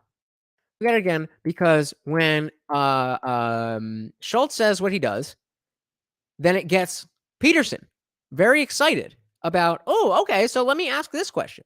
And then that goes over to something else that and pulls that smile on Schultz's face. Okay, let's use that. Let's apply that. How can we make you feel the tension that you won't feel because you're watching it through a screen? How can we bring you into the room? Watch Peterson. So that's something you do. Pops up. He told the Shishmarshan joke before, and what did we see? You get his noggin moving, and he jumps up, and he's ready. That's interesting. So did you focus in while you were building the tension and then snap out? Why did you decide? That's very interesting because that actually corresponds to different hemispheric function. So the left hemisphere zooms in and the right hemisphere zooms out, and that the right hemisphere is responsible for insight and the left hemisphere for detailed processing. And so you seem to have intuited something like that in that editing process. That's very cool. So you zoom in, and then when the punchline hits, you can snap to a broader perspective. We'll often hit a punchline on a zoom in, but sometimes a punchline is a misdirection. And by zooming in, immediately we would be telegraphing it. So what we would do is leave it in, let's say, a cowboy shot or something. Did that come off as a chef's kiss? The mic got like this, so we could catch you off guard. Because catching you off guard is very important, right? But maybe on a big laugh, we let the room breathe. We're able to show the audience laughing as well. I think there's a communal aspect when you're at a comedy club, you see other people laughing, and that's beautiful. It's cathartic. You're like, okay, I'm free. I can let loose here. So we want to show shots where other people were laughing, so you felt comfortable. You could get caught up in that momentum. So it's like approaching the editing process with the same passion, love, and creativity that we approach writing the jokes and creating the show. Yeah, well, that definitely one of the things that stand-up comedians are doing is providing a communal theater for free play. And it's definitely free because you can't compel someone to laugh. You can't even compel yourself to laugh. Exactly, Jeremy. Exactly. This is, I mean, it's, and the beauty of it is that the dynamics of comedy in a vacuum are in fact very important to the human psyche. But for us to be discussing the dynamics of comedy in the context of Jordan Peterson's mind, I don't have the words. It's awesome. It's dope, bro. Genuinely, it has to be. It has to come from the source, right? It either strikes you as funny before you think, or it's not funny at all. And again, that's the same thing. That's the same thing with horror. And I never would have made that connection. Never. Brilliant. And there is something, I think, extremely stress relieving to be among a lot of other people who are laughing at the same thing, because it means you're all playing spontaneously together without fear. And that's almost like the definition of no stress. Exactly. And one of the things that we like specifically did, like I would say that my audience is by far the most diverse audience in stand-up. Now, the advantage of that is, and one of the things that I learned is I was going through stand-up, and I like to make fun of everybody because I'm curious about everybody. And I learned these things about people that I think are like really funny. So when I organize them into jokes, I also like to talk about it. It doesn't only have to be like me. I'm not very self-centered with my comedy, which is not necessarily a bad thing, but I like talking about topics, other people, cultures, etc. These things are all interesting to me. But what I realized is we were going through this very like woke time where a straight white dude like me making fun of, somebody from Ethiopia might be crazy, right? But what I realized is the sickness. If that Ethiopian person was there and I'm talking to them and doing the joke to them and they're laughing, nobody can be offended. Yeah. Russell Peters does that very well. I mean, brilliantly. He's great at it, man, because he's an equal opportunity offender. And his audiences and it's so interesting to watch his audiences because you can almost feel the tension in the different ethnic groups in the audience waiting for their chance to be made fun of. And they want it. Because I think at a deep level, they want to be part of the play. Now that I'm understanding what they're talking about, that this is an example of safe and appropriate adult play. Of course, just like when you're a child and you're on the playground, doesn't matter if you know the other kids or not, you want to be involved in the play. You see other kids having fun, and you want to be involved in that. Why would it be any different for adults? They want to show that they can play along with the joke, that Two things. They want to play along and they want to show they can, but they also like representation in a creative, clever way. Yeah. So like, this is something I learned without realizing. But that's really interesting. I don't know if I've had my mind blown as many times on stream as I have with this. The representation of being made fun of is still representation. And as he's saying, when he's there, if it's being, perfectly said. Thank you, Doug. Being offended is good when you're at the wrong. Being offended is good when you're at the wrong end. I don't really know what you mean. I mean, like, there's definitely places when like it's appropriate to be offended. I'm not really sure what you mean by that. If you want to expand a little bit, but Yeah, I mean, it just it makes so much sense. It makes so much sense. But like I would do these jokes about random groups, right? That just, knowledge that I picked up over the years. And then because the internet exists in these echo chambers, those jokes will go viral in those communities. Right. So the Bosnian community would hear about a joke I did about some Bosnians in St. Louis. There's a big Bosnian community there, but it would go crazy viral, not only here, but in the Bosnian communities, but in like Bosnia. And the beauty of this is they felt represented, not in a hacky way. They felt represented in a cool way. They didn't know that people knew this about them. They thought it was just Doug, try again. I don't know what that means. their community. And then they're seeing it on a YouTube page with millions of views, and the world is laughing at it as well, laughing at something they might be proud of, and they're cool with being represented in that way. Yeah. Yep. When you do that, the community wants to share it. And a little, peek into my guilty pleasures. I watched the most, and this is why I hate Netflix, but I felt compelled to watch the most recent season of Love is Blind. And there was one couple where there was a Nigerian dude who was very Nigerian, and then there was a very modern woman. And in Love is Blind is where you have the contestants and they talk to each other in different rooms so they can't see each other, and they have to propose before they ever see each other. And this modern woman goes through the whole process. They start talking. The Nigerian dude, I mean, straight up, think of Fresh from Fresh and Fit, or yeah, right. It was that dude, maybe a little bit cooler. And his family was all about like getting the girl to be, are you ready to be a Nigerian wife? And Yoruba, I didn't even know where that was. It reminded me of the soundbite Yoruba, Yoruba. I think that's from The Office, but I don't remember where. So if somebody can tell me. Point being, there are very strong communal bonds in some of these communities, and especially, he was talking about Uganda, I think, and Nigeria, places like these. They don't get the type of representation that women, and specifically women, Black people, and LGBT people are acting like they're dying because they're not getting. And yet this is a way to represent them, to show them, to put them in the spotlight in a way that everybody is engaged in play. And that is not woke. It's just awesome.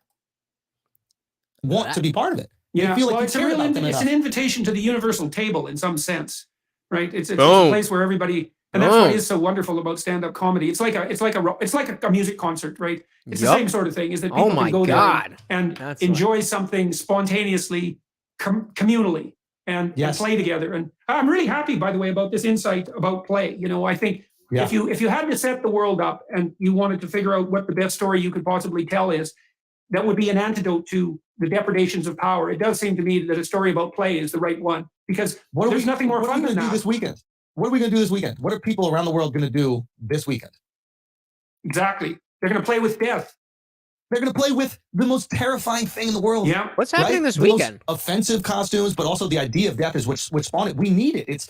And I got to give Louis C.K. credit on this. Like Louis he was talking about comedy. It's like, making offensive jokes has existed for centuries. It would have been weeded out if there wasn't something that we needed, if there wasn't some catharsis in it. The idea of Halloween, like playing with death, is crazy if you really think about it. Especially so they must have obviously recorded this last month. Jeremy said that that's the thing. We expect comedians to be funny and comedians to have to walk a certain line to show that no person or subject is off the table to make fun of under the right pretenses. I have nothing to add to that. I'm going to leave that up for a minute. Perfect. I have nothing to add to that. That is perfectly said. Especially for earlier societies, the most terrifying thing in the world, to just dabble with it and joke with it and scare people. We need it. We want that release. We want that play. Well, the alternative is to run in terror from it and hide. And all that does, the thing about that is all it does is make it worse. Yep. And so I think, here's another way of thinking about it. So when I was training people who were agoraphobic to get back on elevators, let's say. We basically Agoraphobia. I think that's the fear of outside, right? Like leaving your house. Agoraphobia.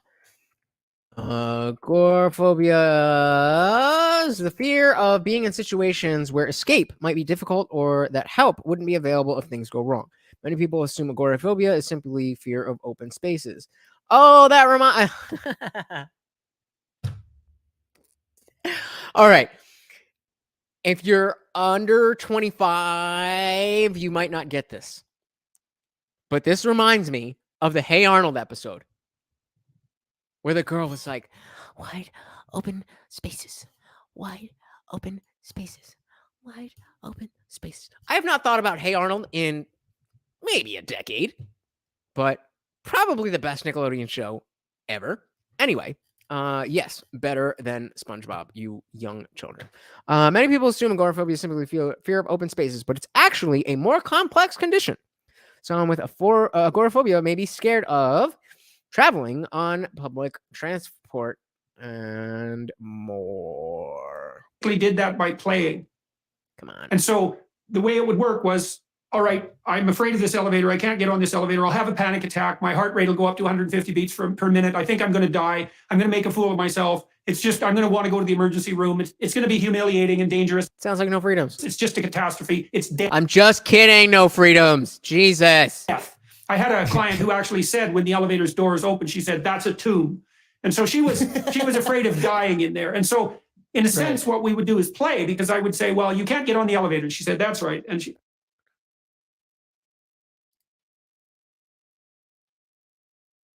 what is this in response to?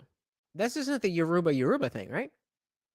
I forget what I asked, and I don't remember anything about bench warmers that's irrelevant to what we're talking about. But what are you responding to? I'm sorry, I forgot. Doug says, if you're at the so going back to the original comment, if it's good, if it's good to, is that the being offended is good when you're at the wrong end. You want to get off. You want to get off-ended. If it's good to get offended, on-ended is the goal. Oh, so that's a whole. I don't even know what on-ended versus off-ended means. If you're at the wrong end, you better get offended. If you don't, you're stuck at that end until you get off it. That's an interesting way of looking at it. So what can you give me an example of what it would be like to be on the wrong end? Like, if I'm at the wrong end, what just happened to me? I'm not sure I'm fully understanding what you mean by the wrong end. Like, if I'm the one who is supposed to be offended, or I'm the one who gets offended. Because you're saying if you're in the wrong end, you better get offended. Because I don't know if there's any situation, and I could be wrong, but I don't know if there's any specific situation where getting offended in and of itself is productive. I think you definitely want to understand the dynamics of how people are talking to you and so on and so forth. But I don't know if that's what you're saying. I don't know if it's, I agree that you better get offended. I don't ever think that you really need to be, offended. Yeah, I remember, bench warmers, but, okay. Yeah. Gotcha. Sorry. Brain fart. I'm with you now. Yeah, one of the characters was an agoraphobe and hated the sun being outside on set. Because I remember before I was like, there's a movie or a show, Yaruba. Yeah, that is The Office. Okay, now I remember. All right, we're all caught up. This is about benchwarmers, and Yoruba is from Love Is Blind and previously from The Office. Everybody's on the same page. Let's do it. I said, well, can you look at a picture of an elevator in a magazine? It's like, well, I think I could do that. This is so close. This is so close to the type of mentality as a private dog trainer that, that's Friday night, baby. Yeah, we are all over the place, and I'm loving it. And you're doing a good job, Doug. But this is what they're talking about is so similar. Because remember, I'm a private dog trainer. This is very similar to how you would train a dog that is afraid of, for example, the car. So instead of trying to force your dog into the car, first thing you do is just park the car in the driveway, take the dog on your leash, and just take one lap around, and then go back inside, give him a treat. Okay, that wasn't a bad experience. Probably most often a dog doesn't like a car because they're usually going to the groomer or the vet, which is not a fun place to be. So if the only time they get in the car is a negative experience, then all you need to do is outweigh the negative experiences dealing with the car with positive experiences. So you start just taking one lap around the car. Then maybe you take 5 laps around the car. Then you open the doors and take 1 lap. And then you go to 5, and you go to 10. Then you just get the dog in the car. Don't close the door and out. Then in the car and close the door. Then in the car and back out of the driveway and back right in. Then around the back, and so on and so on and so forth. And so you break the association of, oh, car bad. And so that's exactly what Jordan Peterson is talking about with agoraphobia. If you're afraid of an elevator because you're agoraphobic and that's a situation where if something goes wrong, you can't do anything about it, then don't start by putting yourself in an elevator. Look at a picture of an elevator in a magazine. Then watch it, a scene where elevator doors are closing. You're not in the elevator on TV. You're not in the elevator. You're just seeing the motion of an elevator. Then watch an elevator scene while they are, so on and so forth. It's amazing. It is amazing how much dog training has taught me about people and society. Not persons, necessarily, sometimes, but not necessarily a person. But when it comes to a group of people, specifically just our country and society in general, then it's so similar that it's crazy. So agoraphobic, can you look at it in a magazine?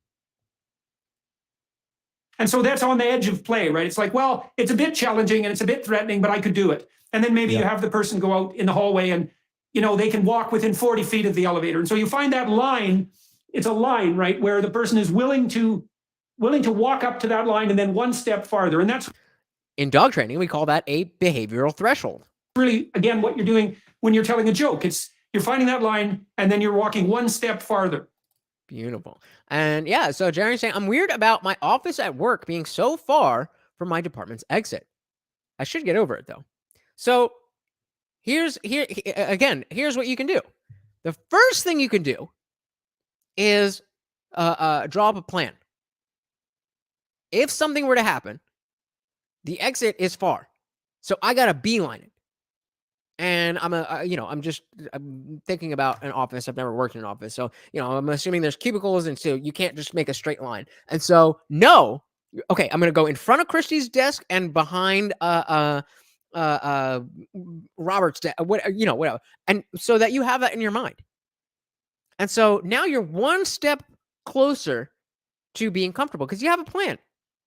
Then, once you are comfortable with the plan, then start doing drills.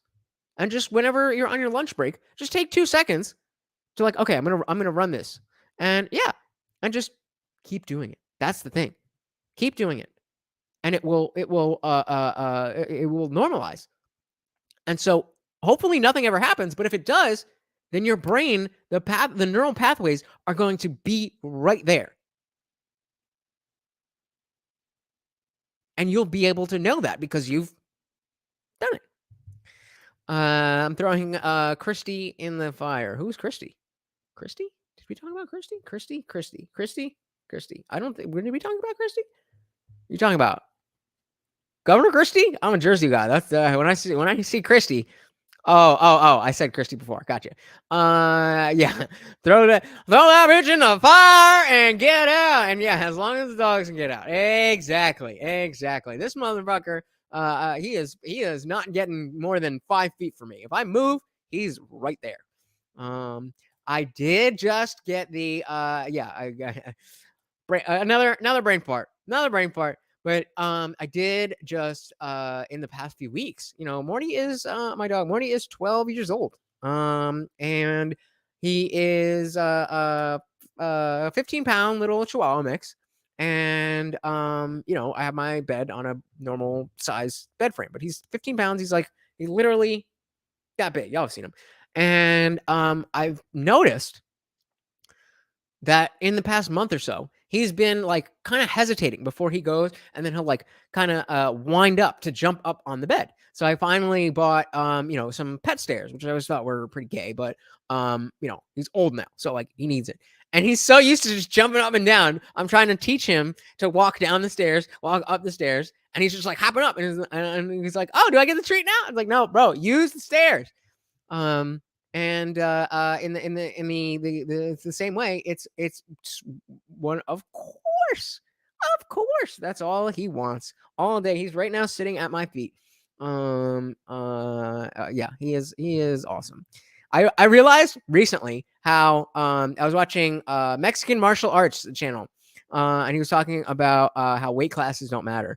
And he was saying, I feel if you think weight classes matter in a street fight, then you're either a gigantic dude who thinks you could take on anybody, or you're a tiny dude who has to walk around thinking that anybody could beat your ass. I was like, He's like, yo, you Google any street fight. These small dudes, they're like Chihuahuas. I'm like, wait, Morty is a Chihuahua. Hey, yo, me and you, we the Chihuahuas. I mean, I'm probably not winning any street fights anytime soon, but where the fuck were we? Oh, what kind of dog? What kind of dog you got? I thought you said you didn't have a dog. Or was that Doug? What kind of dog you got? But yeah, that's what we were talking about. All right, last piece of the puzzle. And then we're gonna go over. Oh, nice. Very cool. All right, so last piece here, and then we're going to jump over to Discord. If you would like to watch the rest of this podcast, then it is on Jordan Peterson's channel. Just search Jordan P. Peterson. It is called Infamous, when comedy exists outside of an agenda. If you just search Jordan Peterson, Andrew Schultz, it will come up. Please do go support both of these gentlemen. And you manifest that spirit of play, and it helps expose people. Of course. It's a line, right, where the person is willing to. So we're talking about the elevator. Willing to walk up to that line and then one step farther. And that's really, again, what you're doing when you're telling a joke. You're finding that line and then you're walking one step farther. And you manifest that spirit of play. And it helps expose people to the things they don't want to think about. There's so much camaraderie for a I don't know if it's a Zoom call or whatever, but for them not being in the same room, they are sounding like they're in the same room. In a safe environment. It exposes them in a safe way, right? Because we all know that we're playing. It's just it's like flirting. You flirting with a girl or you flirting with a guy. Flirting is finding that line of what is polite and then being funny enough to go a little bit past it. And now everybody's in that little naughty territory. Yeah. It's still safe because we're playing. It's brilliant. Making these connections is brilliance. People want to feel safe. Yeah. People want to feel safe. But people also want to experience the experience. I wish I used a different word there, but people want to have the experience of feeling unsafe in the parameters of safety. That's why RP fantasies are so popular with women, because they want to feel like they're out of control of the situation, but that it is safe, so they can let go of control of the situation. And that makes a lot of sense to me. I think you're absolutely right. People just want to feel safe. People just want to feel safe. It's not like you're coming on too strong or grabbing people or anything like that. You're being naughty. Grab them by the pussy. What if we were married? Where would we go on vacation? And the girl's like, what are you talking about? I just met you. What do you mean we're married? And now we're creating this hypothetical scenario where we're both dancing to dance. And it's safe because it's play, but we're able to access. I think that's also how women evaluate men while they're dancing. We'll get back into the dance, but a wonderful question here from Jeremy. But people want to feel safe. But when does the desire to feel safe inhibit a free society? And the answer is always. Always. The most free society is an anarchist society.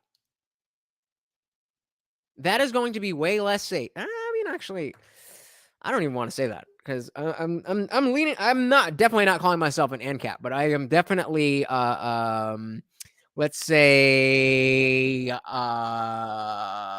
amenable to the ANCAP message. I think it is an ideal more than a political realm, but yeah, I mean the safety is the opposite of liberty.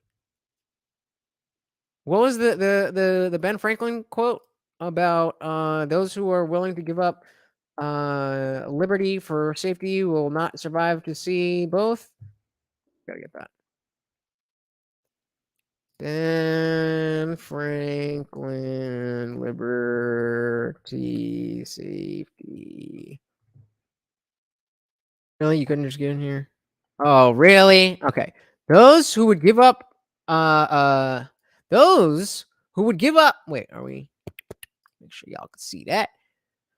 Those who would give up essential liberty to purchase a little temporary safety deserve neither liberty nor safety. Those who would give up essential liberty to purchase a little temporary safety deserve neither liberty nor safety.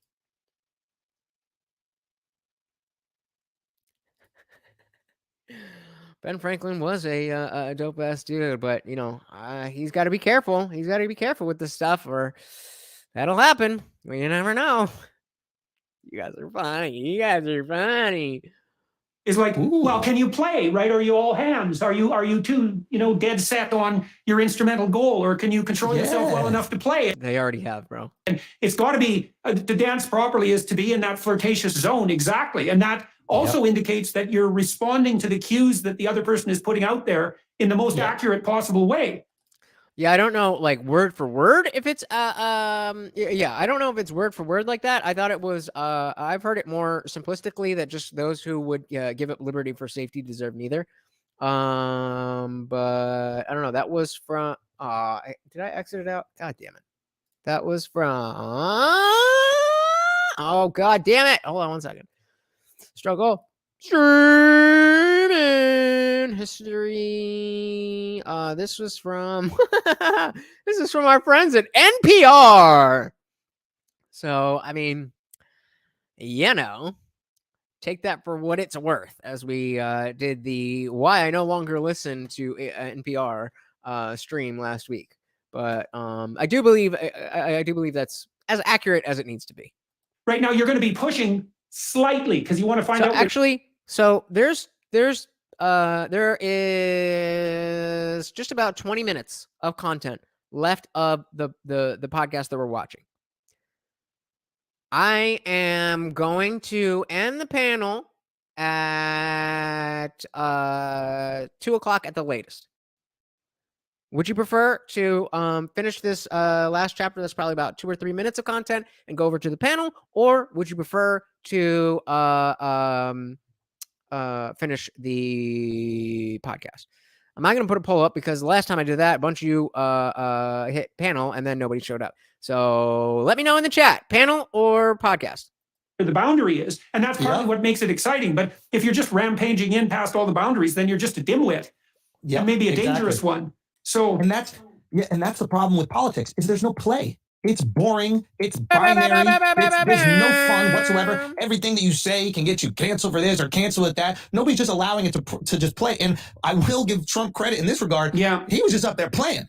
Like, he didn't give a He's like, I'm going to make fun of this guy for being short. I'm going to make fun of this person for killing everybody. I'm going to make fun of everybody on the stage. And people reacted to play. They also reacted to, like, him speaking on things that their fringe groups cared about. But I could definitely help you out with that, Jeremy. Not a problem. If you, especially if you hit me up on either Twitter or Instagram, it's rolling across the bottom. IndianJesus off, like official. IndianJesus off. We could chat through there, and I'll walk you through, whatever you need. there's a lot to Discord, but it's very simple. And once you kind of see how it works, it becomes very intuitive. I was the same way. I was like, Discord. I'm not trying to deal with all that. But once I got invited to a server and there was people there all the time, I was just like, this is awesome. So I try to join. If you can't, we can hit me up somewhere and we will get you where you need to be. It was an element of play. Yeah, I was given a book, and unfortunately I didn't keep it, which was a big mistake, which was someone had published quite a beautiful book. It looked like a kind of a leather-bound library copy, a classic book. It was the collected poetry of Donald Trump. And what they had done was taken his tweets and turned them into poems, page after page. And I got to tell you, man, they were hilarious. Yo, why don't any of y'all fucking follow me on Twitter? I think per usual, who I'm gonna assume is listening while he's playing something or another. I have like 2 people who actually watch the streams who follow me on any social media. I post a lot on social media. My social media is good. So Jeremy will testify to that, and follow Jeremy while you're at it. Mid-most Mark, what does that mean? I'm very interested. And then of course I am IndianJesus off. And also, panel or podcast. Somebody say something. Hilariously funny. It's funny. It was unbelievably funny. He's unbelievably caustically witty.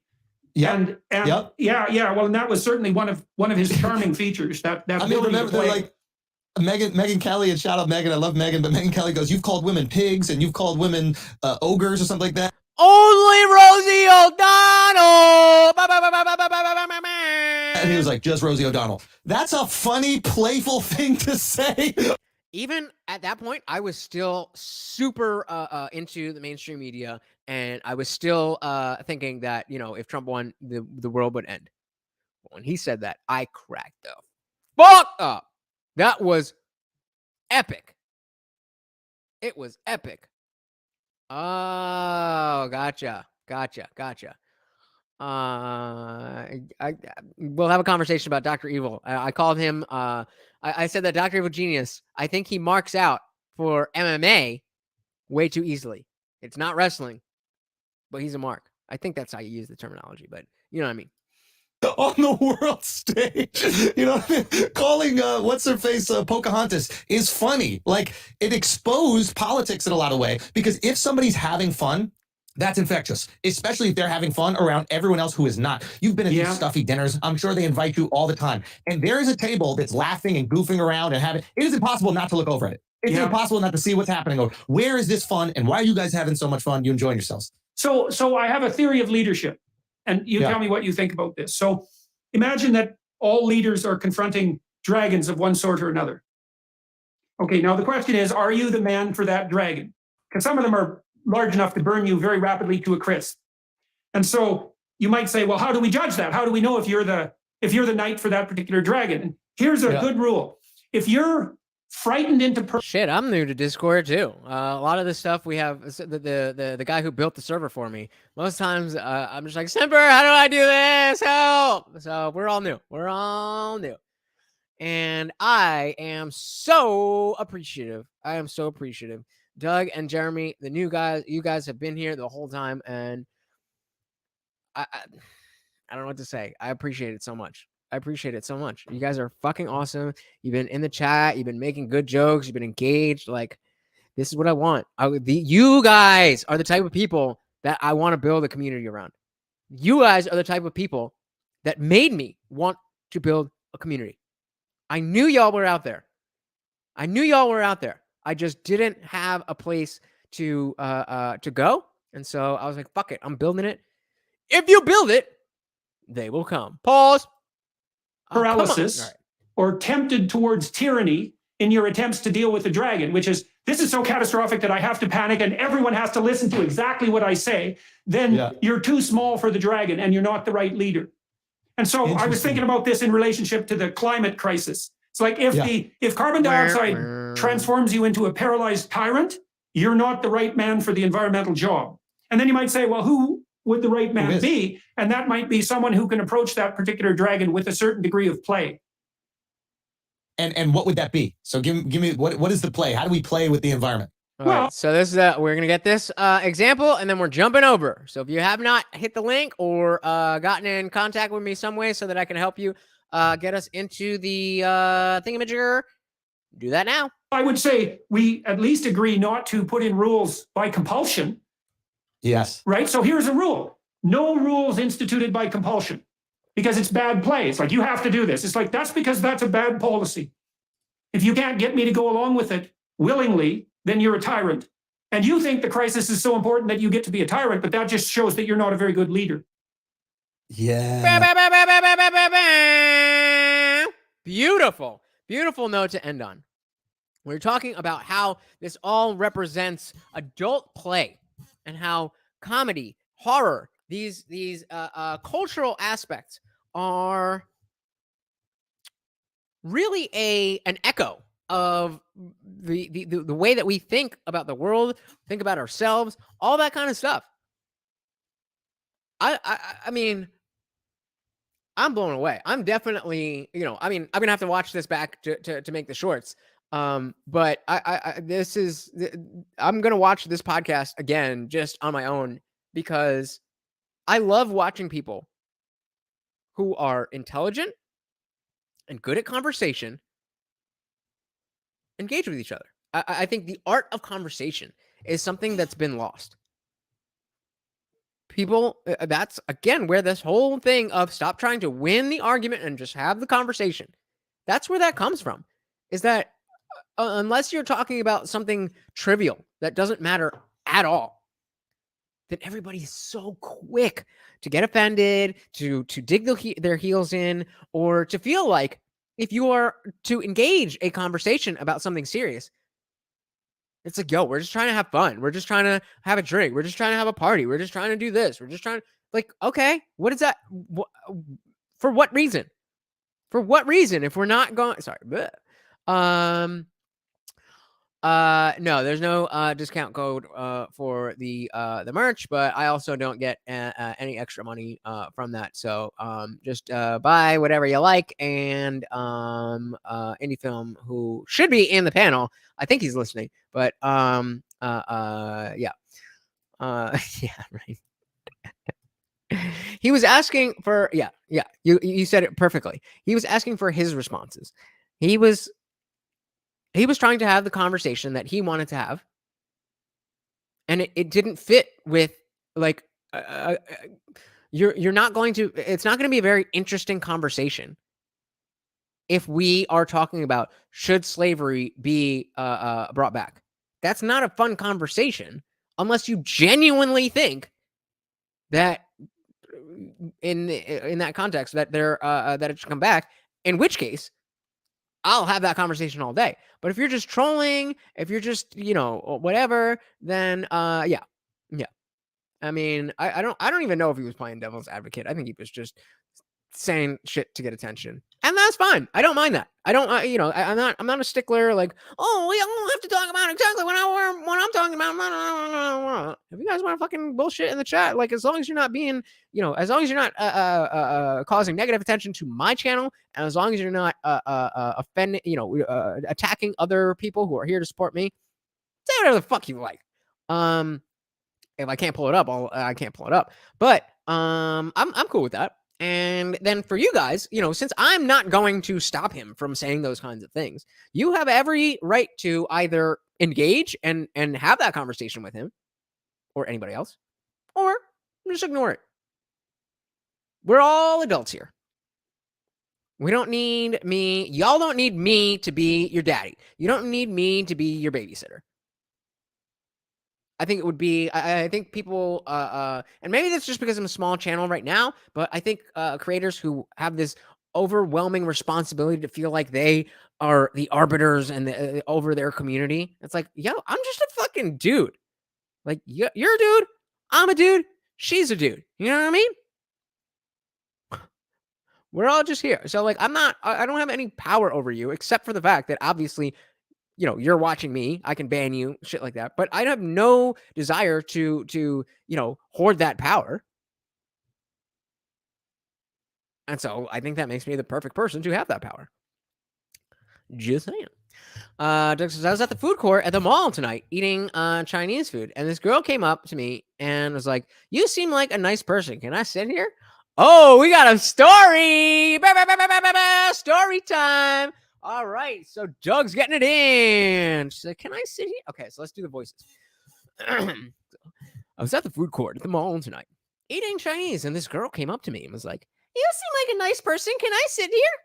I said, "Yes." And then she asked, "What are you doing?"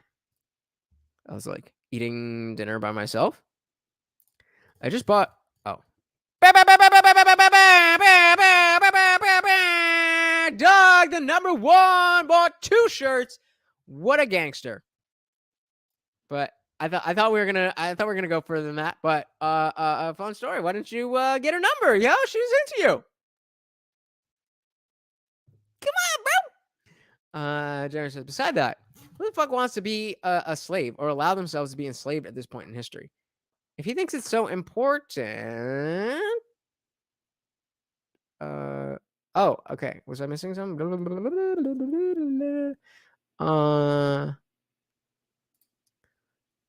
Yeah. I felt like I felt like it deserved attention, but too much of it. Yeah, absolutely right. Yep. Further validate. Because we're all dudes. I'm a dude. She's a dude. Facts. Ah, gotcha. Gotcha. And that's how you do it. That's how you do it. If she's asking how old you are, she's too young for you, bro. And if she responds with obviously you being the one who way more needs to know how old she is, responds with that. Oh, with that. Well, with that, she's definitely too young. Got you, bro. Got you, bro. Got you, bro. Hey, Nightbot. Fuck you.